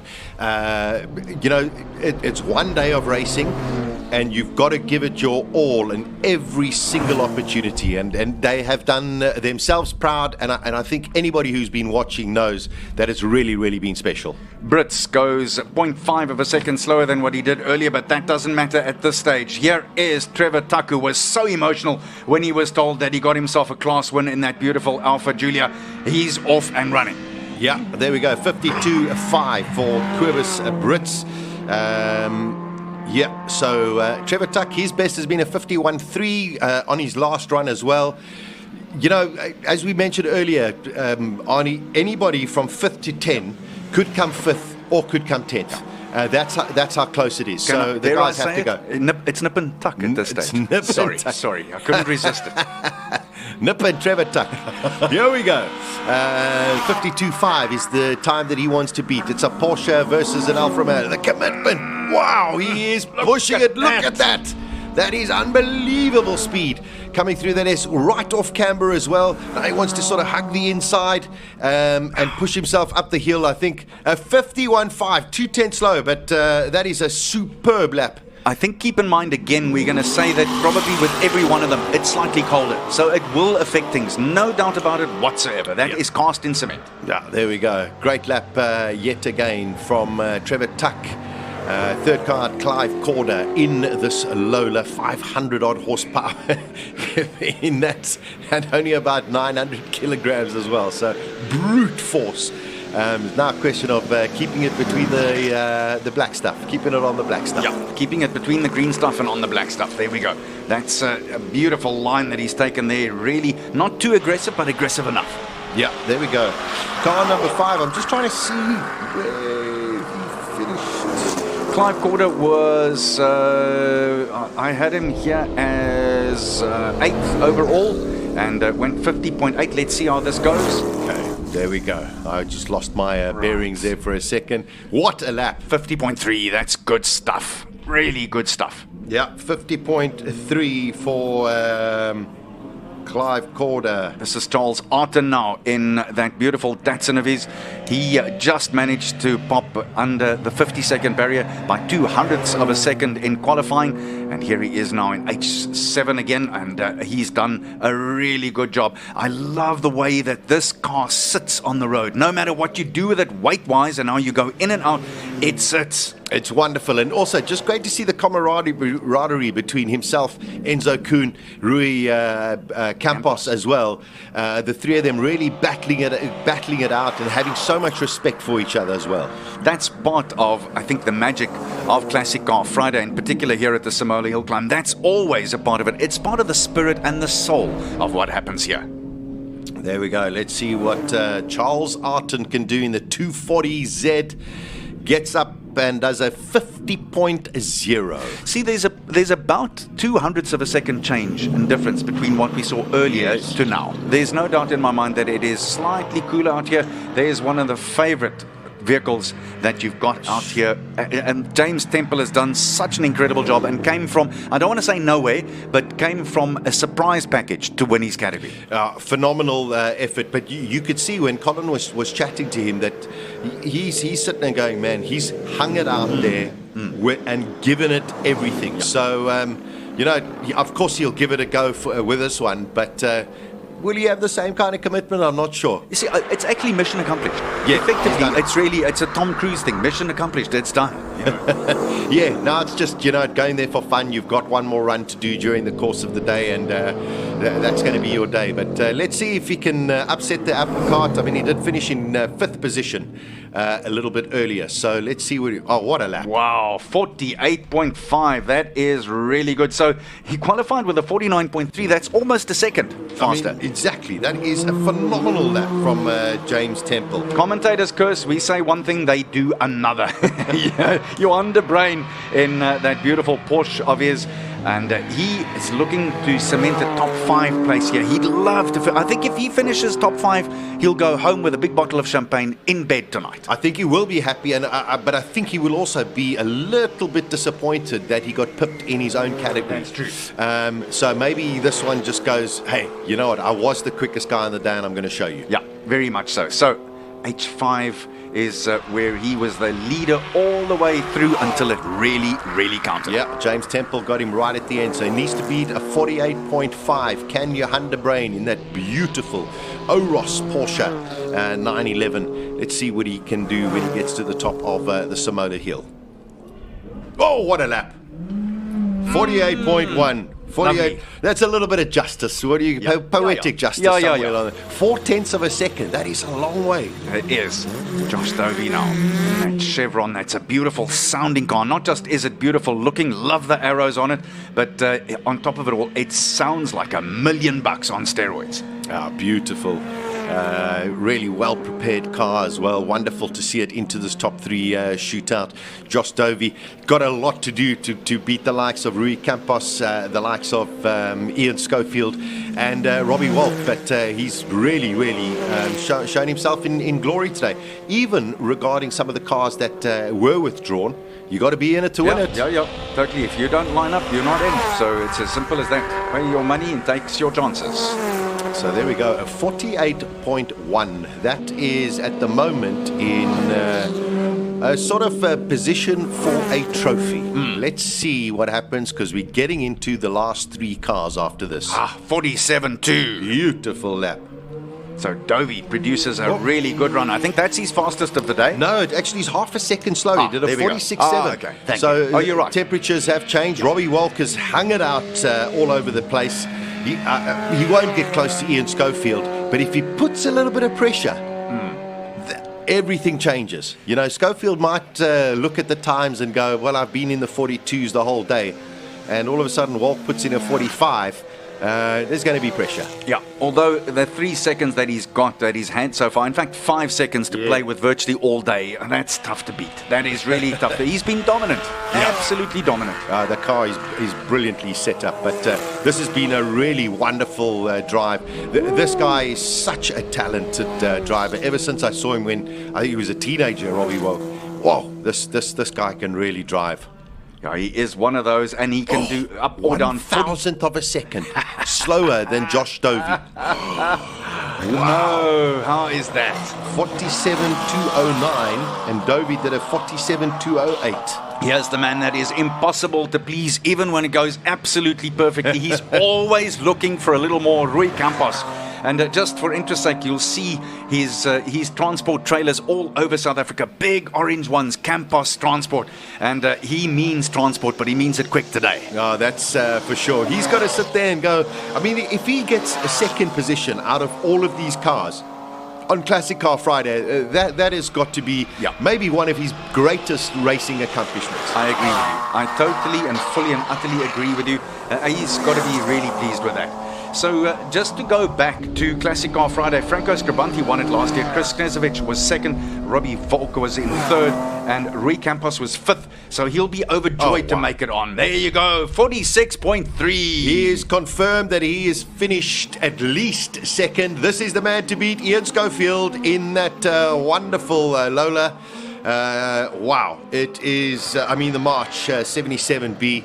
He's been in roughly the 42s the whole day. So don't expect anything worse than that, but Campos and Dovey looking in second and third at the moment on the track, or first and second on the track. All depends what Schofield does. Dovey, of course, will also be absolutely overjoyed with his result today. It doesn't matter where he finishes from here, but he was 8th last year. So for him to have moved up all the way, that's when he raced the Ginetta G4R. So this is all really good stuff for the men who placed on the top 10 last year. Yeah, just wonderful to see. It has been really a brilliant day's racing here at Simola. Schofield comes across the line at 42.3. And I'm just trying to see, that was a tenth of a second quicker than his previous in his class final. So just improving all of the time. That was his fastest time of the day. Yeah, and that's the fastest time of the weekend. 42.3 for Ian Schofield. Wow. Who wins the King of the Hill Classic Car Friday. Wonderful, wonderful stuff. Rui Campos in a Porsche road-going car second. That to me is just a magnificent result. Unreal. Brilliant result. And it does mean that Schofield is the classic conqueror for the 12th edition of the Simola Hillclimb. It has been phenomenal. Must also just point out to you, look at that azure blue on the lagoon there in the background. The breeze has swept away all the muck in that water, if there was any at all, and now it is absolutely blue. So Schofield triumphs with that 42.3 of his. Rui Campos in second, 46.3, and as Sash was pointing out, that's a road-going Porsche, for Pete's sake. You'll see it drive on the road just now here in Knysna if you happen to be here. And then Dovey, who improves from 8th place last year all the way through to the top step, or third step on the podium. And then Robbie Volk will be the first man who will not be invited onto the podium. That's got to be the worst. Yeah, fourth. And he finished third. What do we call it in all the other sports? The Mickey Mouse Prize, with great respect. It is honestly, it's one of those things where you just go, could I not have found another half a second somewhere, man? Yeah, you sit there and you go, oh, you finished second. You go, yeah. That's okay. Would you rather be finished second or fourth? Yeah. No. Any day. Listen, congratulations to all of the competitors. Yeah. I think it has been an outstanding Classic Car Friday here at Simola. All of the drivers making their way down the hill. Rui Campos with his hand out, waving an outstanding. He will be so happy. As you can see on the timing screens there, Brits improved in his time. Everybody else was basically down. In 5th place, it was De Brain. He improved on his time as well. He'll be happy with that. And yeah, it's just been a wonderful event so far. And we still got 2 days, Arnold. Yeah, I can't wait for tomorrow, but I'm still celebrating today as well. Yeah. Listen, you also have to make a serious note and underline how good Thomas Tuck's run has been here. It's incredible. Trevor. I mean, Trevor. Oh, yeah. That is incredible. It is really remarkable what he's been able to produce with that little Alpha. Well, that's the thing. I mean, it's a 2-litre, 4-cylinder Alpha Julia, road legal. Yep. I mean, they drove it most of the way from Cape Town just to run the engine in. And to make it into the top 10, outstanding achievement. No, totally. Outstanding. Completely. It is just remarkable. I do believe that the man with a roving mic and the very enthusiastic demeanor is out there, Colin. Arnie, thank you very much. We with Trevor now. What a wonderful end of the day. 9th overall. Fantastic, Trevor. You couldn't ask for better. I had such a nice last run, just enjoying it. You know, the job was done, and just a great drive up, and all the way up the hill, just thinking what a great car it is. I just had such a jewel, and it's the car's in one piece. It's done well. I'm in one piece, and again a brilliant event, beautifully organised, ran like clockwork. You couldn't ask for a better. I mean, it's 6 out the park. And the rest of the commentary team, particularly Sasha Martinengo, he's got just a touch of a soft spot for an Alpha. The guys are just so happy. You became kind of the commentator's favourite. You know what I think it is, Connor? I think it's a bit of a David and Goliath battle. Nobody expects to see a 70s four-door, well, designed in 62, four-door saloon up there with Porsches and Lolas and McLarens and things like that. But they were just so good in their day. They're extremely aerodynamic, and and it's light. And it's quite light. So, when you throw a bit of horsepower at it, it goes, and they handle beautifully. And that's what Alphas have always been. So I know Sasha has been, all day, he's been rooting for it, but it's just been such a wonderful day. And thank you so much to everyone that's helped. Trevor, thanks for the entertainment. We loved it. Thank you so much. Awesome. Right, we're going to go straight up here because we're going to find the Campos is the happiest guy in the world. Robbie Walk, heartache for Walk. Josh Dovey finally solved his transmission issues, his gear selection stuffs. 1/1000th of a second. Rui Campos, how happy are you now, man? Yep, fantastic, eh? That was a proper fast run. You gave it all. Yeah, that's 2 seconds faster than last year. Are you happy now? Yeah. And your face is going to break into a massive smile. Is that dust in your eyes or a bit of emotion? A bit of emotion, I suppose. You deserved it. And well done to Peter J.K., my mechanic. It's for him. Rui, congratulations. Thanks for the entertainment. Tin top. First tin top home. First tin top, an emotional Roy Campos. Gerald, how proud of you are of your man are you? We got those gears sorted. We got those. The car's running away from him now. Yeah. Maybe we didn't get the gears sorted. It works well when it's on. Let's get him while his helmet is coming off. There's a little shake in the hands because Josh Dovey, wow. Yeah. You would have thought. Came right at the end. 55s this morning, and we sorted the gearbox issue out, or we worked our way around it. And actually, it wasn't as quick as my class time, so I think I lost a bit of time under the bridge. But it was good enough And you beat Robbie Walk by 1/1000th of a second. I think he's just driven so well because that's a Formula Ford, remember. I mean, this car should be quicker. So, I mean, for him to get even close is amazing. Absolutely fantastic. Well done, Josh. I'm glad you got the gears done.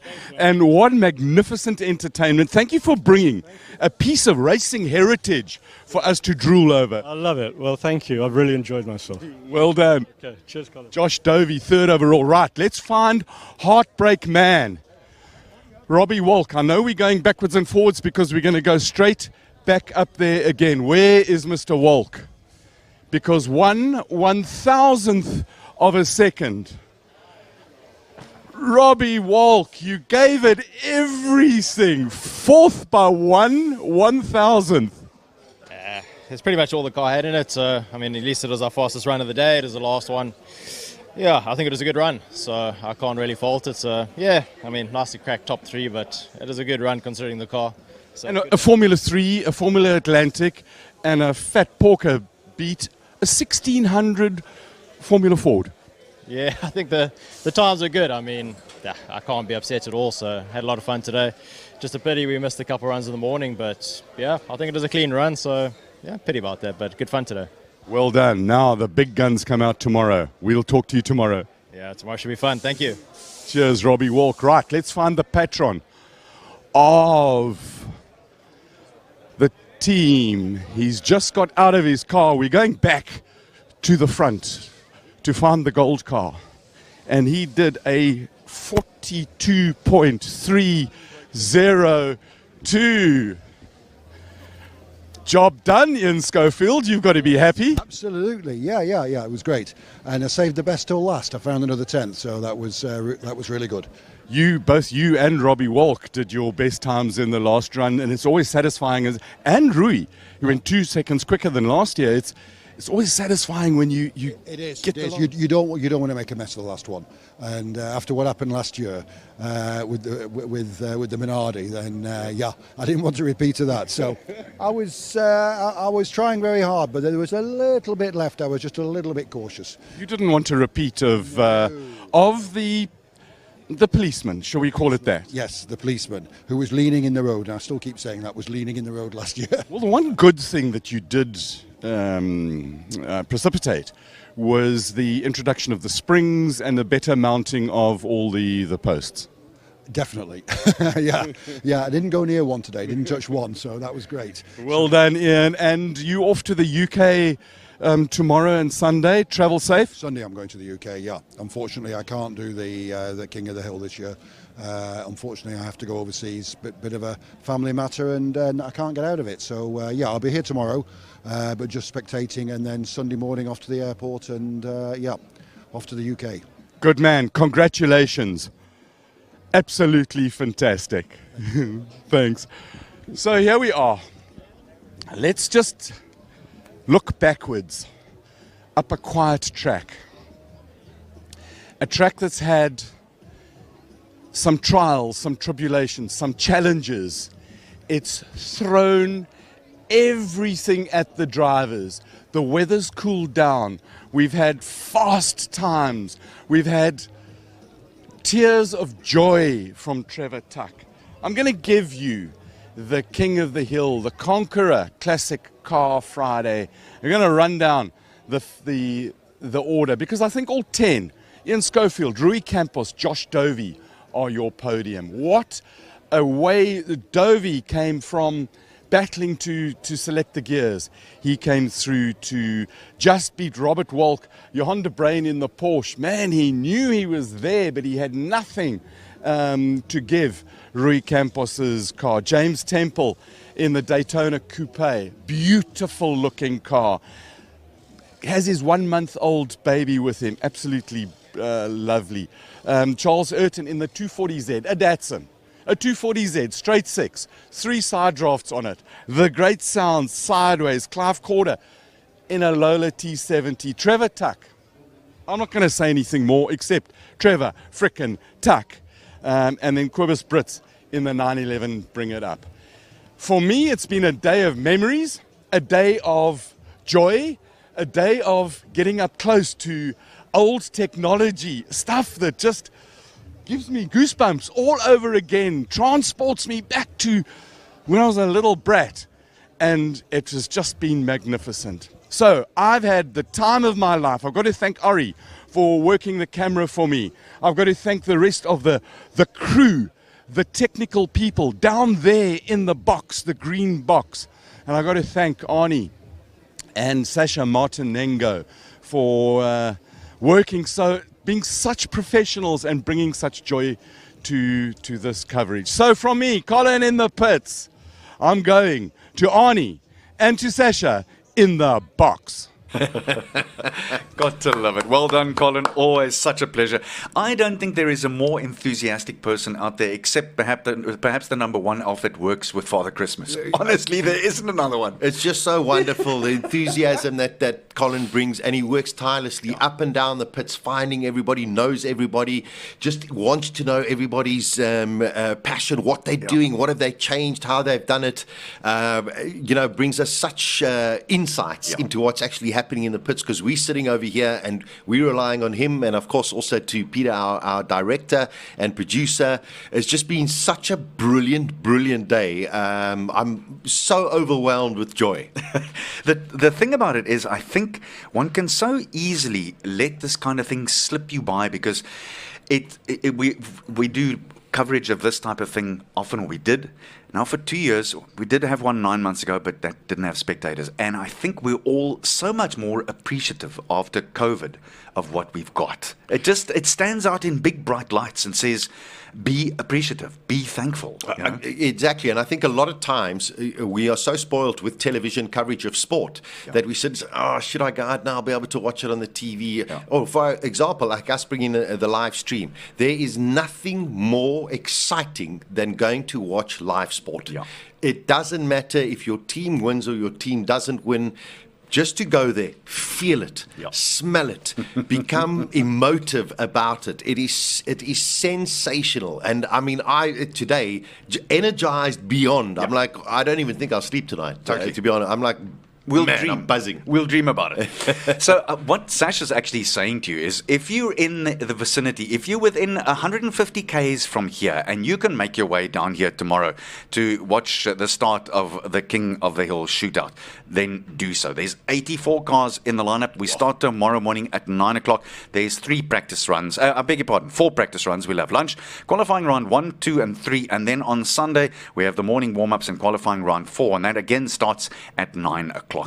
If you have a young man or a young girl at home and they say, Dad, we want to go, please bring them, because you just don't know what passion you ignite in them. Sash and I both found our passion for racing when we were little. The word is so nice in Afrikaans. When you're a little kaniki and you make your way to the racing and you go, I want more of this. That's brilliant. Bring them. Just don't think about it twice. Come. We'd love to see you.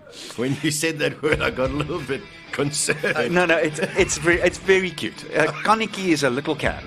Wonderful. It's lovely. Listen, thank you for joining us on all of the social media platforms. It's just been so much fun. I can't wait for tomorrow. No, nor can I. So with the news then that the top three in order of moving up to the top step, Josh Dovey in his Chevron took third and honestly produced the best right at the last. Rui Campos was solid as a rock all the way through, and the man in that beautiful golf-coloured Porsche was there or thereabouts and just kept on laying it on the line every single time. But in the end, the march of Ian Schofield came through, and he is the classic conqueror here at the Simola Hillclimb. So for Sasha Martinengo and the rest of the crew, brought to you by Brightside, we thank you for watching. I'm Arnold Gennett saying we'll see you. We've got a date. 8:45 tomorrow morning. We'll be here. You better be as well. We'll see you then. Until then, God bless. Thanks for watching.